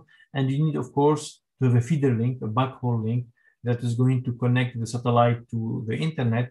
And the proposition here is to move away from RF or Ka band type of feeder link that are being used today, because you know, Ka band is getting scarce. It might be used for cellular networking or for actually the user link on this other side. And as such here, what is being proposed is use of the optical feeder link or free space optics. We are not talking about fiber optic communication. We're talking about basically using optical wireless communication in free space. And that can deliver the 1 terabit per second, as long as we're able to mitigate the effect of weather, such as cloud and so on, and which means that we need to have probably multiple optical gateway station on the ground. That's why it's called site diversity. So basically, if a signal gets blocked in one particular location, it can be recovered from another location. And as I mentioned, if you want to kind of reduce your delay, you want to go for these lower orbit satellite constellations. There are many of them that are being kind of built and being launched as we speak. We talk about OneWeb, we talk about Starlink of SpaceX, Kuiper of Amazon, Orchestra of Inmarsat, and so on and so forth. Many of these constellations are being launched, and there's quite a bit of interesting studies done in terms of how dense should be these constellations, so that basically we can have a reasonable amount of data rates on the ground. This is another interesting direction we are getting into. Now, connecting the unconnected is going to help, of course, these rural areas, and will allow us in a way to move from this, let's say, narrow concept of a smart city to something broader, because if we are able to connect villages, hamlets, and so on, we can call them smart village, smart hamlet, which means that people may start enjoying the same quality of life that they are enjoying in big cities, from a health perspective, from a, let's say, education perspective, entertainment perspective, without being essentially living in crowded cities. And this can hopefully trigger one of the first counter-urbanization process that we have seen, and help actually, you know, kind of go against this trend of having more and more of these mega cities that tend to be polluted and need to be kind of managed in a sometimes complex fashion. Just one last remark here. There's also an interesting connection between this future aerial and space network with future transportation systems, which are going to involve these flying taxis or flying cars that are going to take advantage of near ground space to transport goods and transport people. These are essentially drones that are going to be act as a transportation, as part of our transportation system in the near future. And obviously they will need some communication systems. First of all, for control and command, they tend to be autonomous, so they have to be completely reliably basically controlled, but also to, let's say, make sure that we are able to offer the passenger flying in these flying taxis, basically internet service while during their trip. And this aerial solution can be a really good backbone network for this kind of network transportation system. Now, few final slides. I have 3 more slides and I'm done. Another important aspect, as I mentioned earlier, is this concept of resilience. We want our networks to be really resilient, dependable. We cannot afford anymore to see them going into an outage, given the high reliance we have on this network in our daily lives. In particular, as you know, and many of the world these days, unfortunately, is suffering from these fires everywhere. So disaster, natural disaster or human-made disaster can hit any place, even places that are of course connected, and that overnight can become not connected. So you need to be able to kind of connect on the spot, basically. Overnight, areas have infrastructure have been destroyed because of natural disaster.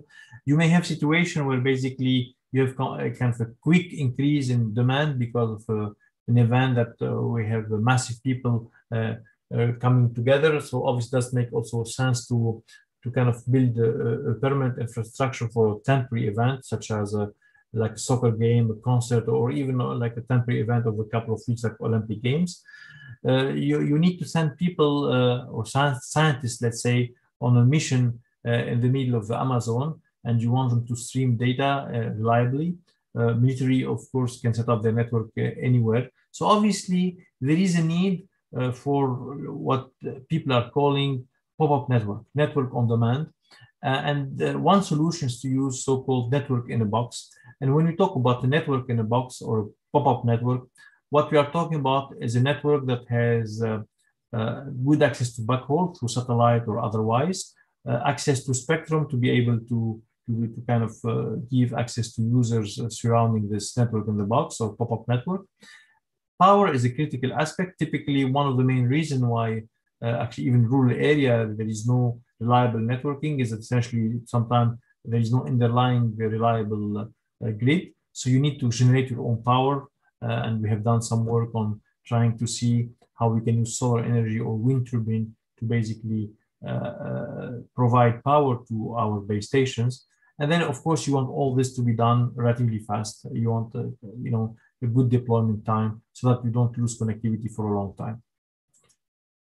So we did the study showing how, for example, drones can help basically in a disaster operation.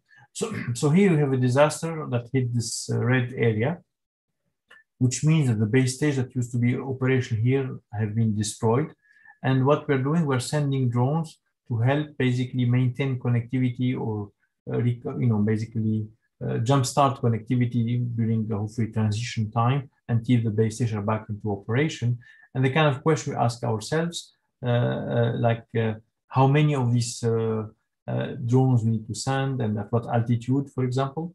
And just to make a long story short, our results are showing that there is an optimal number of drones you need to send, and they depend obviously on the disaster radius.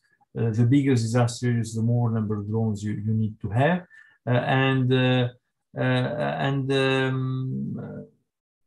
You don't want to overdo it, because if you put too many drones, they can start interfering with each other. And then the other remark or conclusion that came out of our study is that essentially, if you have a large disaster radius, then it's better to go for high altitude platform. Basically hubs operating at 20-kilometer altitude, because you can have a large coverage area without having to send many small drones at a low altitude that can start interfering with each other. So with that, I would like to thank you all for your attention. And to tell you that as wireless engineers, we are still having a lot of challenges ahead of us to hopefully make this prophetic kind of statement made by Nikola Tesla 100 years ago a reality. Thank you again for your time, and thanks to the organizer for the invitation. Thank you very much, Professor Aduni, for a very nice presentation. So now let's move on to Q&A session. So first of all, I just want to remind our participants that they can actually type their questions in Q&A box. Actually, we already have 2 questions there. So let me start with the first one from Nader Giovanni. So Nader is asking about, first of all, actually, he's thanking you for the great presentation. And his question is, to what extent should we be worried about the health-threatening sayings about the 5G internet network? Yeah, as I mentioned, things are regulated, and the regulations tend to be very strict everywhere worldwide. So obviously, as long as regulation is followed, which means that essentially all the base stations are transmitting within the allocated or the kind of well-known thresholds, based on all studies, things are still very safe. Now, as we move beyond 5G, when we start using more of the terahertz and beyond, as I mentioned, we need to do more studies to quantify the effect of this higher frequency on our health. And as I mentioned, or I showed in my slides, we can also try to put that as part of our design. We try to kind of develop new network solution that can provide the same quality of service. However, they are doing that while reducing EMF radiation, so that they meet any kind of requirement that can be revisited as part of new studies that can be done in the future. But for 5G, from what I can tell, things are really, there are usually health kind of thresholds, and the regulation is like really much below to be on the safe side. Thank you. The second question is from Professor Ibrahim Dinçer. He's asking about, when do you think that we will reach the saturation in terms of global connectivity? Do you see the future no more manageable? I mean, the idea is to be indeed sustainable. You don't want to reach a situation where we are not able to connect people or you don't have enough energy. So we need to evolve like any technology. It needs to evolve, and we need to evolve in a sustainable fashion. So when we talk about communication, what are the constraints? The constraints are spectrum. Of course, you cannot create spectrum. Spectrum is a limited resource. So you need to make sure that you use more efficiently the spectrum available and migrate towards higher spectrum available, like terahertz or optical part of the spectrum. So that's make us, I think, give us more degrees of freedom. So that's one aspect. But of course, the other aspect is sustainability from an energy perspective. We cannot keep just improving the performance of our network at the cost of putting more and more energy in them or power. So we need to make sure that basically we become more energy efficient in order to be basically sustainable. So I think if you are sustainable, according to at least these 2 aspects that I just kind of mentioned, we are still going to be able to provide hopefully global connectivity for people and for device. When we talk about connectivity, we're not connecting only people, right? We are connecting all kind of IoT device, and this is also growing at a huge scale. But so far, we have been able to do that, and we hope that to do it even more carefully and more, let's say, in a sustainable fashion as we move forward. Okay, thank you. Actually, I have two questions. So the first one is regarding what Elon Musk is currently doing. So basically, they are saying that he's planning to send thousands of satellites so that basically we can achieve this global network. So also at the same time, some people are saying that actually his main purpose is to accelerate the connection between New York, Wall Street, and also London.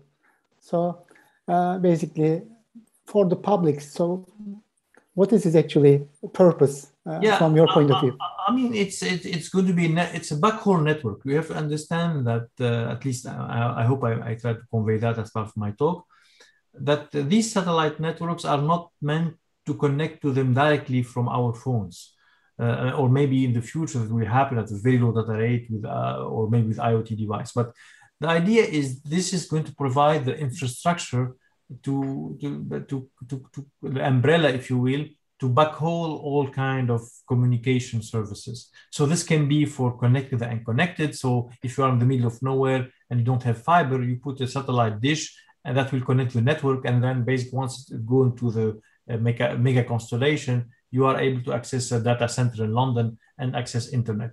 It can be for, let's say, a ship in the middle of the ocean, and that needs also to connect, and that will be through a satellite dish. It can be also for, like you mentioned, sometime if you have, let's say, very tight communication constraint. We are talking here like financial trading and things like that. Sometimes indeed satellite communication can be faster just because you go through space. It can be faster than going through an optical fiber if it is between Hong Kong and New York or something like that. So there are some cases where you can show that indeed going through a satellite network, if it's well designed, can give you faster kind of connectivity, and sometimes a fraction of a second can make a difference in this kind of trading. So it's an infrastructure that will be there and that can be used for different purposes. It's like when you put a highway or a train kind of line, you know, it can be used to transport goods, transport people. You know, people can use that highway in a different way. You can think of this backbone as a highway of information that people can connect with according to different protocols. It can be also for all kind of IoT device, as I mentioned, for monitoring smart agriculture and so on. And by the way, you know, I tried to convey that also, but I'm not sure if it was clear. There is not only one project. I mean, Starlink, sorry, which is SpaceX or Elon Musk project, is one among many. Amazon has Kuiper. Inmarsat has recently developed, kind of mentioned that they are developing the so-called Orchestra, Curvanet, OneWeb. There are about, I would say, 6, 7 competing, or maybe they'll coexist at the end, because every constellation will have, anyway, at the end of the day, a limited capacity. You cannot, it's not like an infinite capacity. So they may, at the end, coexist and basically share the market. Okay, so my second question is actually regarding security. So, you know, in terms of 5G, you know, Huawei is a pretty, you know, I think dominant company now for 5G applications. So as you know, they were also planning to actually establish this 5G network in the UK, but United States put a lot of pressure to the UK so that basically they somehow cancel their agreement with Huawei. So in terms of basically security, and also from this, you know, for example, from a company like Huawei, what are the things that we need to be aware of regarding security aspects? Yeah, I'm not, this is not really my area of expertise, cybersecurity and security, but of course, I mean, we, just like you, when you follow the news, it seems to be becoming, I mean, I don't remember seeing that in the previous generation, but obviously as part of the 5G discussion, there has been a lot of discussion about, you know, like where data lands, who is able to access data, can data be eavesdropped? So this is a topic that is sensitive. I hope that, at least for us as scientists, that this is not going to stop us from the ability to collaborate across countries, because this one of the success stories of mobile communication, or why we're able to have this so-called mobile revolution, because especially 5G, it's or 4G and in 5G, we are talking here about global standards. Remember when at the time when we had 2G and even 3G, it was a bit problematic because you have to have multiple phones sometime, or phone with multiple bands, because people were not able to work together. I think one of the achievements we were able to do as part of 4G and 5G, this kind of ability to come up with global standards that make your phone roam and work anywhere without having to change bands or change phones. So I hope that this extra caution that maybe has to be done by people in charge of these kind of issues will not kind of lead to fragmentation in terms of standards, in terms of research, and at the end of the day, kind of losing this ability to use the same phone everywhere. Now, on the other hand, I mean, one of the nice things that is also progressing from a research perspective, and actually is also going into business, is so-called Open RAN. This ability, I mean, like when you look at Huawei, Ericsson, they are very powerful, of course, kind of telecom, let's say, companies that are building end-to-end solutions, which can sometimes lead to this, you can call them monopole or very strong position in the market. But with the Open RAN paradigm, the ability to basically kind of make it, maybe make the radio access network more open, where everyone can contribute one piece to this big puzzle while still talking to each other in a coherent way, can make things a little bit more flexible, as long as, of course, I mean, there will be no dominant player anymore. There will be some very good players in every single sector that have to work according to certain security standards and a certain, let's say, specifications, and together they can provide hopefully an acceptable solution that, because to be coming from different teams, will be less subject to the kind of scrutiny we are seeing these days with 5G. Great. Okay, so thank you very much, Professor Adoni, again, for your very nice and informative presentation. And also, I would like to thank all participants for participating the keynote session today. And I would like to actually, I am hoping that everybody will enjoy the rest of the conference, and I wish you a very nice day. Bye-bye. Thank you very much. Thank you. Thank you again. Bye-bye. Bye-bye.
Good afternoon, ladies and gentlemen.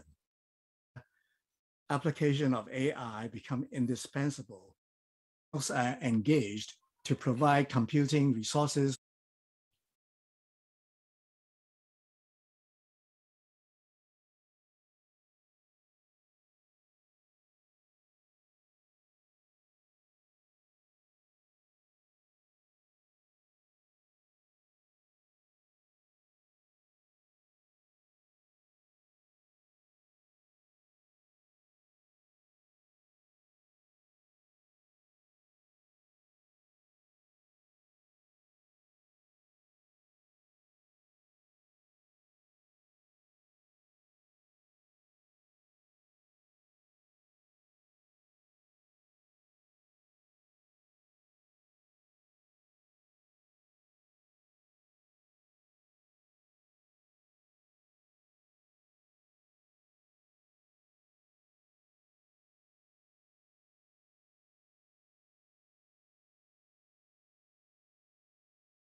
Hi. Hello.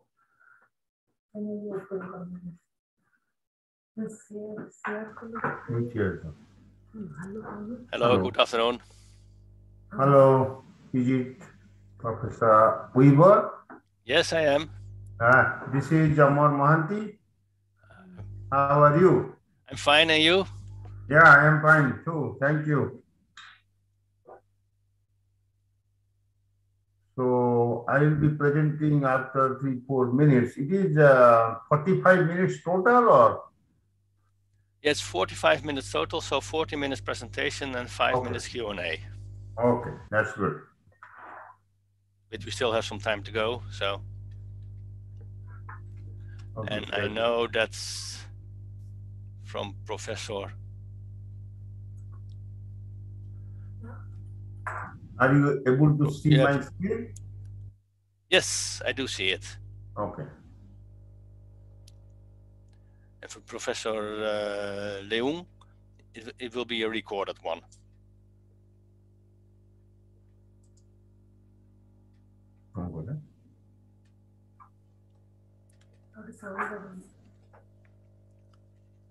So you will be the first one? Yeah.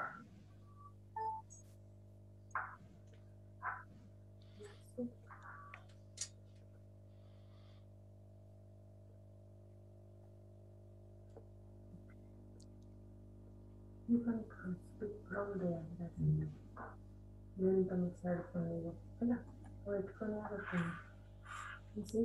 How to go back? Or go back. Yeah.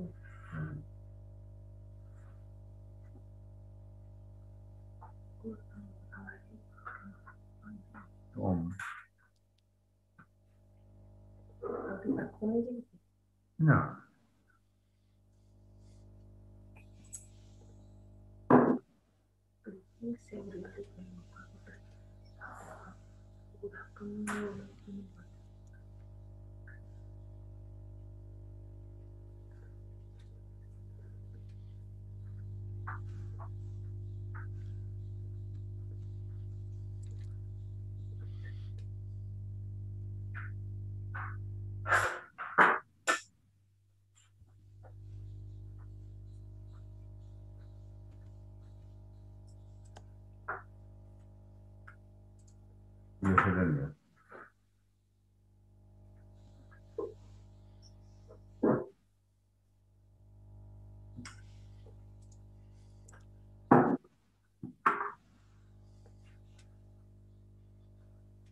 Katiji mundo जानी Thumar reflection ना तुम नोड़ा बोलले छाजो तमे तमर ए slide कोन लेबो ए slide कोन लेबो हला जदी ठुमर जात्री बोलछि थोड़ी साइड पर दो नो नो टीम करते okay So I think it's 2 o'clock. Yeah. So I think we should start. So welcome all the participants. And my name is Arthur Weber, and I'm from TNO and Delft University of Technology, and I'm chairing this session. And I'm happy to share this session. It's a great honor to have also 2 keynote speakers. One of them will be pre-recorded, but the first one will be by Professor Amar Mohanty. He's a full professor and OAC, Distinguished Research Chair in Sustainable Biomaterials, and he's Director in the Bioproduct Discovery and Development Center at the University of Guelph in Ontario, Canada. And he's really an international leader in the field of bioplastics and bio-based materials with a focus on engineering and new sustainable materials. Many papers, many reviews, and many honors. So it's great pleasure having you here. And the title of the presentation will be Improved Utilization of Co-products from Biofuels Industry in New Industrial Uses for a Sustainable Biorefinery. Professor Mohanty, the floor is yours. Thank you, Professor Weber, for your nice introduction, and greetings to all of you who are attending my presentation today. As Dr. Weber already told, today I'll be talking on the subject, and my title of today's presentation is Improved Utilization of Co-products from Biofuel Industries in New Industrial Uses for a Sustainable Biorefinery. So I am... Please can you go to presentation mode? Are you not able to hear me? Sorry. Yes, we can hear you, but we only see, let's say, the PowerPoint slide and not the presentation mode. How to make it? Sorry. Just 1 minute. And it will be full screen. Yeah, it is already full screen.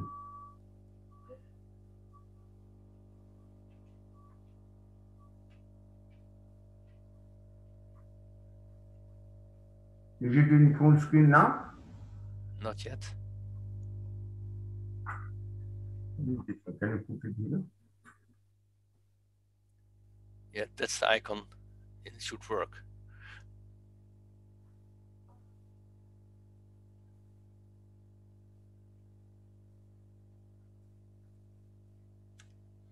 So it's coming to this screen. Yeah, maybe it will go to another screen. Yeah, it has gone to other screen.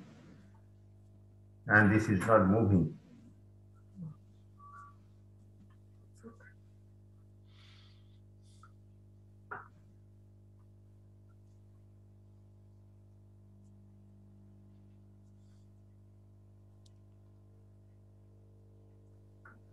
Is it coming now? No, not yet. Otherwise, let's go. Let's do it this way, but it will not work. It's clearly visible for me.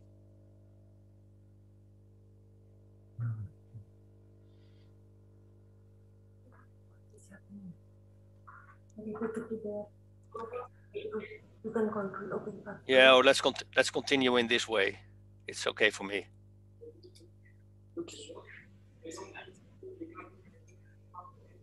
Let me try 1 minute. Let me see.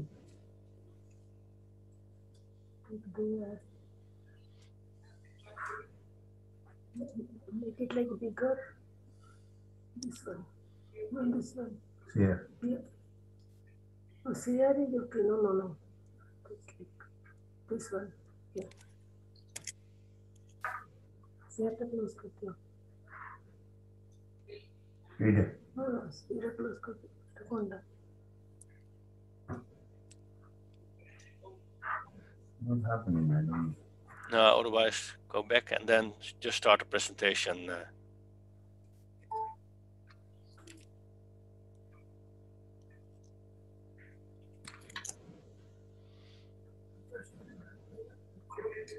that's the wrong button. Doesn't work. So this is okay? Yeah, for me it's okay. Let's continue. Okay, sorry for this problem, but anyhow, let's start my presentation. My title is Improved Utilization of Co-products from Biofuel Industry and in the new industrial uses for a sustainable biorefinery. So what are the key points of my presentation today? Why to care climate change? And during this presentation, I will tell what is circular economy and why people are looking for a waste-free world. And in this particular explanation, I will give a brief overview, what is linear model and what do we mean by closed loop system, and how the bio and circularity to economy is the best way to reuse the waste and co-product. You know, in the energy sector, biofuel is still in a going forward way, and a lot of advancement is happening and the second generation of biofuel. So that is called second generation of biofuel, the wave of the future.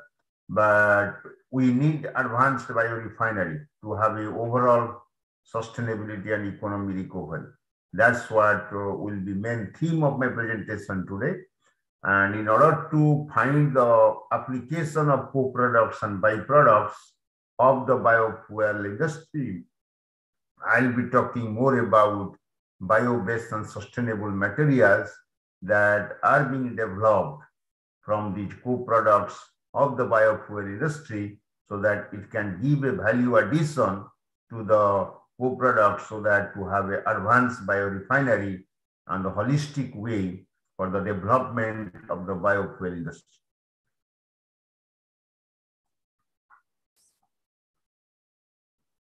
So first is, you know, all are very curious about this, how to reduce the greenhouse gas emission and how to move forward for the next way. And if you look into this slide, we are moving in this greenhouse gas emission in a very drastic way. And if you look into this view graph, you can see the orange color. I'm not able to show this video, but the idea of the video is that orange color is the temperature which is warmer, and the baseline is from 1951 to 1980, and blue color cooler than the baseline. In the very early it was blue color, but now if you look to this video, it is becoming more orange and orange. So that depicts a very warmer temperature. And as we know, 2019 was the second warmest since modern record keeping began in 1880, so far as this greenhouse gas emission is concerned. So it is already realized that global emissions need to decrease by 50% by 2030, reaching net zero by 2050 in order to stay within the 1.5 degrees C limit. That is what the whole world is looking for.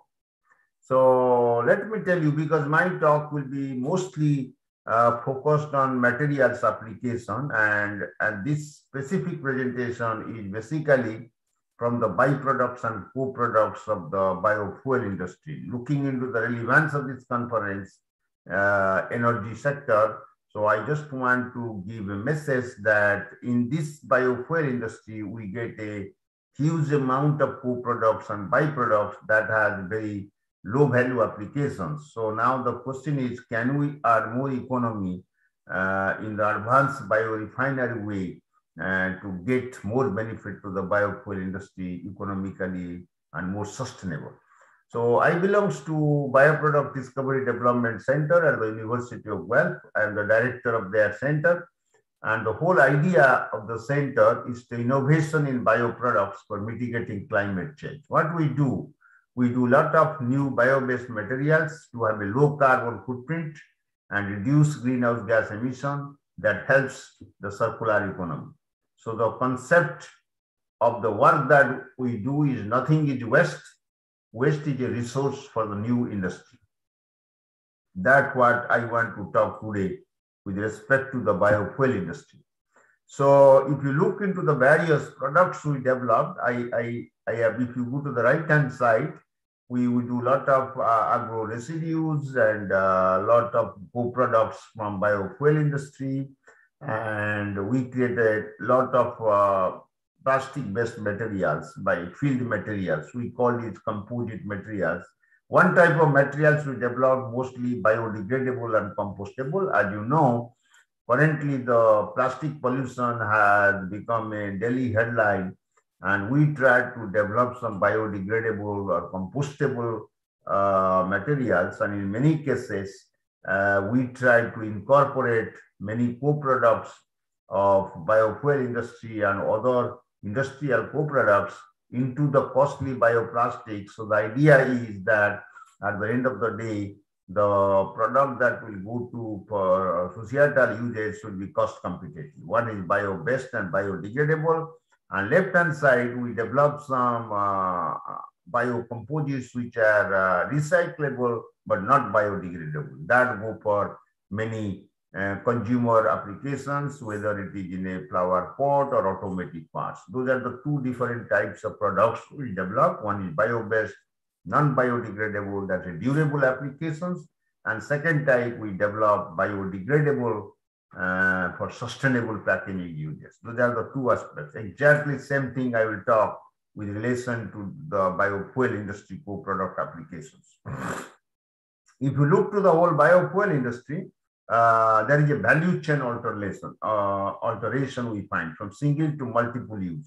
If you see into the very beginning stage of biofuel industry development, people were going to the, if you look to the left-hand side, that is called single product strategy. So biofuel was the main target. So people were not caring what are the co-products.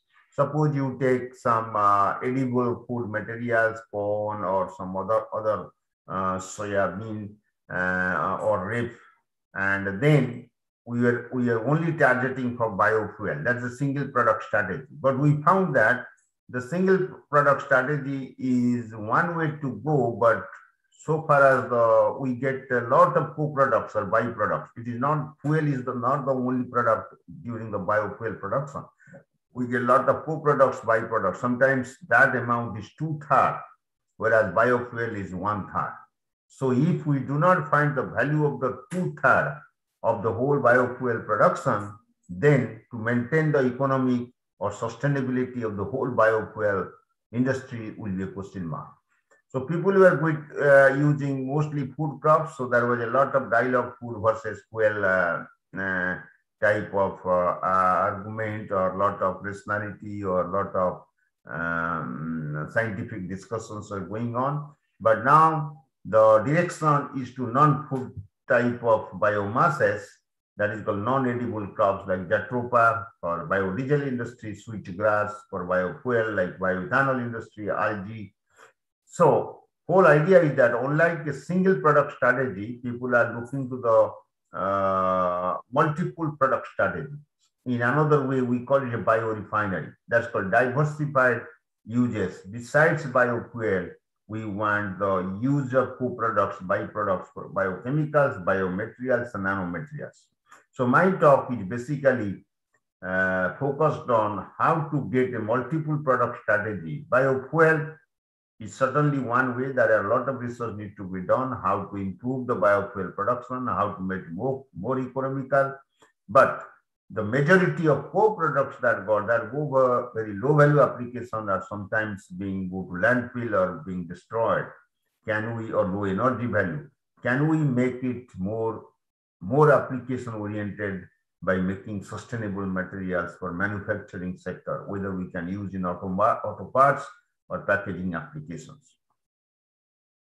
So integrated biorefinery versus advanced biorefinery. So this is a figure everybody know who work on this biofuel. This is the Department of Energy. So if you look in the whole idea of this picture is biomass, then if you will make a lot of pre-treatment, then various ways, sugars and one into biochemical conversion by converting sugars, and another is thermochemical conversion process of the biomass. This is called syngas platform, and another is biochemical, is called sugar platform. We got the biofuel, bioproducts, and biopower grid. Now the bioproducts and co-products, I make another arrow here looking to the downward directions. So we want to get more revenue, unlike just giving the co-products as such. Now we want to adopt a process called advanced biorefinery, that is called multiple product biorefinery, the co-products and byproducts to develop value-added materials. So that is called advanced biorefinery. So as many people argue, but that was whether bioeconomy would prevail or not. So whether we have enough biomass. So let me give you a simple example. Biomass production in the whole world is about 170 trillion tons per year. So this is a data of long year back. So this data might have been revised by now, but concept is same. So biomass production for the whole world is around 170 trillion tons per year. How much biomass we are using? Around 6 billion tons per year, which is very less. So if you look into this left-hand side of this view graph, 96.5% is not used, underutilized. So 3.5% of the whole biomass from the world production is go for food applications or wood or paper type of production or non-food sector, only 3.5. So there is no doubt in anybody's mind that we don't have enough biomass. We have enough biomass, but we have to think holistically or in out of the way how to utilize those biomass to make bioeconomy to prevail. So there is no doubt there is an inevitable economic shift from petroeconomy to bioeconomy. And another important thing I want to tell you, biofuel is certainly a big area of research, but we must not forget about the other aspects of the whole economy. If you look to the whole economy, whole world is dominated by petroleum refinery. If you look into the history, let's say petroleum total production in the left-hand side, let's say 100%. 70% of the petroleum is being consumed for fuel applications, whether we are running our car or truck or any type of transportation. 70% go for fuel applications. Only 4% go for chemicals, plastics, rubber, for materials applications. And rest is 26% for fuel and products. But look into this right-hand side, how much money it creates. 70% go for fuel application, total revenue that we create in the world, $385 billion. But only 4% go for plastic or materials or chemicals application. That creates $375 billion. So that means very nearer. Only 4% creates $375 billion, but 70% fuel that go for transportation or fuel that go for 385. So that means materials is about 16 times more powerful in revenue generation. So what I want to mean here, we should not overlook the co-products or byproduct side, where there is a huge aspect of converting those into materials. Similarly, even biofuel can also be converted to plastics and chemicals type of things. That is what the whole idea. So the materials and fuel must go parallelly in order to sustain the biofuel industry. That's what the main concept of this slide. So if you look into this photograph, we got a lot of co-products in the biofuel industry. And you see lignin is a byproduct, co-product of your second generation of biofuel that we call cellulosic ethanol industry. Crude glycerol is a hugely produced and destroyed in the biodiesel industry. Once there is a transesterification of oil, we get a glycerol and biodiesel. But the glycerol is very much contaminated and not pure. So, but there are ways and a lot of research going on how to utilize those crude glycerol and get a technical glycerol and find a lot of applications. So this is another, whether it's a first generation of first generation of biodiesel or second generation of biodiesel, glycerol is a co-product. So we must take care of that in materials application. What is DDGS? DDGS stands for distilled dried grain-sweet cellulose. I will tell you in my subsequent slide. It is a co-products in the corn ethanol industry. We got a lot of distilled dried grain-sweet cellulose, and they go for animal feed applications. And in many countries, we do not have that much of animal to consume. Sometimes it's exported from one country to another country, and export of these biomass is not cost competitive.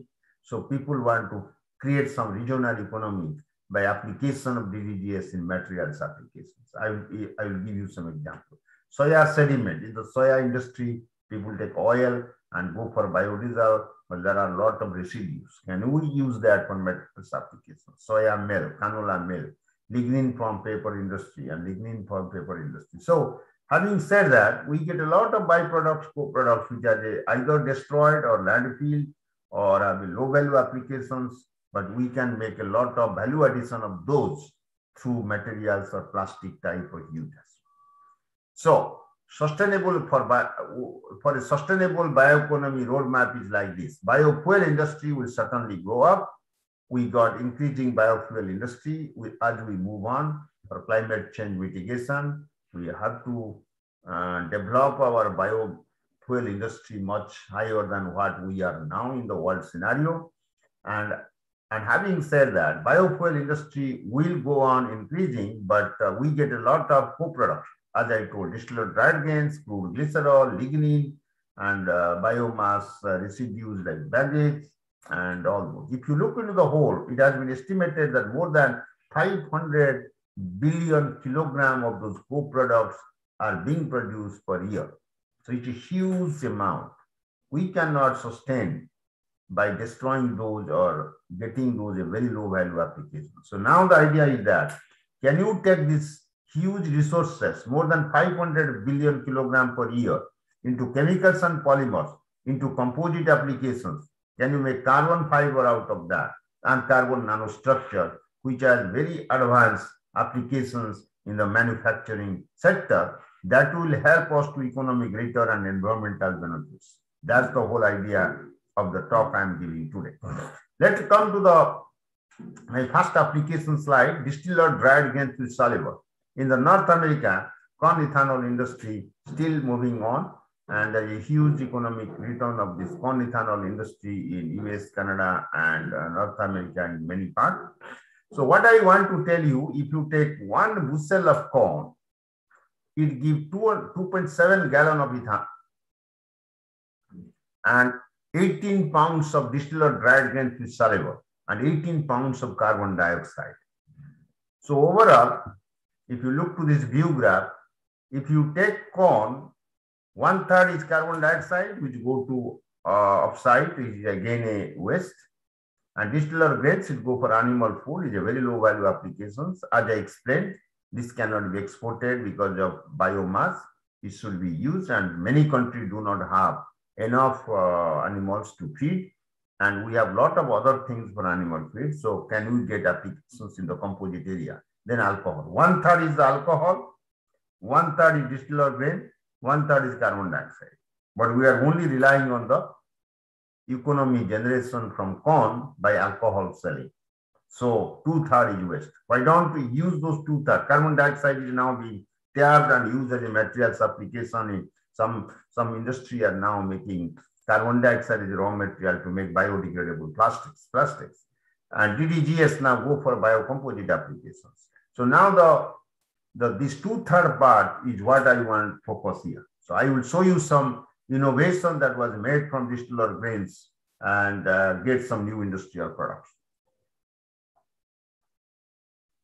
Go to the next slide. Okay, so here is value-added applications. One of the co-products of the corn ethanol industry, that is called DDGS, and DDGS stands for distilled dried grains with solubles. And a lot of research going on around the world. People are extracting oil from DDGS because once in the biorefinery, in the production of biofuel from the corn, distilled grains is also have a lot of oil there, corn oil. So people try to extract corn oil from it in the economically process. That generally go for biodiesel applications now. Then it has more than 33 or 35% of protein. People trying to extract protein and go for more value-added applications, using distilled dried grains for coating applications. And in my lab, I developed a bioadhesive. So I took this distilled dried grains and converted to the bioadhesive by some chemistry. And we tried to use those adhesive for paper binding. So we got a lot of advantage and this is something we consider as a supplement for starch-based adhesive for paper type of binding. So a lot of people in my lab also, we do a lot of research on mixing bioplastic applications. We use this as a filler material, as a composite applications, and a lot of research is going on around the world to make biochemical and binders type of applications from this huge amount of distilled dried grains that are available. And more than 300 industries, biofuel industry only in US and Canada. And here is the application of distilled dried grains. It contains protein, it contains cellulose, and it can be used as a filler material for bioplastic. This is a bioplastic, and we mix that and we use extruder equipment, that's a semi-pilot scale extruder. We mix all those and we palletize this. And after palletization, this go for injection molding. We go to various applications. I will show you next slide some of the products we developed. Distilled dried grains and bioplastic combination gave a biocomposite that produced at the University of Guelph, and we developed some 100% biodegradable container. And this is a polypropylene DDGS hybrid biocomposites for 3D printing, rolling of those 3D printed strands.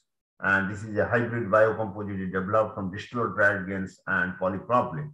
They are polypropylene once you are, they're bio-based, but non-biodegradable. But if we mix DDGS with a bioplastic or biodegradable plastic, the final product can be biodegradable. That is what we developed here. Then I will go to a very important aspect to the lignin. Lignin is a co-product of the second generation of biofuel industry. As you know, people are moving from first generation of biofuel from corn ethanol or food-based, grain-based ethanol to non-food-based raw material like lignocellulosics, like straw or wheat straw or some baggage to use as a raw material for alcohol production. So during this, we get lignin as a co-product. So now the question is, Lignin is a very, very important co-product, and sometimes it is underutilized, and very often it is underutilized. So the improved utilization of lignin is a very high-level research activity around the world. In my lab also, we do a lot of research on lignin valorization. So in the lignocellulosic bioethanol industry, 250 billion kg per year, we produce lignin. Can you imagine? 250 billion kg of lignin is produced. From pulp and paper industry, we got 70 billion kilogram of lignin per year. So more than 320 billion kg per year lignin is produced. Can we afford only by using in a low value heating? This cannot, or some of the lignin are destroyed. So value added uses of lignin is really a need. Value added uses of lignin can give economic benefit. Not only that, that can also replace petro-based products. And that will help in reducing the greenhouse gas. If you look to the right-hand infographic, carbon fiber is a big area of research. So a lot of success and a lot of trials are still undergoing in the world across to use cost-competitive carbon fiber for lightweight automotive parts. People are using antioxidant, people are trying to make resin intermediates, novel carbon or nanocarbon, aromatic chemicals, because lignin is the aromatic type of compounds. People are trying to make some aromatics, foams, plastic applications, and green composites. In my area, in my research activities, I do a lot of green composites or blends from the lignin to find value addition. So we did have a number of projects funded by different organizations. So we tried to develop some carbon fiber. We did some composite materials using lignin as a filler. We do a lot of functionalization by grafting. And we also make PFA-based material, polypropyl alcohol. We make a lot of foam materials from lignin. And we also make some carbon nanoparticles from lignin. So I provided some highlight based on the limitations of time. I will just give an overview of the various aspects of valorization of lignin in my center at the University of Guelph. So once we develop the material, sometimes this materials is very complex. Sometimes we try to hybridize some bioresources. It's not only lignin. Sometimes we add some corn stalk, soya stalk, wheat straw, soya hull, miscanthus, or other type of byproducts. So hybrid biomass sometimes help to give the good engineering properties. Not only that, it also helps to reduce the supply chain. Imagine if you develop a very cost competitive product from these co-production byproducts and it is suitable for manufacturing application. Manufacturing is a big volume applications. So suppose you develop a small part of a car, but imagine the amount of car production happening, it needs billions of those raw materials. Can we sustain that? So supply chain of biomass sometimes under question. So that's why if you take a hybrid approach, then the supply chain concern is reduced drastically, and that helps for commercialization of the new technology that being developed from the co-production byproducts. Here is a commercial success. We took some agro residues. So you know that once you make a biofuel, we get a lot of agro residues or some sort of residues. So we mix those residues with the recycled plastic, with the waste plastic, and we developed some composite materials. And those composite materials were successful for commercialization, make some flower pot and some container type of thing. So that is one way you can help to commercialize the agro residues in the manufacturing sector. This is a green product. Earlier, this type of products were being made from 100% petroleum-based polymer, that polypropylene. But this one is a waste polypropylene or waste plastic. But we collect those and then mix with some agro residues, which are quite inexpensive. Unlike you burning it, in many cases, people burn these agro residues like wheat straw and other type of things. But if we integrate those agro residues with the waste plastic and we develop a beautiful consumer product that can be cost competitive, that can help in reduce the greenhouse gas, and this can be used for societal applications. Here is another application where we adopted the hybrid process. Lignin is a co-product for biofuel industry, and this is some biomass like grass.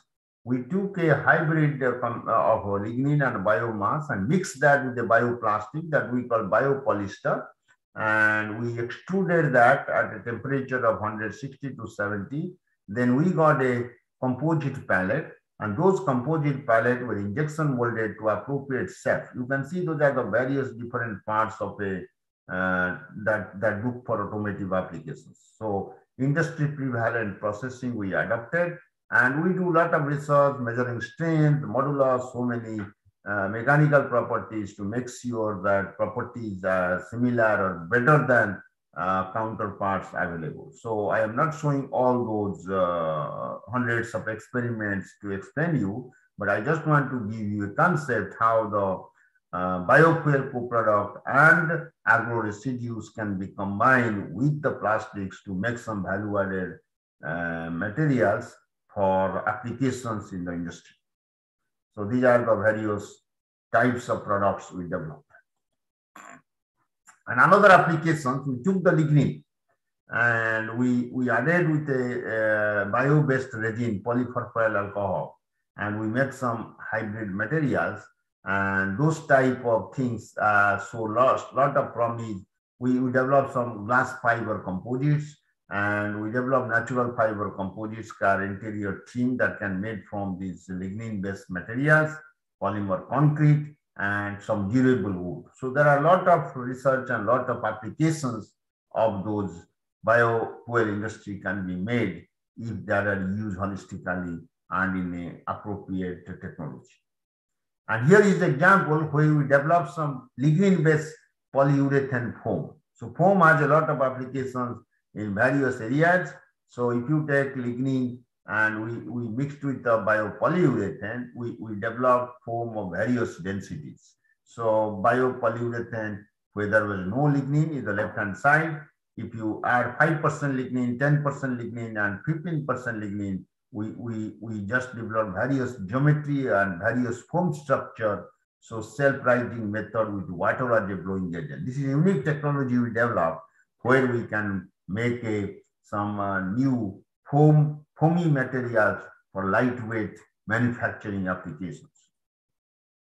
And here also same, not only we do, a lot of other researchers are working on lignin-based biofoam for construction industry, furniture industry, recreational industry, and for automotive industry, even for industrial packaging and aeronautics type of applications. So that's a huge research activities going on lignin-based foam for industrial uses. And here is one carbon nanofiber. There's a lot of activities going on in our real and in United States and many parts of the Europe. People are making, trying to develop some carbon fiber from the lignin, and a lot of research is going in the electrospinning area. And in our lab, we developed some electrospinning to make electrospun lignin fiber. And a lot of researchers around the world are, yes, carbon fiber has been made, but still the research is undergoing, can we make more cost competitive? Because carbon fiber is a very required fiber in the automotive industry because it's a very lightweight fiber, and that can provide a lightweight automotive part that will help in reduction of fuel consumption of a car or any mobility type of application. So it is a huge demand, but unfortunately till now, it has not reached to the level as expected. The cost of carbon fiber is still a question, and a lot of research is going on. I'm pretty sure and confident that one day lignin-based carbon fiber will be heavily commercialized for societal applications. And recently we developed some very flexible material from lignin. What we know, we mixed the lignin with polylactic acid. If anybody do not know what is polylactic acid is a biodegradable plastic. It is obtained from corn. So we are producing more than 350 million metric tons of this biodegradable plastic now in the whole globe. And its production capacity is going on because of the demand of this biodegradable plastic. We developed the elastomer, super tough material. PLA is a very brittle material, but by unique chemistry and innovation, we mix the lignin with PLA. And you can see from this view graph, very high impact strength. Imagine PLA is a polymer which impact strength is about 20 J by M, as for example. We increase that from 20 J by M to 900 J by M by application of lignin plus other additives. And elongation with PLA might be 2 to 4%, but we increase the elongation to 340%. Can we substitute 100% ethylene propylene diamine elastomer by our new technology? So if you can see from the view graph, how we did it, we took the polymer pellets like PLA and some compatibilizer or additive and mixed with the lignin and make a very flexible material. If you can see, we developed a flexible material by the combination of lignin and PLA. A lot of innovations is going forward for the application of co-products from the biofuel industry in green manufacturing sector, whether it's a rubber application or rigid application or car parts applications.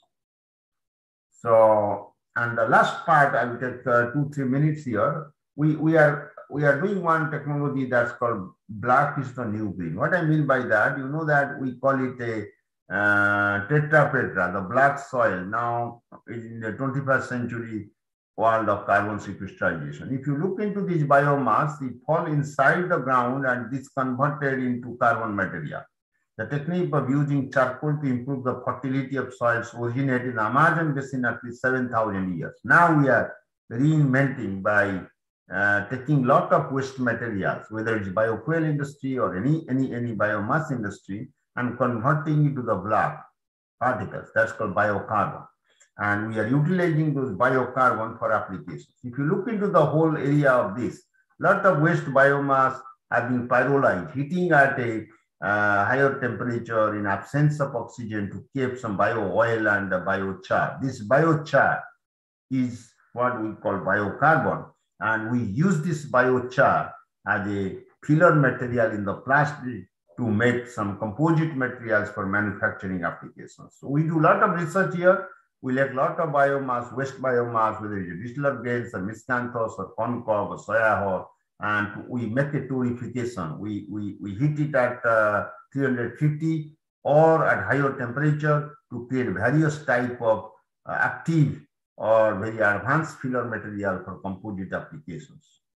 Here is a very practical applications we made.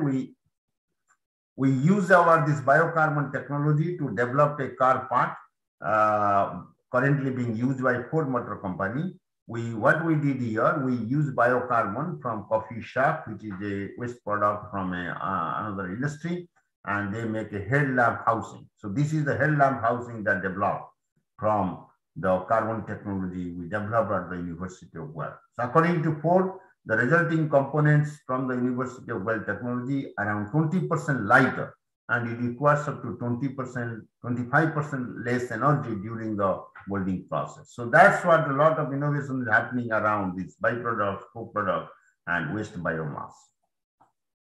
So there are a lot of things we developed from these biocomposites. I'm not going to explain already. I am time. So this is my concluding thought. So what I want to tell you, the whole message, my concluding message is like that. There's no distinction between product and co-product in the biofuel industry. So for economic recovery and sustainability, we must have to find the value-added application of co-product. So in my opinion, biofuel and co-product, not only my opinion, in the opinion of many scientists around the world, biofuel and co-products are the two sides of the same coin. So we have to use this co-product to have a low carbon economy and new technology from the co-products, I gave you some examples of DDGS, distilled dried grains from polyethanol and lignin from second generation for value addition in the manufacturing sector. What I mean by manufacturing sector, it might be packaging, or it might be automotive, or it might be building structure. So lignin and natural fiber hybrids can use biocomposite application. So sustainability is key for the bioeconomy growth in the biofuel industry. So biomaterials is a must for co-products application in auto parts, consumer products, packaging, and green building. That is what an active research and development in Bioproduct Discovery Development Center here at the University of Guelph. So I would like to thank many people. First of all, I would like to thank the organizing committee for the TÜBA World Conference on Energy, Science and Technology for inviting me. And for this specific talk, we have a funding from Agriculture, Agri-Food Canada, Bioindustrial Innovation, and Bank of Montreal, Ontario Government, Maple Leaf, and University of Guelph. And I am thankful to all of my researchers who work in this area. Thank you very much. Thank you for the very interesting presentation. Unfortunately, I don't see any questions. So the audience, please type your question if you still have one. In the meantime, I have still one question. You showed that the bioproducts could even have, let's say, better properties than, let's say, the conventional produced ones. Can you explain why? Is it, let's say, the fine-tuning of the details of the composition, or is it another reason? Can you say something more about it? So, and thank you very much for your excellent question. Sometimes in order to get anything we develop from bioresources or byproducts or co-products, we try to substitute that with a counterparts, petroleum-based counterparts. Once we do this, we do a lot of engineering research to replicate the properties of the existing petroleum-based products and make sure the product is property-wise same or better, and it should be cost competitive. That is what the research we do. So we do a lot of chemistry, a lot of engineering type of research to balance the properties of your new materials from the co-products or byproducts to replace the 100% petroleum-based materials. Okay, thank you. No questions yet. Maybe another one. You showed that, let's say, for products, the biomass consumption is limited compared to, let's say, other consumption, also food and that kind of things. But of course, when you go to, let's say, biofuels, and when you want to replace, for example, also parts of the transportation, how do you see that balance? Can you say something more about it? Yeah, biofuel is certainly going for, you know, corn ethanol is still always a food-based fuel. It is obtained from corn or and sugarcane from Brazil. Still, it is a big industry, and it is certainly helping as alternative fuel, and it is moving forward. And sometimes people are using those biofuel and converting into the plastic, because Brazil is very successful in taking those biofuel, ethanol. Ethanol is converted into a plastic. What they do, take the ethanol, make a dehydration process, make ethylene, and ethylene is polymerized to polyethylene. So polyethylene is a very much required in the packaging industry. It's a green polyethylene, so that can help to reduce the greenhouse gas because it's a bio-source material. So in various ways, it's going forward. And having said that, the second generation of biofuel is getting a lot of momentum because we are getting the fuel by lignocellulose, unlike from food there. So that's the area is still moving around the world for production of biofuel. As in my presentation, I told, in order to get more economic benefit, the byproducts and co-products of those biofuel industry should get some more value addition in the manufacturing sector, so that we can get the overall economic benefit for the biofuel industry. In the meantime, there's another question. It's coming in. It's from, let me see, can I read it? No, not anymore. So it's dear Professor Mohanty, I really appreciate the research approach in Canada as you are chasing for the sustainable materials, although you have a lot of crude oil reserve. Do you think lignin is a better future feedstock for advanced biofuels or for advanced biomaterials? Thank you. Is it a question I could not follow, Dr. Weaver? Can you repeat the question? I could not follow. Yes, so really appreciate it. So do you think that lignin is a better future feedstock for advanced biofuels or for advanced biomaterials? I think lignin is a beautiful source for two things. One is biochemicals and one is biomaterials. So for biomaterials, the bright example is making carbon fiber, which is a lightweight fiber, and that is a huge demand in the automotive industry. And so far, biochemicals, it is a aromatic structure. So a lot of biochemicals has a big future. So in answering your question, lignin has a bright future for biochemicals and biomaterials. Okay, thank you. I think due to time reasons, I think we have to continue. So once again, many thanks for your presentation. Thank you very much. And thank you, everybody. Thank you, organizing committee. And let's go to the next presentation, which will be a video one. So maybe when you still have questions, you can still use the chat or Q&A. And then hopefully the organization can forward them to Professor Leung.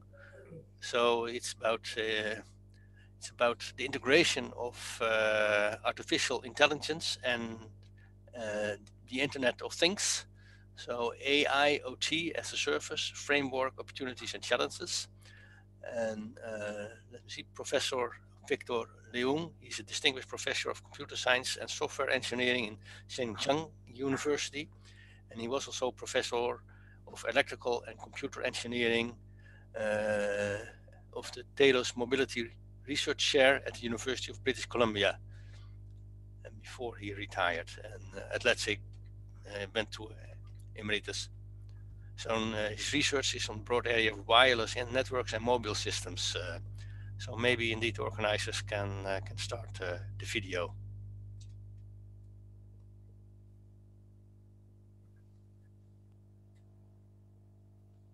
Good afternoon, ladies and gentlemen. My name is Victor Leung. It is my great pleasure and honor to give you this presentation from Vancouver, Canada. I would like to take this opportunity to thank the organizers of this conference for inviting me to give this presentation. Now, let me share my screen with you.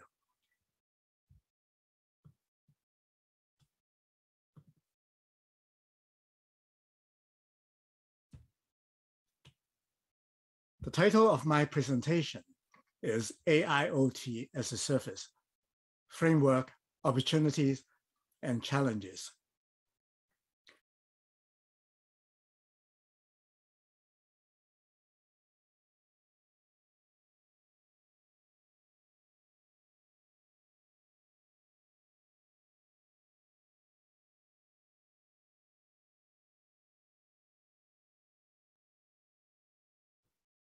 Good afternoon, ladies and gentlemen.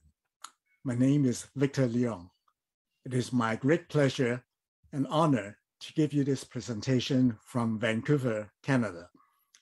I would like to take this opportunity to thank the organizers of this conference for inviting me to give this presentation. Now, let me share my screen with you.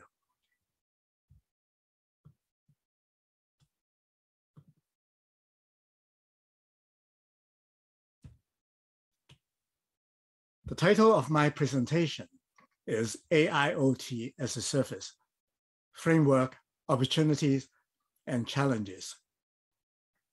AIoT stands for Artificial Intelligence-Enabled Internet of Things. The research reported in this presentation was done in collaboration with Professor Xiaofei Huang and his team at Tianjin University, China. And I would like to gratefully acknowledge their help with this presentation. Here is the outline of my presentation. The presentation is divided into 6 parts. In the first part, we shall travel over the path leading to the emergence of AIoT as a service. I shall then describe a possible framework and several possible application scenarios for AIoT as a service in the next 2 parts of the talk. Next, I shall briefly present some of our technical contributions in this area, focusing on Edge AI. This is followed by some suggestions on research challenges and future research opportunities, and then the final conclusions. AIoT as a service is very much an emerging technology, or some may say only an emerging idea. However, in my opinion, it is the next logical step in the current development of AI-enabled Internet of Things, or AIoT, which is at present a very hot research area and is built on the foundation of 2 decades of research and development in IoT technologies. In this part of the presentation, I shall take you on a quick journey over the path leading from IoT to AIoT to AIoT as a service. The term IoT was coined more than 20 years ago when RFID tags were being developed to allow goods equipped with such tags to be tracked wherever a reader is available. At the same time, wireless sensor network technologies were under active development around the world. With the availability of low-cost microchips for tracking things and sensing environmental conditions, it leads to the convergence of the physical world and the cyber world, where things are integrated into the World Wide Web of people and machines. Over the past 10 years, IoT has been widely considered as a disruptive technology that promises to revolutionize business, manufacturing, transportation, utility, agriculture, healthcare, and everyday life in general. Indeed, many IoT systems for specific applications have emerged, but widespread adoption still remains elusive. Recently, with the emergence of 5G wireless networks promising to support massive machine-type communications, the time might finally have come for IoT to take center stage as one of the most important information technologies of the 21st century. Let us shift gear and look at another direction, at the advances in AI. The history of artificial intelligence as an idea is as old as computing, but it has not found wide applications until the past decade when computation power became abundant and affordable. Nowadays, AI has found wide applications in the processing of multimedia data such as text, audio, images, and videos for example, automated customer support, medical diagnostics, autonomic robots, and autonomous vehicles. AI is particularly effective in the detection of patterns or trends within massive data and for optimal decision-making in the presence of uncertainties. As advances in information technologies are leading to a world of big data, application of AI become indispensable to fully utilize and make sense of big data. With IoT becoming pervasive, IoT systems will generate a massive amount of data. Such big data systems call for the use of AI for analytics to enable optimal decision-making, which form the basis of intelligent applications. The marriage of AI and IoT leads to what is called AIoT, which stands for Artificial Intelligence of Things. In my opinion, a more correct description is that AIoT stands for AI-enabled Internet of Things. AIoT will form the basis of smart homes, smart buildings, smart offices, smart factories, smart transportation, smart mobility, smart energy grids, smart infrastructure, smart healthcare, leading to smart cities and smart societies. Let us look at some of the smart applications enabled by AIoT. On the top left is a smart city scenario. The smart street lights are aware of the ambient light conditions and the presence of people and are able to operate in the most energy efficient manner. The smart traffic lights and the smart vehicles are aware of each other and aware that some handicapped pedestrians are in the vicinity. These devices can work together to enable a safer and greener society. The bottom right depicts a smart healthcare scenario in which the well-being of a patient is continuously monitored within the context of her environments and alerted on worrisome trends and health conditions with recommendations from remedial actions, while critical health conditions are instantaneously identified and life-saving help is summoned. On the top left of this slide is a smart remote education scenario in which the students' attention, comprehension, and learning outcome are tracked continuously and course materials and the delivery are adjusted in real time. The bottom right shows a smart factory scenario with made-to-order capability using spots delivered just in time and production lines that are resilient to breakdowns and faults in the systems.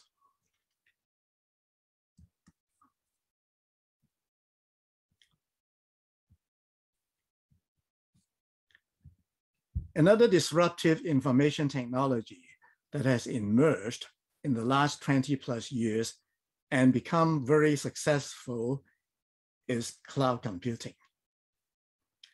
The central idea of cloud computing is the use of virtualized computation resources to provide cost-effective services to users over the internet.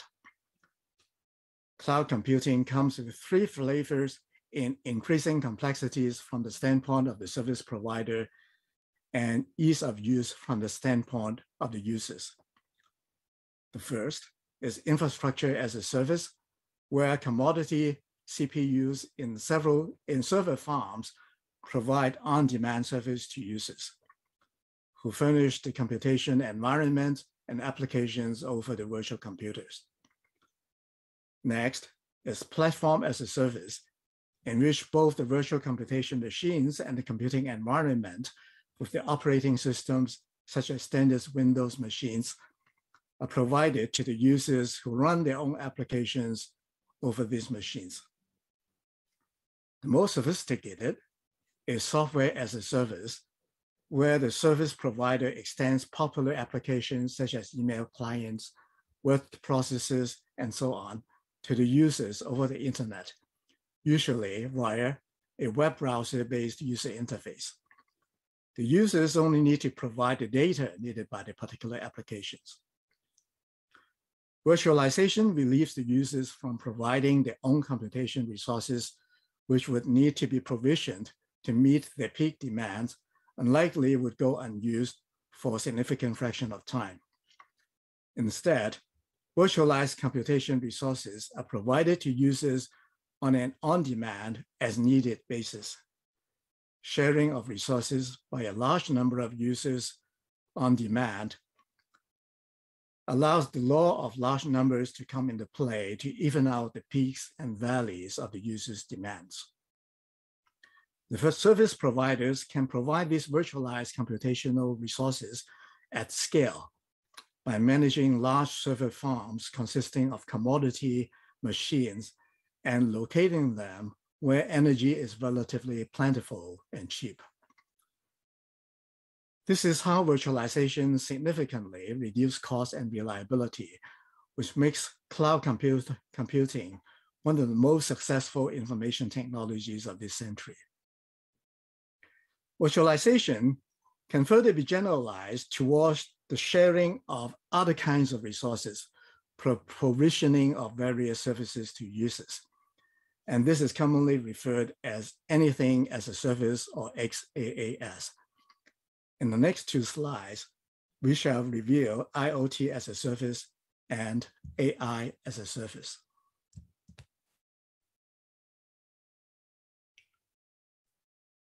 Virtualization in the networking infrastructure has led to software-defined networks, or SDN, with network function virtualization, NFV. In an SDN, network nodes are built on programmable network processes, and through software control can be configured to implement different packet forwarding and filtering policies that are needed to support different networking applications.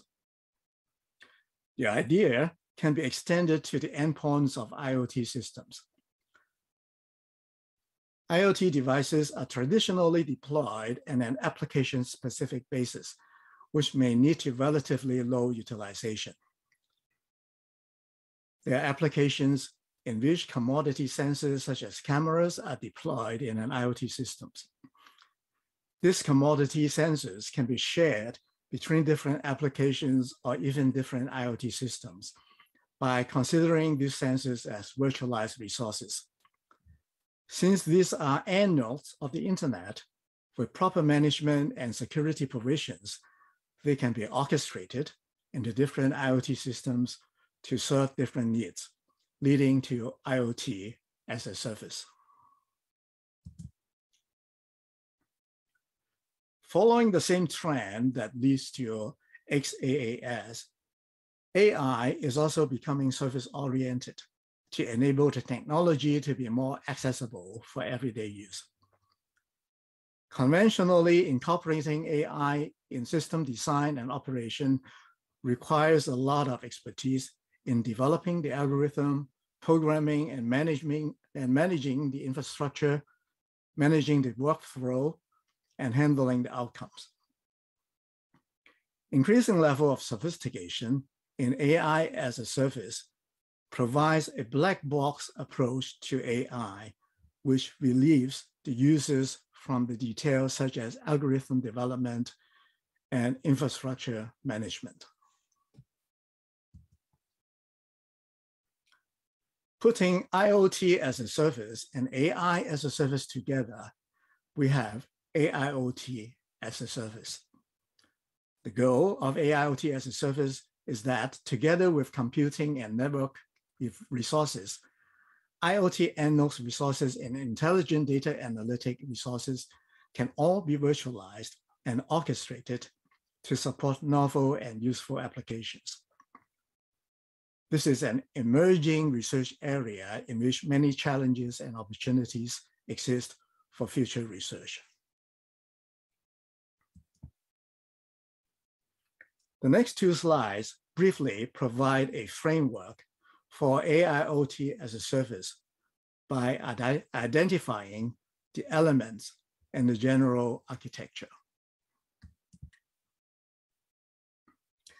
This slide shows the different elements occupying the AIoT as a service landscape.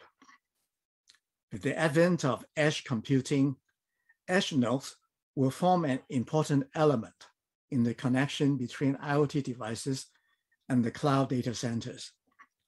Therefore, an important aspect of this landscape involves end-edge cloud collaborations between IoT devices, edge nodes, and cloud data centers to greatly enhance the capabilities of AIoT. As shown in the slide, in addition to these key elements, namely AIoT end, AIoT edge, and AIoT cloud, we also have the AIoT tunnel that is built upon an access network, most likely a wireless network such as a 5G network. The AIoT management and orchestration function coordinates all the elements to enable the AIoT services per their respective definitions or requirements.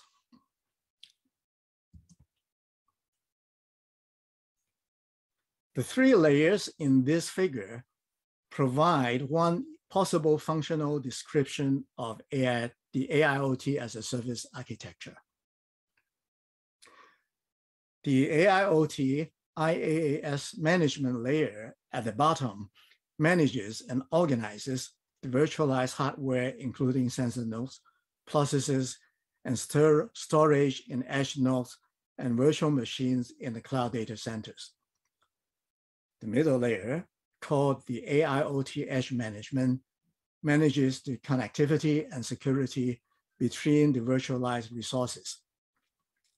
The AIoT platform layer on top provides the software framework, AI algorithm libraries, database engines, and service orchestration capability to realize and execute services and applications.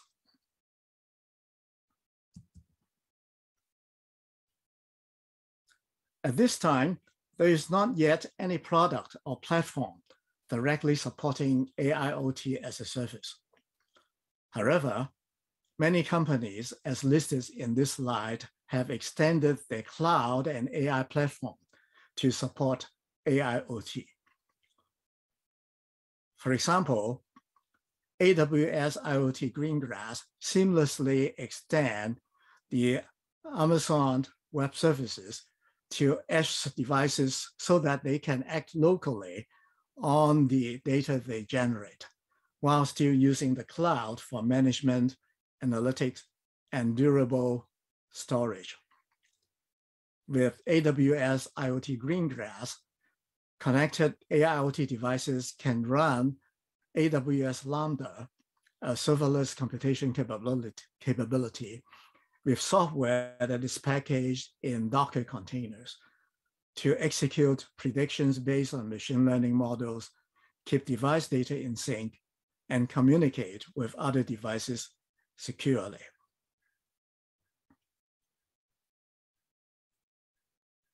Microsoft Azure IoT is a product suite that provides all of the devices, tools, data analytics, and security capabilities users may need to achieve their IoT goals. It can be integrated with Azure machine learning to enable AIoT. Now, using AIoT cloud computing and big data capabilities, the Huawei Ocean Connect provides secure centralized network access and support a variety of IoT devices while managing the collection and analytics of massive amount of data. This can further be integrated with Huawei Hi AI, which is an open AI platform for smart devices to provide AI capabilities at chip, device, and cloud level.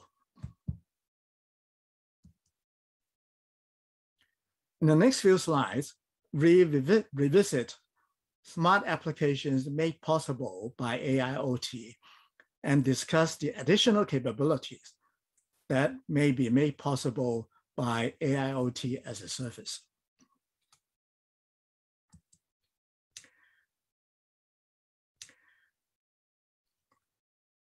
We have already mentioned that a large variety of smart applications that can be built upon AIoT, which promise to provide people with enhanced safety and security while streamlining the daily life, and to raise the economic efficiencies of society while making it more sustainable. These applications can be further enhanced by AIoT as a service by sharing virtualized IoT resources and AI resources. For example, a judiciously placed camera can be a virtual IoT resource for a smart multimodal security system, a smart retail system, and a smart personal health monitoring systems. We further elaborate on a number of scenarios in the following slides. Let's consider a smart home with all kinds of sensors deployed. Instead of purpose-built systems for security, comfort, housework assistance, etc. These can now be orchestrated by engaging the relevant set of sensors to support a number of different applications. A sensor can simultaneously support multiple applications by serving as a virtual resource of that application. For example, an infrared sensor that is deployed in the house can support both a security application by providing an intrusion detection capability and support a home comfort application by providing the home occupancy data that are used to predict when temperature of a room should be raised or lowered. Here, we show a smart personal health monitoring scenario.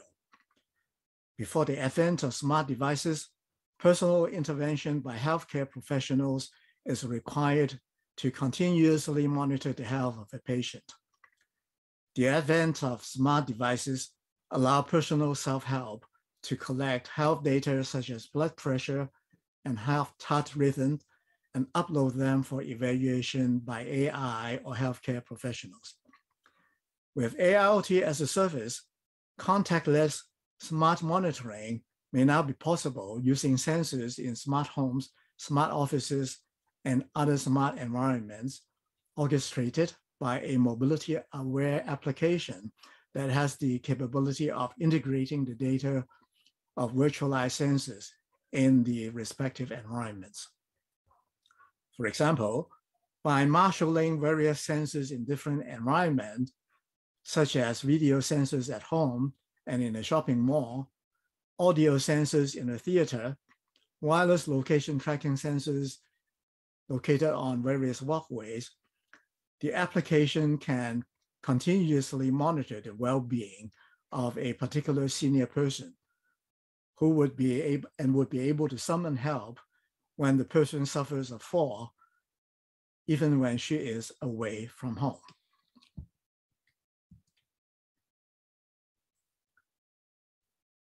In this slide, we showed a smart multimodal security system. Whereas legacy security is usually purpose-built using specific sensor devices, a smart multimodal security system employing AIoT as a service would be extensible in terms of incorporating new sensor devices and supporting new functionalities and applications. Consider an airport in which security is handled by several groups, including the police, custom and immigration personnel, and some private security agencies. They have unique as well as common technological needs, as well as overlapping jurisdiction in geographical coverage. Knowledge learned from the sensor data may also have common utility by all of these parties, or only relevant to a specific party. It would be more effective and efficient if the collection of sensors deployed at the airport and the AI learning and processing elements can be dynamically connected to the applications utilized by the different groups through their own AIoT as a service systems.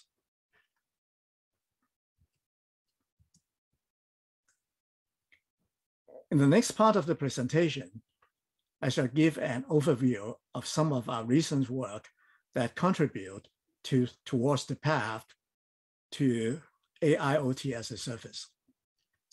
The work is mostly relevant to AIoT, which we have seen is in the intermediate step in the evolution towards AIoT as a service. In particular, I'm going to highlight our work on Edge AI.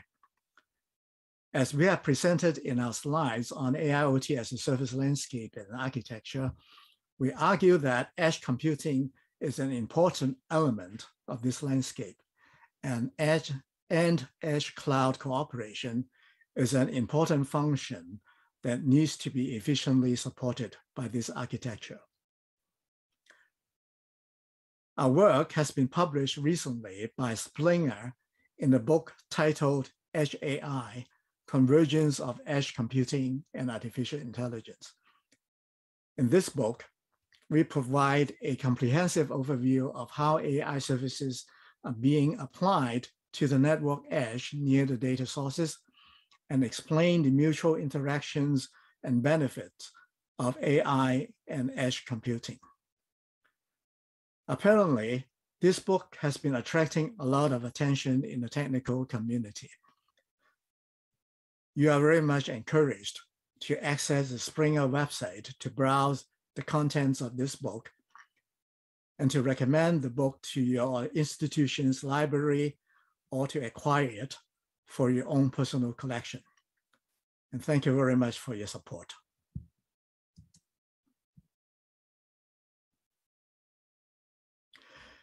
As deep learning is an important technique in AI, in the following discussions, we consider AI and deep learning synonymous. Conventionally, deep learning algorithms utilize deep neural networks, computation intensive and implemented in dedicated graphic processor arrays.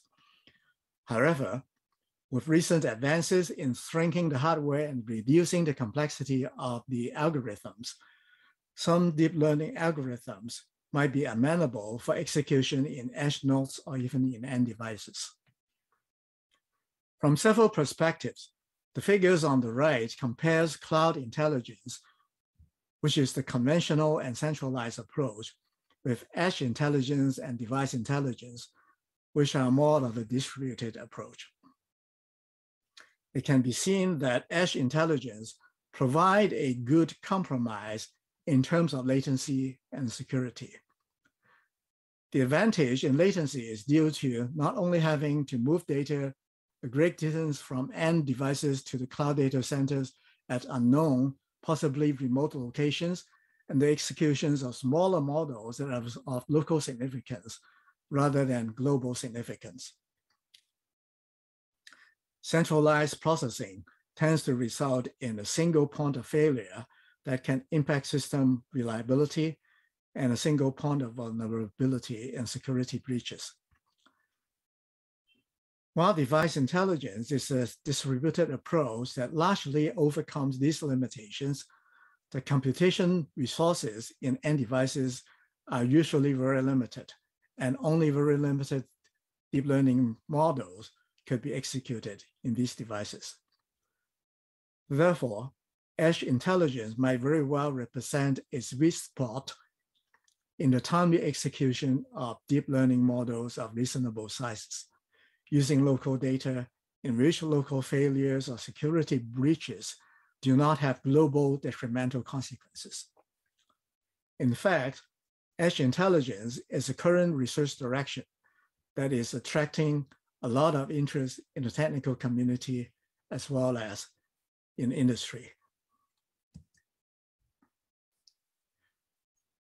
The research in edge AI is focused on 5 technological areas.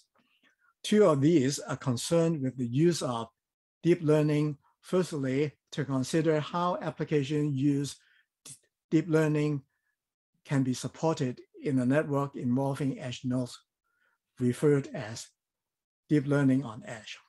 And secondly, on how deep learning can be used to optimize a network involving edge nodes, referred as deep learning for edge. The other 3 areas are concerned with how edge computing and edge nodes can be organized and managed to better enable deep learning.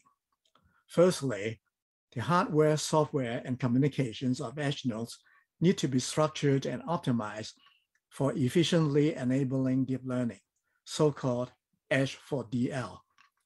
And then we need to streamline the execution of deep learning models in edge nodes in 2 different aspects. Training of deep learning models at edge nodes, that is, deep learning at edge, and performing AI inferences at edge nodes using deep learning models, so-called deep learning in edge.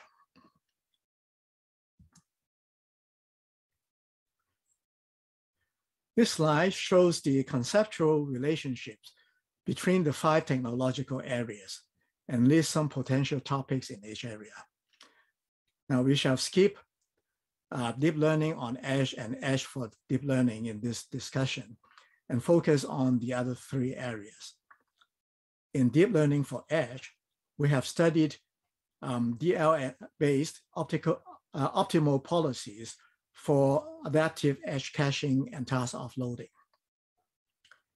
In deep learning in edge, there are studies in the literature on optimization, segmentation, and compression of deep learning models to fit edge nodes. For deep learning at edge, in the next few slides, we focus on federated learning as a technique for distributed training in edge nodes.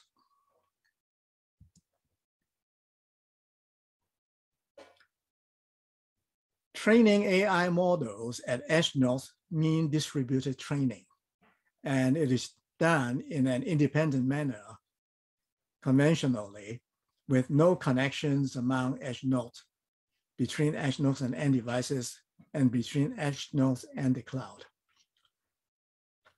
This approach is simple to operate and saves on communication resources, but it may not provide the best models for outliers in training cases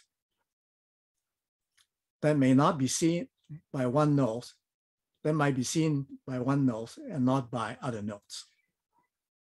By sharing the knowledge embedded in the models, every edge node can benefit from the knowledge that is gained by every other node.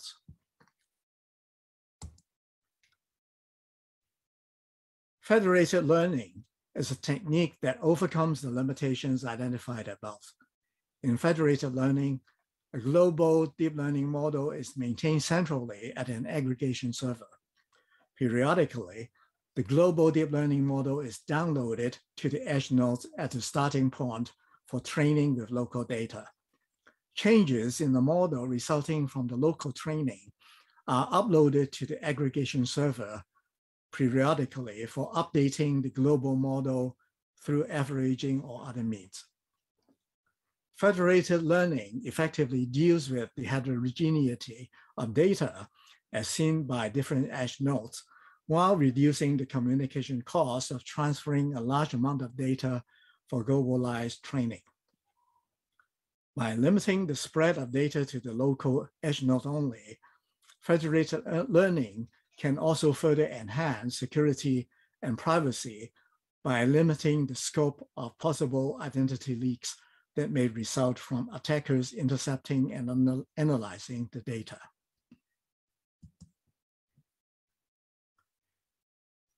In our research, we attempted to enhance the operations of federated learning from 3 perspectives. Firstly, we try to limit the impacts of the local training on the changes in the global model by considering the use of structured updates, which directly learn and update from a restricted space that can be parameterized using a smaller number of variables. And alternatively, using sketched updates, which compresses a full update of the model. Secondly, we try to optimize the frequency of updates and global model aggregation given the resource constraint of the participating nodes and their connectivity with the global aggregation server. Lastly, we attempt to speed up global aggregation by exploiting superposition coding over a wireless channel that is shared by edge nodes that are updating using the wireless channel to update the global aggregation server.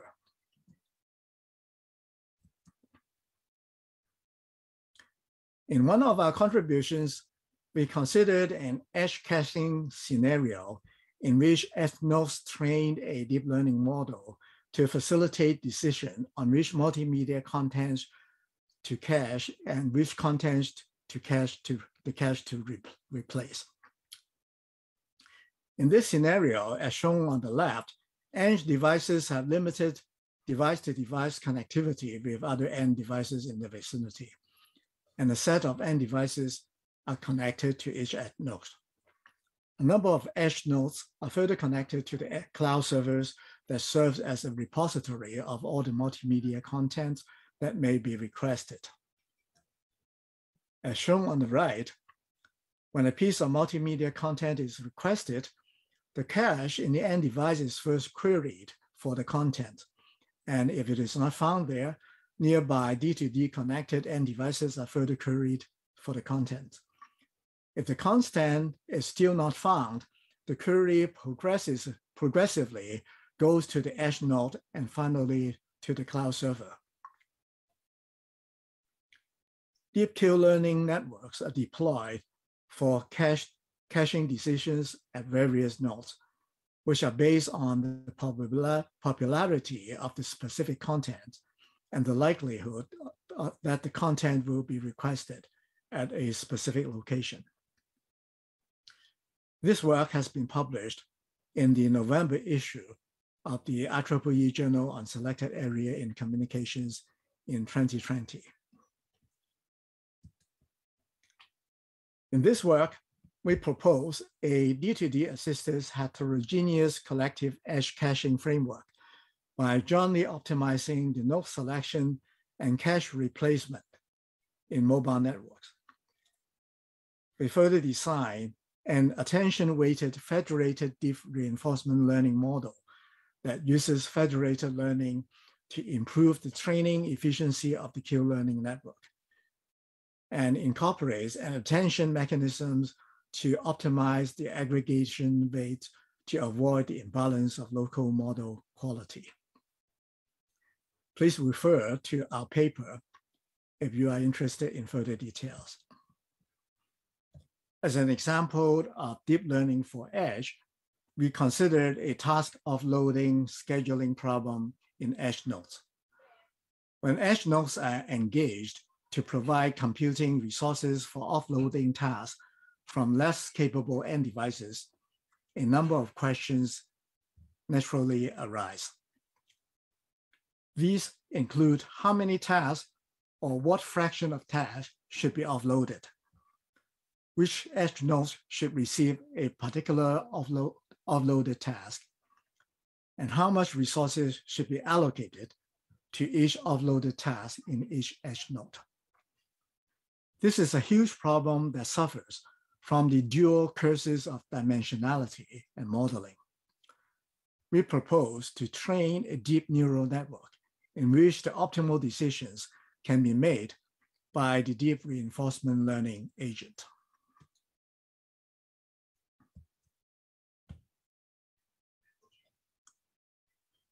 In particular, we considered an edge cloud cooperation scenario as shown in this slide. In this scenario, a number of edge clusters, each incorporating several access points and edge nodes, are connected to a cloud cluster that is responsible for service orchestration. In each service epoch, a number of requests arrive at the cloud cluster, which determines how the requested service should be dispatched to the edge clusters and individual edge nodes. Our objective is to develop a deep learning-based approach to efficiently utilize the resources of the distributed edge nodes and centralized cloud servers to meet the task service request.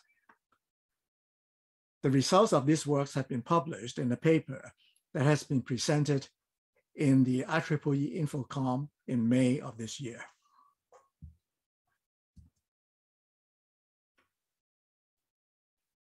Our approach is to propose an actor-critic mechanism for co-training a deep reinforcement learning model. Global data are used in centralized training of the critic in the cloud cluster, while data observed locally are used in training the actors in the edge nodes.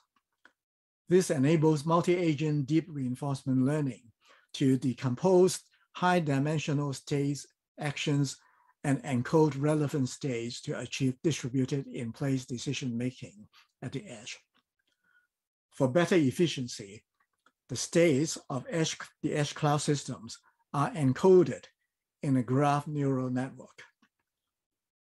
Please consult our paper if you would like to have further details. In the next few slides, we present some research challenges that lead to potential research opportunities in the near future. In a nutshell, AIoT as a service is about data, in fact, big data. Therefore, there are significant challenges and opportunities in data engineering with respect to AIoT as a service systems, as shown in this slide. These include data collection, data cleaning, data analysis, application-specific analytics, and knowledge delivery. In a service-oriented context, it is desirable to generalize and standardize as much of these functions as possible so that they can be compartmentalized into reusable modules. Success in doing so will give AIoT as a service the ability to generate value for the developers.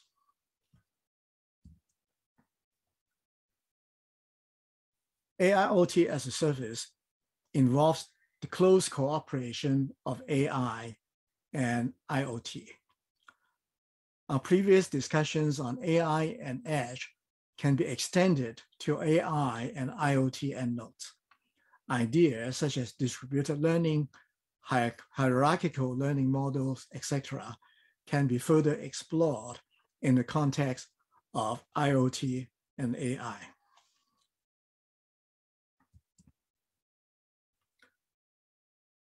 AIoT as a service involves distributed resources. As a distributed processing platform, the distributed ledger technology of blockchain can provide a potential solution towards trusted interactions between the distributed elements of an AIoT as a service system. In integrating blockchain with AIoT, there are many challenges regarding applications of blockchain in big data systems. Opportunities exist to develop blockchain technologies that are lightweight to enable the high throughput, but with a sufficient degree of security.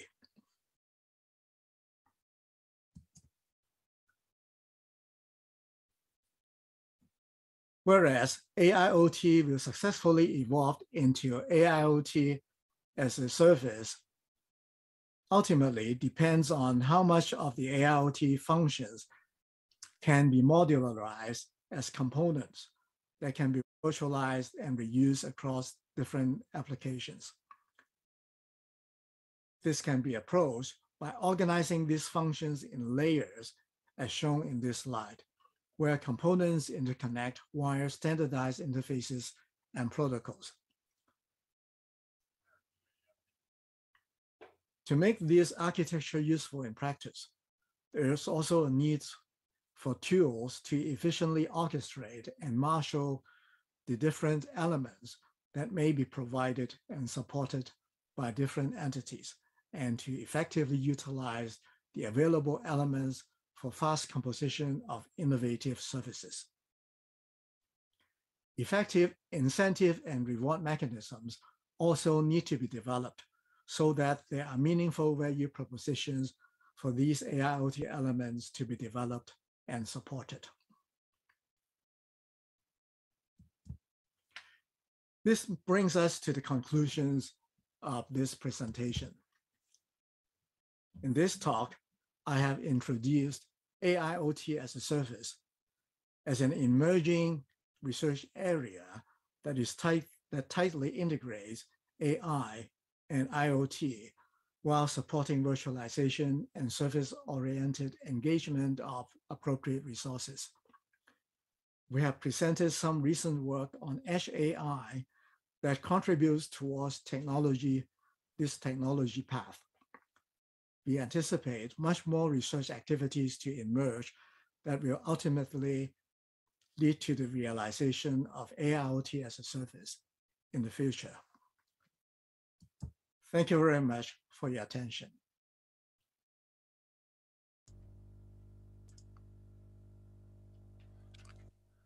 So let's thank Professor Victor Leung from a distance for his great presentation. I think when you have questions, maybe you can still use the chat, and then maybe the organization can forward it. So with the end of the presentation, I would like to close this meeting and thank you all for participation and all for your attention, and wish you good conference, especially the next meeting today and also tomorrow. Bye bye. Have a nice evening and a nice afternoon.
Hello, can you hear me?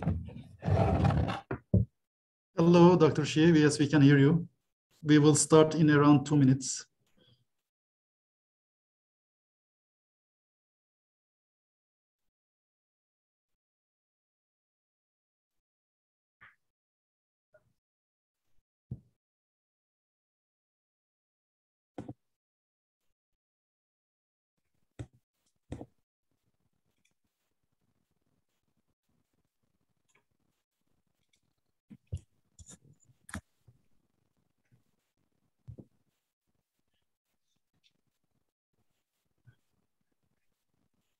Hello, can you hear me?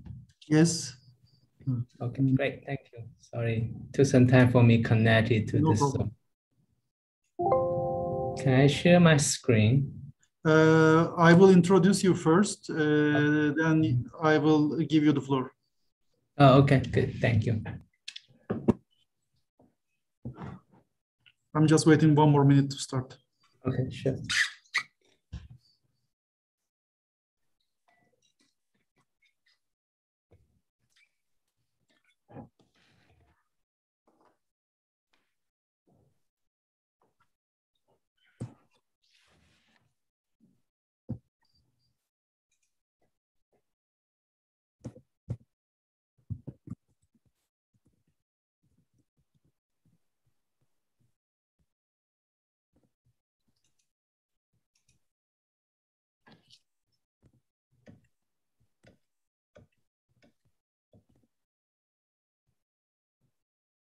Dear participants, welcome to the last session of the day.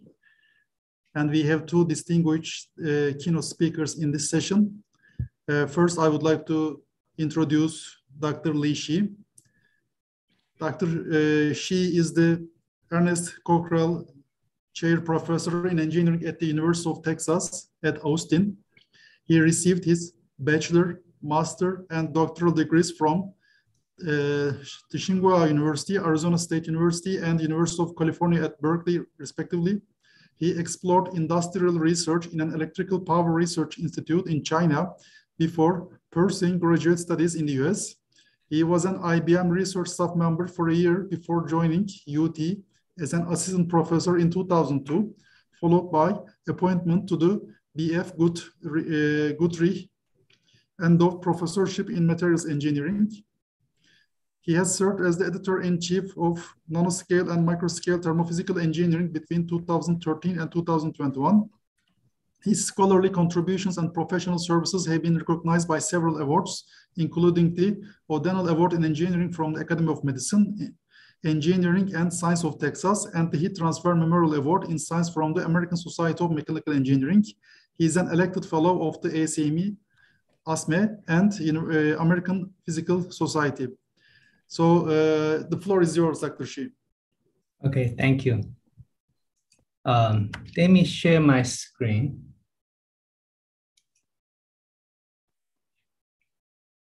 Just a second.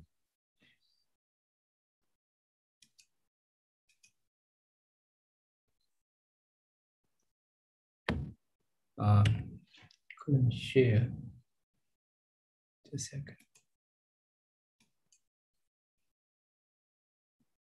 Can you see my screen? Yes, we can. Let me try to do the. Are you seeing the presentation mode? So this. We see the presentation mode. Oh, okay, great. Thank you. So thank you for the invitation. It's a pleasure for me to join this meeting and present some of our work in the past few years. I'm going to focus my discussion on research on semiconductors, especially the energy consumptions and thermal management issues of semiconductor devices. Do you see my second slide now?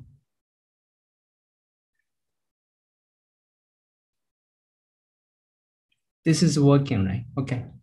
So I will start to talk about like this figure, which I took from this article. Okay. It shows this figure shows like the number of transistors increasing as number of years on a trip. Okay, this is basically more or less follow the Moore's law until recently. And one of the curves shows the power consumptions.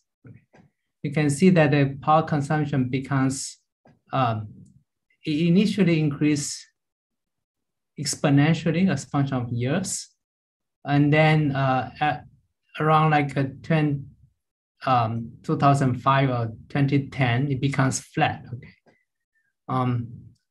And the reason it becomes flat instead of keep increasing as number of transistors in the chip is because the difficulty in removing the heat from the nanoelectronic devices. And the second figure I took is from this report published by Semiconductor Industrial Association and Semiconductor Research Corporation. The title is Rebooting the IT Revolution, a Call to Action. Okay. So here, this curve shows the energy consumption, okay, per year for all the electronics in the world, okay. And the data here is the actual data, and this is the extrapolated based on the current power consumptions per data bit in the electronics. Okay, this statement is taken straightly from this report. Okay, so it says that if we follow this benchmark energy per data bit, then computing will not be sustainable by 2040, when the energy required for computing will exceed the estimated world's energy production. So around 2040, this is energy production will be below this energy needed for computing. So it calls to action to for radical improvement in the energy efficiency of computing. To look at the targeted system, like this is more efficient computing, will reduce this energy consumption per data bit by 3 order of magnitudes. Right? Theoretical limit is has another 4 order of magnitudes lower. So related issues for energy consumption in computing electronics is on the thermal management, okay? Because the heat is dissipated at local power density is very, very high. Okay, so usually it's near the drain junction of this is transistors made by IBM, like using silicon germanium as the conducting to generate strains to strain this silicon conduction channel. Okay, most of energy consumption is near this drain side for each transistor. So over the years, the research community have been investigating other materials, alternative materials to replace silicon. Okay, materials basically with high electron mobility, so that the electrons do not lose its energy, and also high thermal conductivity to spread the heat away. So the materials that have been examined by the community, including one-dimensional structures like carbon nanotubes, semiconductor nanowires. There are efforts even in IBM. So to use carbon nanotubes to make logic circuits. Because the nanotube has both high electron mobility, high conductivity. But carbon nanotube is the electronic band gap is too small for making useful switches or transistors. So they're having efforts to use semiconductor nanowires also. And in more recent years, there are a lot of efforts to study like 2-dimensional materials, starting with graphene. Again, graphene doesn't have a good band gap, but now the recent efforts we're looking for other transition metal that chalcogenize, which has high mobility and suitable band gaps. And of course, there's also continued research on 3-dimensional cubic phase semiconductors, zinc-blended semiconductors. For example, gallium nitride is used for making power electronics. Okay. And also boron nitride is a very large band gas semiconductor. Later today, we're going to talk about another semiconductor called boron arsenide, against another 3,5 zinc blend semiconductors with high electron mobility, high thermal conductivity. So, right. So this basically, this provides research opportunities for us to look for new materials to reduce energy consumptions and reduce the hotspot temperatures of electronic devices. This is one research I will talk about. The other topic that's related, okay, is on solid-state thermoelectric power generations. Okay, so thermoelectric generators made of semiconductors have been used to power out these space probes. For example, these Cassini probes. Okay, especially in these space probes, when it's too far away from the sun, like the solar panels will not be able to generate enough electrical power.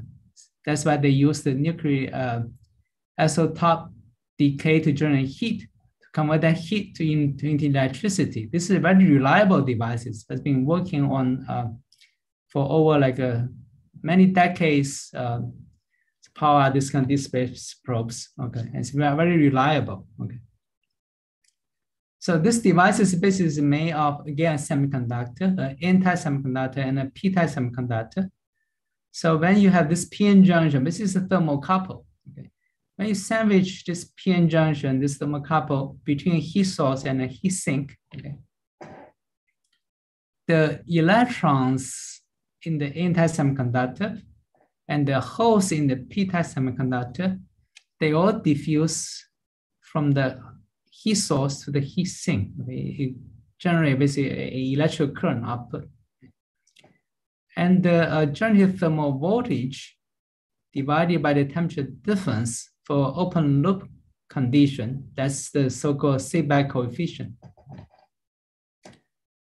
In recent years, car companies have efforts to integrate this kind of solid-state thermoelectric devices at different places, for example, the exhaust pipe, okay, to recover the waste heat into electricity, so as to increase the energy efficiency and fuel energy, reduce the fuel consumption of vehicles. Right? So again, more than half of the vehicle fuel energy right now is lost as waste heat at very high temperature. So if this solid-state thermoelectric devices can be used to convert some of the waste heat energy into electricity, it will help to improve the energy efficiency and reduce the pollution. So, right, these are the two relevant technologies which I would like to discuss. So again, I want to clarify that the solid-state thermoelectric devices, the efficiency is usually not very high, and the cost is quite high. So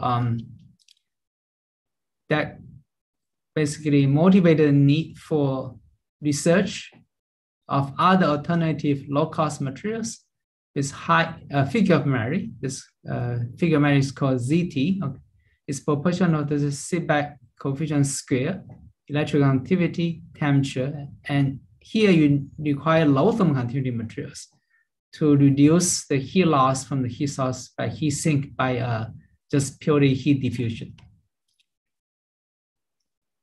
I'm going to talk about three recent studies reported in these three papers. The first study I'm going to talk about is on our work on this, supported by this Office of Naval Research in US, this MURI program. It's a large team of researchers work on this cubic phase boron arsenide, right, which has high thermal conductivity and also has high electron mobility. This is a semiconductor. I'm going to talk about the second topic is on the silicon germanium. Right? Again, talk about silicon germanium was used in the electronic devices. Right?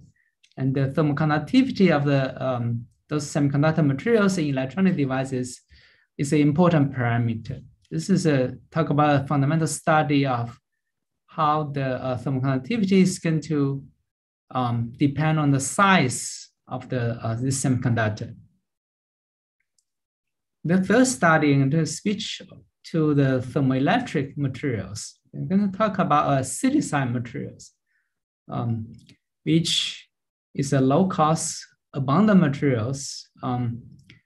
It has very low thermal conductivity and good thermoelectric figure of merit. I'm going to talk about fundamentally why these materials have that interesting properties. Okay, this is three related topics, all on semiconductor materials, focus on the thermal transport properties. Right. We'll start with a discussion of this thermal conductivity, this common materials property. Right. So thermal conductivity usually span a very narrow range between a few thousand watt per meter Kelvin at room temperature to something around 0.1. Okay. Unlike electrical conductivity, you can have superconductors, which basically has super high electrical conductivity, and you have almost perfect insulator. Okay. So the thermal conductivity is confined in limited ranges, basically. And for thermal management of electronics and reduce the heating of electronics, we would like to have thermal conductivity, high thermal conductivity materials. Right? Silicon, for example, here has thermal conductivity 100. Okay. Copper heat sinks is around 400. Diamond will have higher thermal conductivity. Today, I'm going to talk about a compound semiconductor called boron arsenide. Has a thermal conductivity which is about 1,000 watt per meter per Kelvin. It's getting close to diamond thermal conductivity. It's a semiconductor, much higher than the thermal conductivity of silicon. So again, I mentioned silicon germanium is used in the transistor devices. This is a complicated alloy structure. You can think about now like the atomic structures. If you define a unit cell, the unit cell will be very, very large. So then I'm going to talk about another like this silicide materials, magnesium silicides. Okay, it has an even more complicated structure inside the unit cell, which is the smallest building block of the materials. You can have more than 100 atoms. And that leads to very interesting properties. Here, basically, talk about three classes of this is all compound materials. This is alloy. This is two compounds. Okay, it's all binary materials. Has very different thermal conductivity from very low, okay, which is ideal for thermoelectric energy consumption, energy conversion, to very high thermal conductivity. So the thermal conductivity of materials include contributions from lattice vibrations. The energy quantum of lattice vibrations is called phonons. Electrons can also carry heat. Right? The electronic thermal conductivity follow this Wiedemann-Franz law. L here is Lorentz number. Okay? Sigma is electrical conductivity. T is absolute temperature.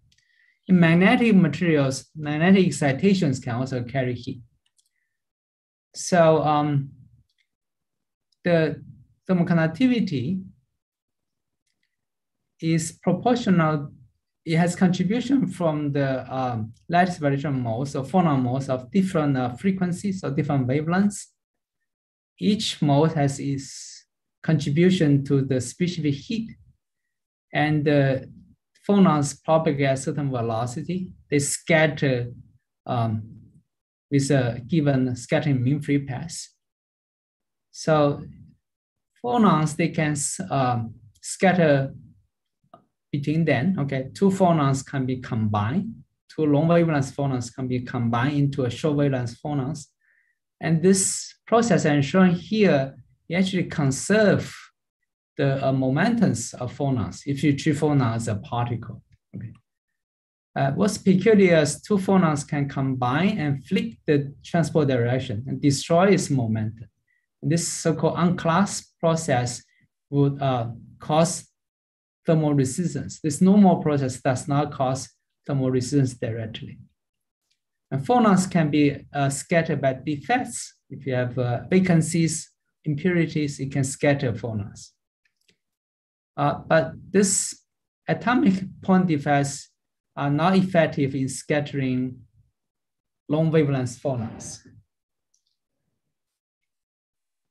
Phonons can be scattered by the boundaries, grain boundaries, and the surface of materials also. And this scattering process will control the thermal conductivity of lattice.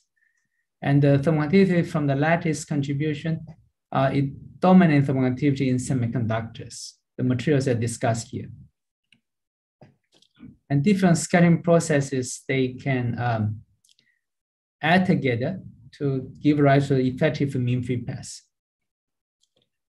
Let me give a little bit more background on phonons, okay, or lattice vibrations. Okay. For example, here I show a simple model of a diatomic lattice string. Right? So here a unit cell contains of two different atoms of different masses. Right? So there are modes that vibrate, like if these two atoms vibrate in phase. Those are the acoustic modes, low frequency acoustic modes. These are modes has a large groove velocity, which is slope of this frequency versus wave-vector dispersion. Right? They are responsible for the thermal conductivity. They are modes where the two atoms vibrate against each other. Right? This mode has very low groove velocity. They store heat, but they don't conduct heat well. Okay. And the energy difference between the optical modes, acoustic modes, is proportional, depends on this mass of these two atoms. Okay. The optical mode frequency, they are usually controlled by the mass of the lighter element. The acoustic modes, the upper frequency is controlled by the mass of the heavy elements.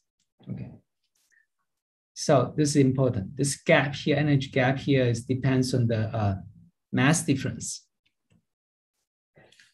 So the conventional criteria to search for high lattice thermal conductivity materials was established more than like 50 years ago.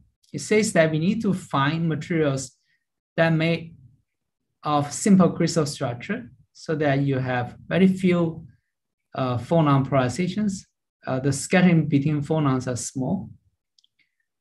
The atomic mass need to be small so that the groove velocity is high. The bonding need to be strong, again, give rise to high groove velocity. And the interatomic bonding need to be harmonic, let's say, described by a quadratic potential. Right? This leads to weak scattering. So this criteria suggests that diamond is the best thermal conductor. Right? For isotopically neutral like diamond, thermal conductivity is around 2000 at room temperature. A few years ago, Lucas, Lindsay, David Broido, and Tom Renick, they found that this binary semiconductor, which has a light boron element, arsenide, the heavy element, okay, and this unique combination of a light element and a heavy element in this zinc blende structure, okay, lead to a very large energy gap between the acoustic branches, the optical branches. Right? And this large gap suppresses the scattering between two acoustic phonons into one optical phonon. Right? So if they only consider like 3 phonon scattering, the thermal conductivity they calculated will be higher than the material of a diamond. Of course, in this material, so what's peculiar, it was found out later that 4 phonon scattering is possible. Right? So basically, 3 acoustic phonons can be combined to another optical phonon. And that suppresses the conductivity of these materials. Right? But then the conductivity of these materials, even with 4 phonon scattering considered, still higher than 1000 watt per meter per Kelvin at room temperature. This is much higher than other semiconductors like silicon, almost 1 order of magnitude higher. This is the theory. So And then like the Office of Naval Research in US supported a team of researchers to grow this semiconductor, boron arsenide semiconductor. It's a compound semiconductor. Right? So initial growth, crystal has a lot of defects, but then as the research continue, we are able to grow like relatively high quality materials. Okay, even these materials still have grain boundaries and point defects. And then we measure the thermoconductivity of these materials. Again, high thermoconductivity materials, it's difficult to measure the thermoconductivity of the high thermoconductivity materials because the temperature drop in the material is very, very small. Okay, so we use basically steady state methods to measure temperature drop in the materials when we apply a heat source. Right? So here, this shows some measurement data, like the temperature drop, like along the silicon as a reference, boron arsenide. Right? So if ignore some surface heat loss, contact resistance, we can get thermoconductivity. Right? So the measurements can more or less reproduce the thermoconductivity of silicon reference. But then even for like silicon at very low temperature, okay, thermoconductivity is so high then for commercial equipments to measure the thermoconductivity of high thermoconductivity materials is not accurate already. So we also use optical method to measure the temperatures. Okay, again here it's going to skip some details. We use basically the phonon peak measure from the Raman scattering.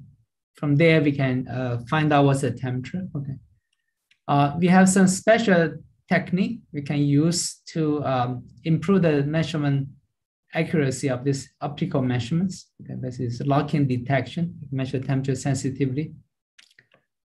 Again, this is just some data analysis of this measurement technique. I'm going to skip this detail.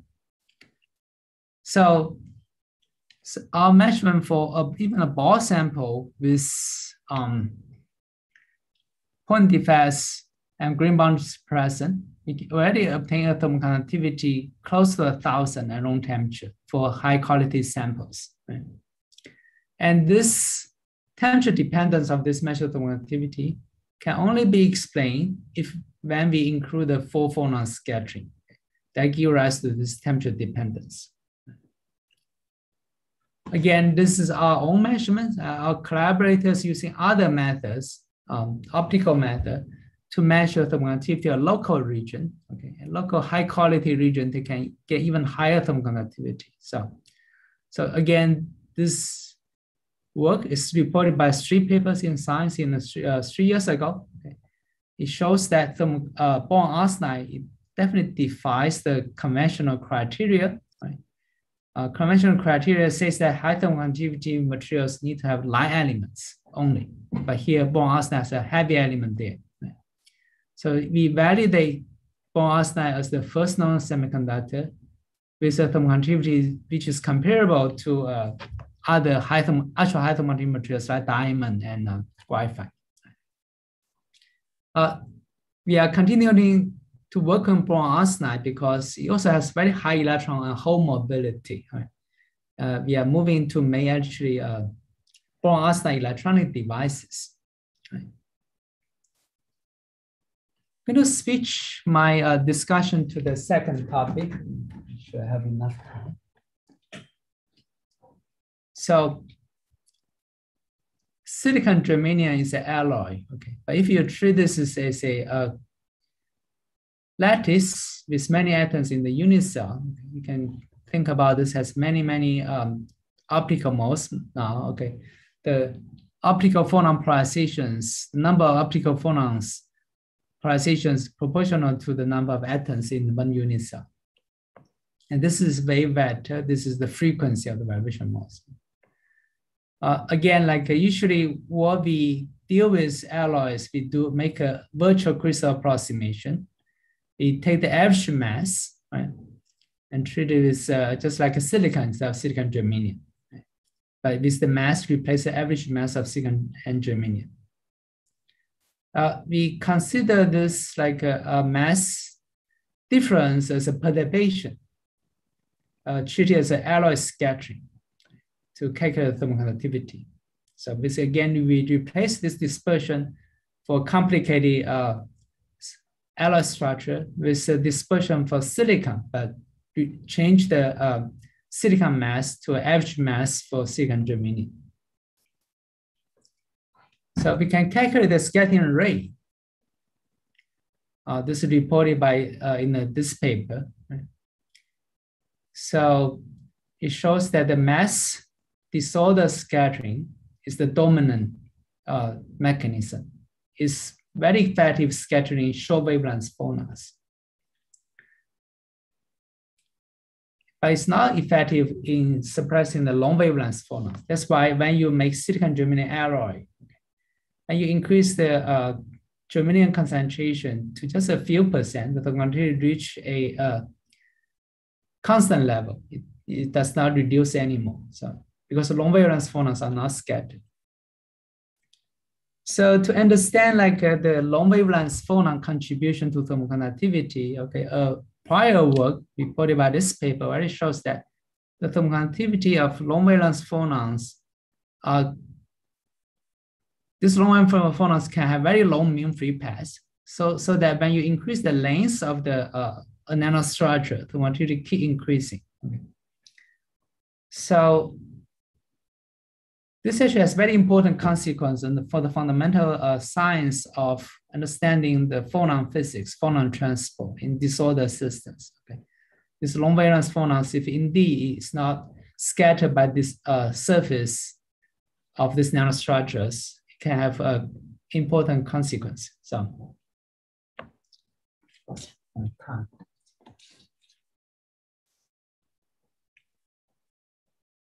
but we would like to validate whether this is true or not. Okay, we have a method to study thermal transport in nanostructures, measure thermal conductivities of different lengths. Again, I'm going to skip the details. So we can measure thermal conductivity of different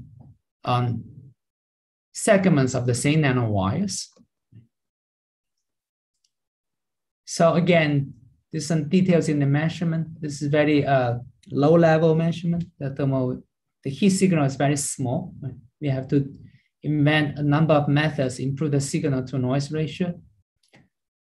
So we are also able to measure the crystal structure of the same nanostructure, for which we measure the thermal conductivity.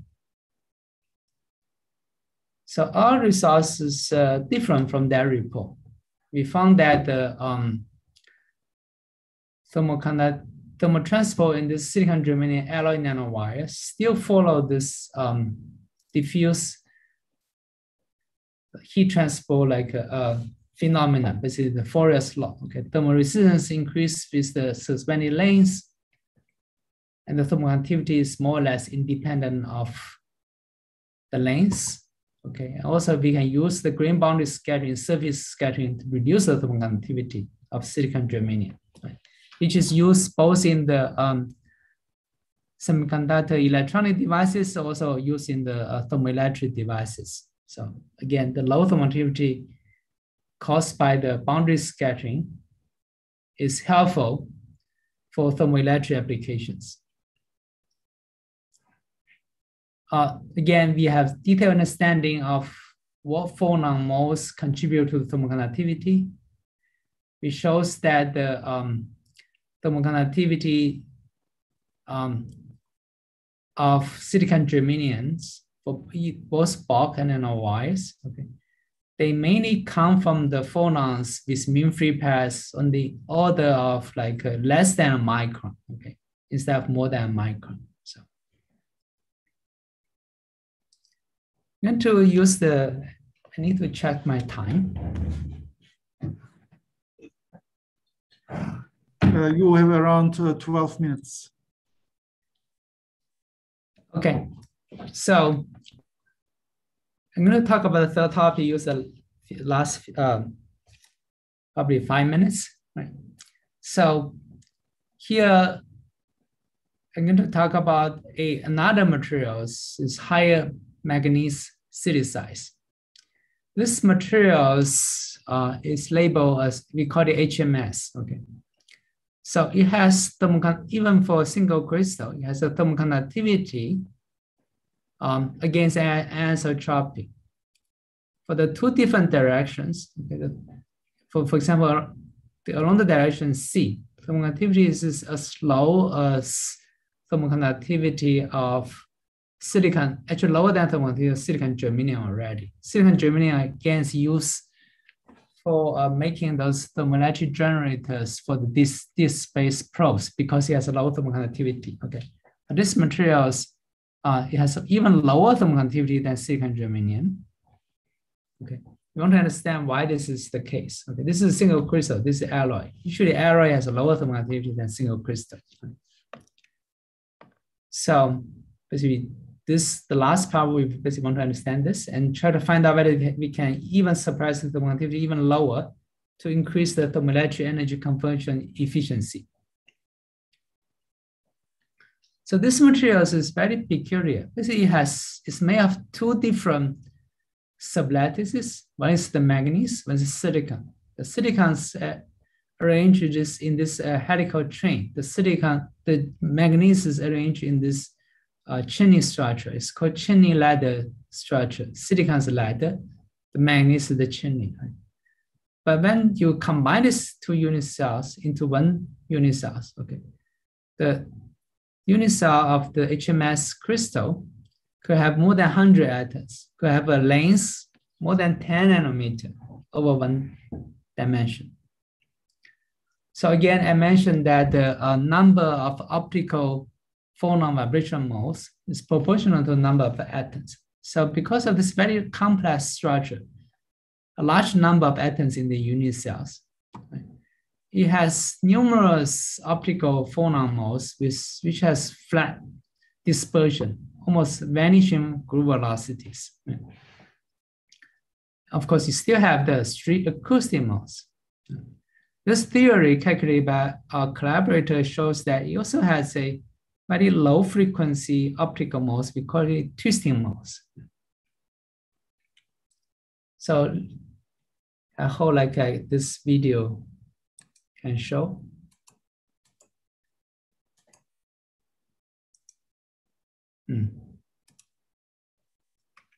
Oh, okay, it's shown.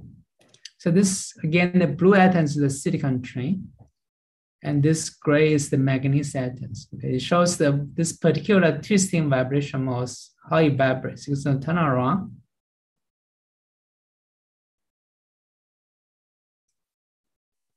It shows the twisting of the silicons ladders inside this manganese chimney. Right? So this particular modes, okay, it actually is also present in, for example, in individual carbon nanotubes, but it's acoustic modes. This is zero energy at the long wavelength limit. Okay, it becomes optical modes. Basically, optical modes has non-zero energy. Has a gap at the long wavelength limit in this HMS. This is due to the interaction between the silicon ladder with the manganese sublattice.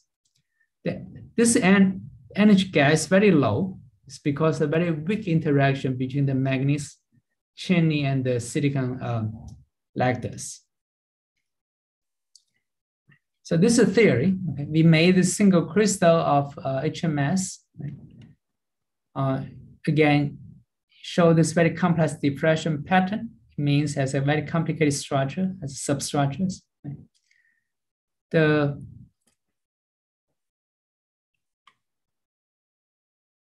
materials also have another phase, the 1,1 manganese silicide phase, okay, including the higher manganese silicide phase.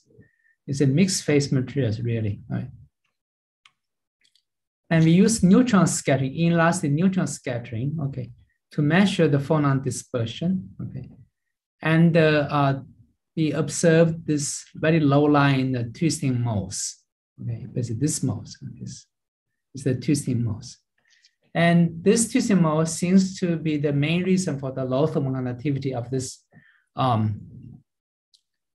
complex materials because it's scattered with other like low frequency acoustic modes, okay, suppress their thermal conductivity.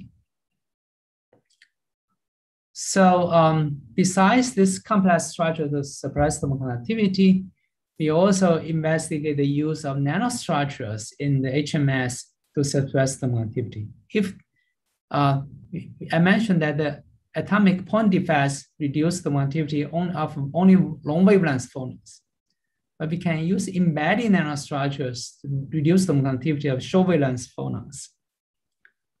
So in this HMS we grow, okay, we add a little bit of rhenium inside. Then we form this rhenium silicium phase.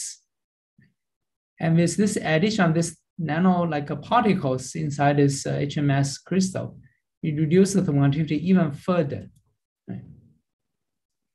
So of course, the similar approach has been taken by a group from Toyota. Okay, they have a even more advanced manufacturing method.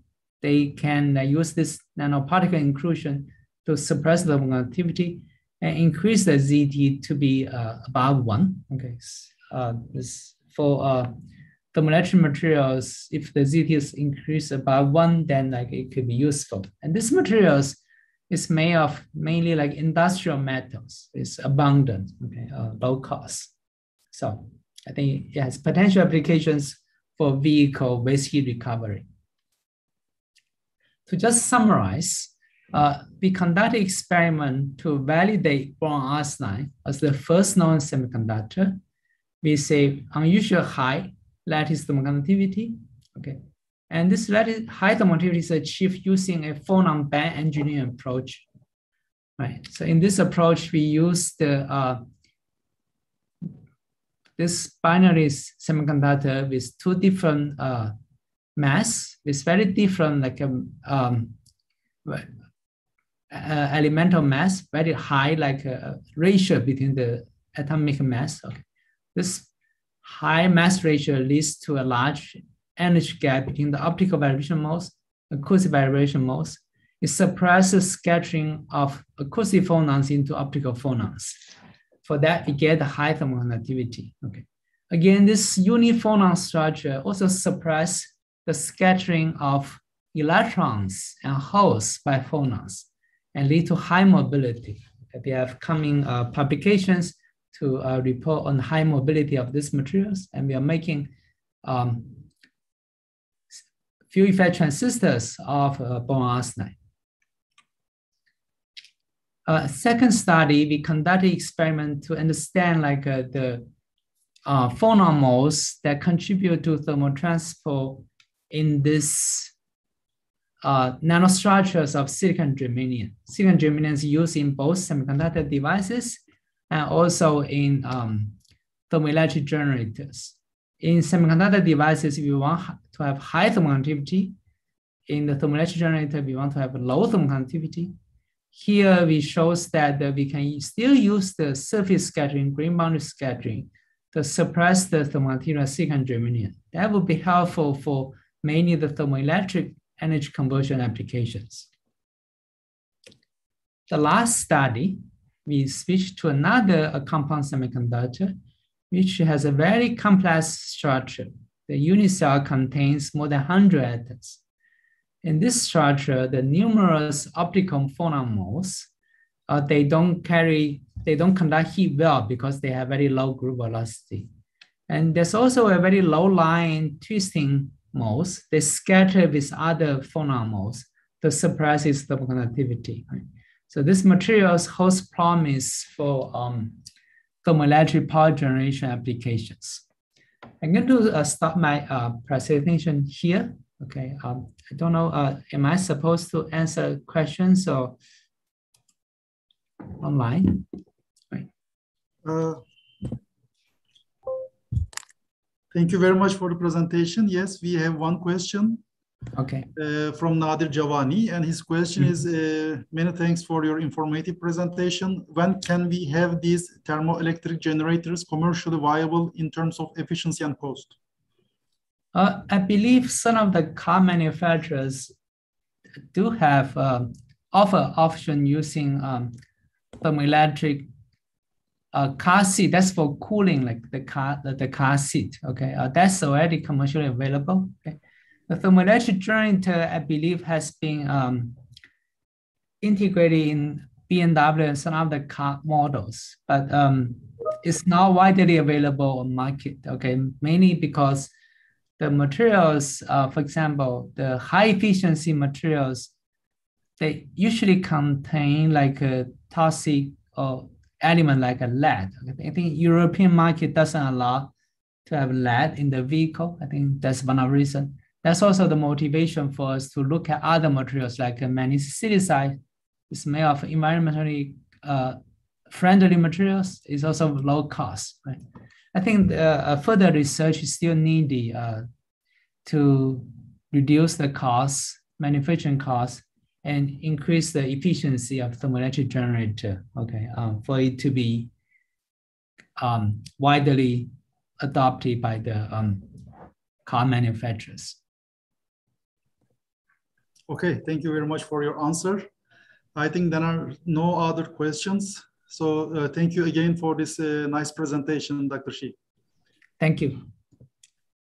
And now I would like to move to our second keynote speaker. And he is Dr. Hadid Subki. Dr. Subki is a senior nuclear engineer with the IAEA, the technical lead for small modular reactor technology development.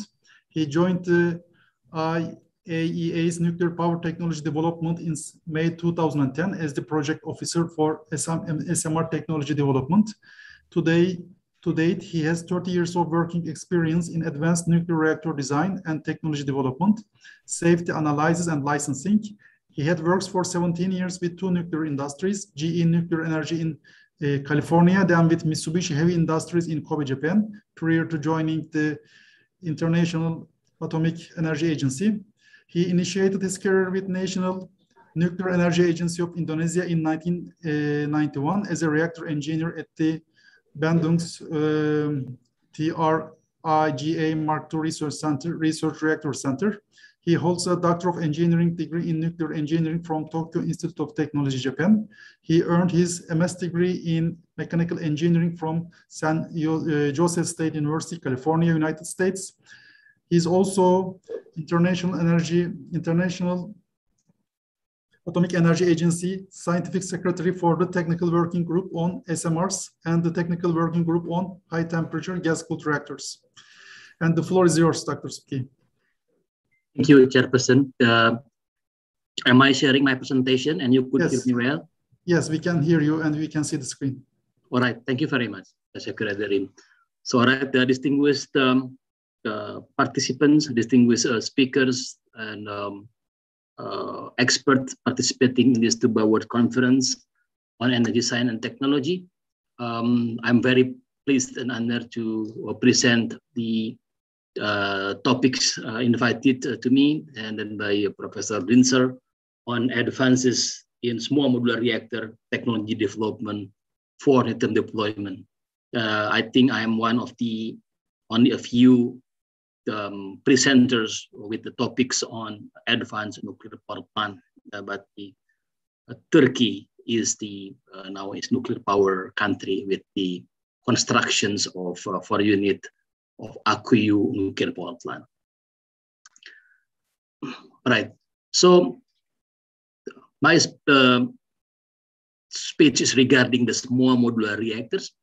The small modular reactors are advanced nuclear reactors that produce typically up to 300 megawatt electric or about 1,000 megawatt thermal, depending on the technology, whose system structures and components can be built in factories and transported as modules to sites for installations as demand arises. So the developmental proposition is that nuclear power technology is technology intensive, and so it has a high upfront capital cost, but low fuel cost, low maintenance cost, low operating cost, but high upfront capital cost. So for the particularly embarking countries and developing countries, they need to have the nuclear power technology options with better affordability So, so the economic here is through the economic of serial production, through lower upfront capital cost. This achieved by several measures. First is by adopting high degree of modularization. Modularization is a construction technology, is modern or advanced construction technology to shorten a construction time. So large power reactors usually takes about 6 to 7 years to build from first concrete date until it operates. For small modular reactors, it is expected to have the 3 to 4 years of construction. In addition, that the small modular reactors are intended for flexible operation for wider range of user, not only to generate electricity, but also for co-generating of electricity and industrial process heat. And they have the siting flexibility or adaptability to be deployed in remote region, in small grid, or in any region or country with less developed infrastructures. So because of the small power and enhanced safety features, they are able to have the smaller footprint. So it takes significantly less land used for deployment. So in this regard, that it can be deployed or constructed closer to users, and then it has a lower or smaller emergency planning zone. And then in the framework of mitigating climate change that now occurring, so of course the nuclear power plant in general, including small modular reactor, are intended to also replace the aging fossil fire plant from the coal power plant to reduce carbon dioxide production, and also promise potential hybrid energy system by integrating the nuclear power plant with the intermittent renewables. So hybridized concept, hybridized energy system, between renewables and nuclear power. So recently also we have the trend to have the micro reactors or nuclear batteries. So up to about 20 megawatt thermal to produce between 5 up to 10 megawatt electric that can serve niche market. For example, to replace diesel generators in small island and remote regions, or a hybrid use with intermittent renewables. So the developmental proposition. So the developmental propositions is first that you can see here the smaller power, simplified design, so design simplification, deployed with high modularity, and it has to have the cost benefit. It's flexible to meet higher demand using multiple module power plant, and to generate not only electricity but also other products such as industrial process heat and hydrogen production. So it has salient features compared to large nuclear power plant, so that it has the safety performance comparable or even higher than existing operating large power plant. So being small and then easy to build, it has also a value proposition for enhancing social acceptance by the public. So the top tier generic user requirement and criteria in this regard are the plant size, the design simplification, because of many plants design that are available, design standardization is necessary, manufacturability by modularization. So they have also the SMR also are intended to have the enhanced transportability. It has enhanced safety by design, safeguard by design, security by design, and sustainability by design. And it has also better feature for proliferation resistance. So it's only intended for the peaceful uses of nuclear power technology. And economic competitiveness, it aims for the lower upfront capital cost. Over the long term, it will gain competitive generation costs over other alternate or competitive or option of energy resources. So category. The categories, there are different ways of how to categorize small modular reactors. One way of to categorize is the way that we are performing is that 6 category. The first category is land-based water-cooled reactors. marine-based water-cooled SMRs, liquid metal-cooled fast neutron reactors, and high-temperature gas-cooled reactors, molten salt reactor, and microreactors. Micronuclear power reactors can be of the above mentioned 5 categories plus heat pipes. So this is the global SMR deployment, technology deployment in the world. There are at least 75 design and technologies under different stage of development for near-term deployment in the world. I think about 17 countries are developing nuclear power plant with the small modular reactors technology and design. And however, there are I think about 25 to 30 designs only that are now intended for near-term deployment between 2021 to 2040. So these are the 3 SMR forerunners. 1 SMR is already in operation and 2 in advanced stage of construction. So you can see here in this chart, the 3 reactors. The first SMR has already been deployed in Russian Federation. It is called the academic Lomonosov floating nuclear power plant from the KLT-40S design that produced about the 70 megawatt electric from 2 units. And then the next one is called the pebble bed modular high temperature reactor with pebble bed modules, produce about 200 megawatt electric. And then this reactor design is now finalizing the startup commissioning with the fuel loading with expected next month, and it will be connected to the grid by the end of this year in China. The next one is in Argentina. Now it's finalizing construction. The design is called CAREM, producing 25 megawatt to 30 megawatt electric, depending on the site. And it will be connected to the grid by 2033. And dozen other design will start construction before 2025, and after 2025 for planned target operation and connected to the grid by 2030. So when all these about dozen of SMRs are connected to the grid, it will contribute about 1.6 gigawatt electric to the global installed electric grid. So the functional requirement, the functional use of SMR, not only for generating electricity, but also to produce the industrial process heat, hydrogen production, for desalination water, replacing aging fossil power plant, and then also integrating with renewables. So SMR here is a small modular reactor nuclear power plant is a viable option to contribute to climate change mitigation.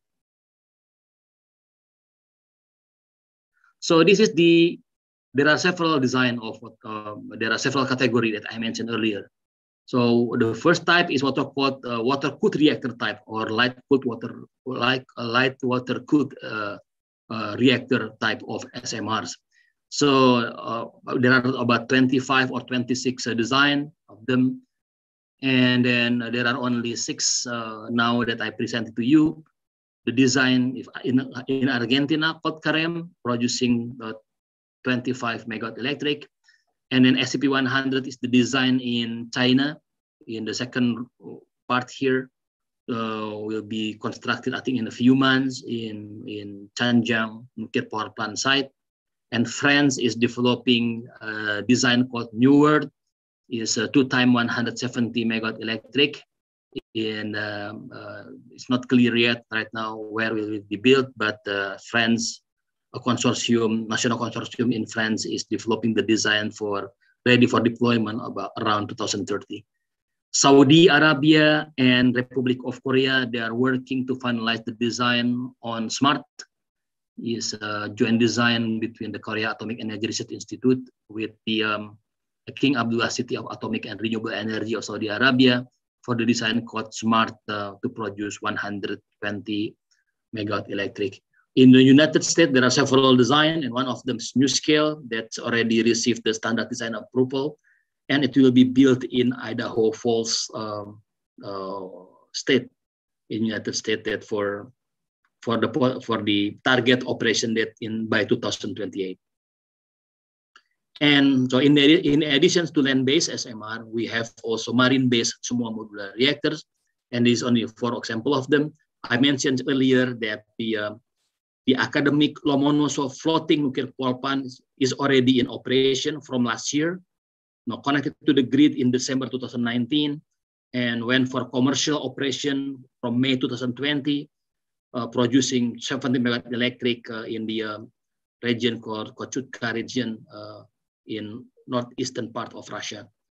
And also the country is just issuing construction license for the design called Rhythm 200 for land-based operation. This reactor called Rhythm 200 is already deployed in floating nuclear power plant not floating nuclear plant. It's nuclear icebreakers deployed in Antarctica, in the Arctic region of Russian Federation. And other countries, including China, United States, and Republic of Korea, are also designing their own marine-based small modular reactor, either for immersible reactor, floating nuclear power plant, or any land-based application. The fuels are standard fuel. So particularly for the integral PWR type, the fuels are standard, but it's truncated, so it is reduced by half. So, and then there are huge experimental tests, significant experimental facility to test the reliability of the fuel assembly for small modular nuclear reactors. High temperature gas-cooled reactors is another type. There are several designs. I think there are about 12 or 13 designs of high temperature gas-cooled reactors. In the past, they are already built and operated for many years. And then now the type is focused, the design development focusing on the modular high temperature gas-cooled reactor. So the reactor in China will be connected to the grid and then followed by several other countries, including in Japan. So they are focusing on the development of GTSTR300 to produce the hydrogen by nuclear power plant, by a small modular reactor with high temperature gas-cooled reactor. The new emerging technology is for microreactors. So there are several countries that are now developing microreactors technology for potential deployment around 2030. It is the category to produce power up to 10 megawatt electric. So they are designed for improved transportability to site by modularity. It's also called nuclear batteries. So the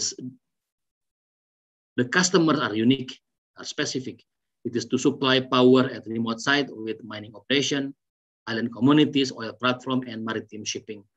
So the deployment opportunities are in remote areas in North America, in Middle East, in Africa, and in the South Asian archipelago. So this is the development objective, is to produce reliable, safe, clean, and cost-effective electricity and heat to small island communities in remote region and mining industry in mining industries, as well as alternative to diesel generators. So there are islands and then in remote region that can only be supplied by diesel, and then the transportation cost for diesel is quite expensive. So stationary nuclear power plant with microreactors are options to replace or to alternate from the diesel fossil power plant. Yeah, microreactors, again, I already mentioned, there are about, I think, 7 or 8 designs right now, and then with about 2 or 3 designs are intended for near-term deployment, including here called Micro Modular Reactor, MMR, developed by the Ultra Safe Nuclear Corporation of the United States, will be deployed in the site called Chalk River site in Canada, in Ontario, Canada. This is the chart showing the design of microreactors and then power range. So they are as small as 1 megawatt electric up to more than 5 megawatt electric. So it's quite small reactor design comparing to, for example, in Turkey, there will be connection to the grid of 1,200 megawatt electric. So it's very tiny reactors for specific needs of power. So factors in microreactor development, there are rationales, as I already mentioned. what are the advantages and the target application. The target application is for microgrids and for remote region, for emergency power supply. So it's for the energy resilience, wide spectrum of non-electric application, and space and naval application. However, there are of course potential issues and key challenges, including safeguardability. You know that all nuclear power or nuclear installation are subject to the IAEA safeguard inspection measures. So all the microreactor, they have the factory sealed and tested core with the new configuration. So the safeguardability also are new. So the IAEA is working on the concept called safeguard by design to assist safeguard inspectors on how to inspect the reactor when they are going to be built and operated after a few years. So then security aspect also could be issues because they are deployed in the remote of region, the attractive depth target of use, and they have also higher enrichment. So this kind of the issues also are now being addressed. And codes and standard. So the standard code from American Society of Mechanical Engineering, ASME boiler code of ASME Section 3, ASME Section 9, ASME Section 5 are applicable to most of the SMR design with the mechanical engineering system.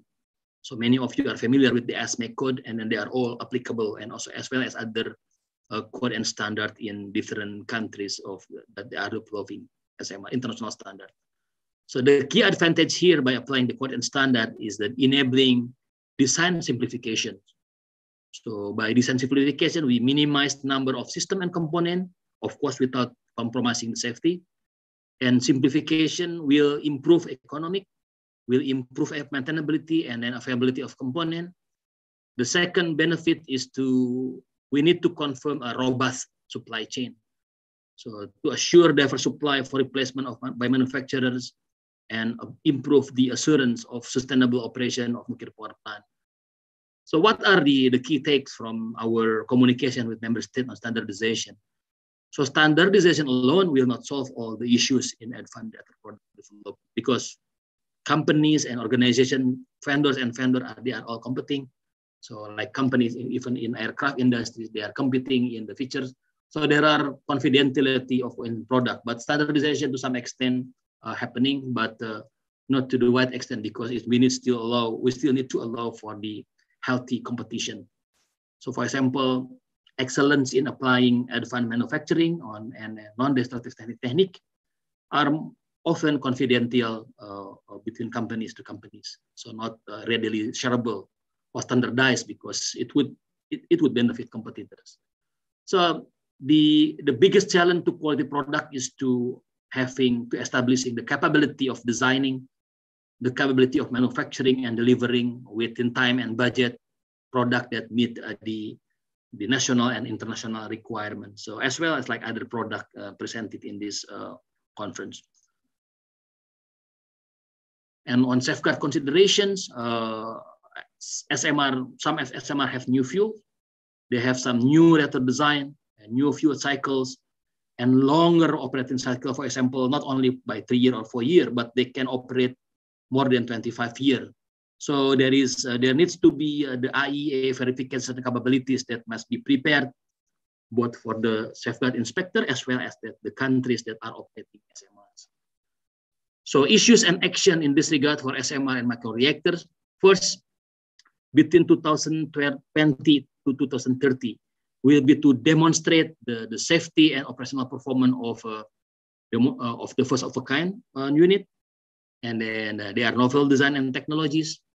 And then we will see that in the next 10 years, we hope to see that continuity of orders for beyond 2030. So continuity of order is required, of course, because to have the cost competitiveness against alternative, robust supply chain can only be obtained by continuity of orders and as well as the viable financing option for developing countries. And then regulatory framework need to be established into license, to deploy, and then harmonization, because there are several regulatory framework the IAEA is working on how to help member states to harmonize the different options of regulatory framework. And embarking countries, developing countries, regardless they are deploying SMRs or big nuclear power plant, they need to develop their nuclear power infrastructure for near-term deployment of nuclear power station. So in summary, that small modular reactors are attractive option to enhance energy supply security, both in the embarking countries, developing economies, as well as in the expanding nuclear countries. And we pay attention a lot on safeguard by design. So safeguard aspect is incorporated early in the design. So when it is constructed and operated, nuclear safeguard inspector from the IAEA can perform their job easily. And then the IAEA in this regard assists member state in all aspects of small modular reactor development, from engineering, infrastructure, technology assessment, safety, security, safeguard, economics, and cost estimate. So I think that will be my short presentation that will allow for discussion or question and answer. I will be there to entertain. Thank you. Thank you very much, Dr. Subki, for this great presentation. And if the participants have any questions, please type in the Q&A. Currently, there is no question, but I will wait a few more seconds.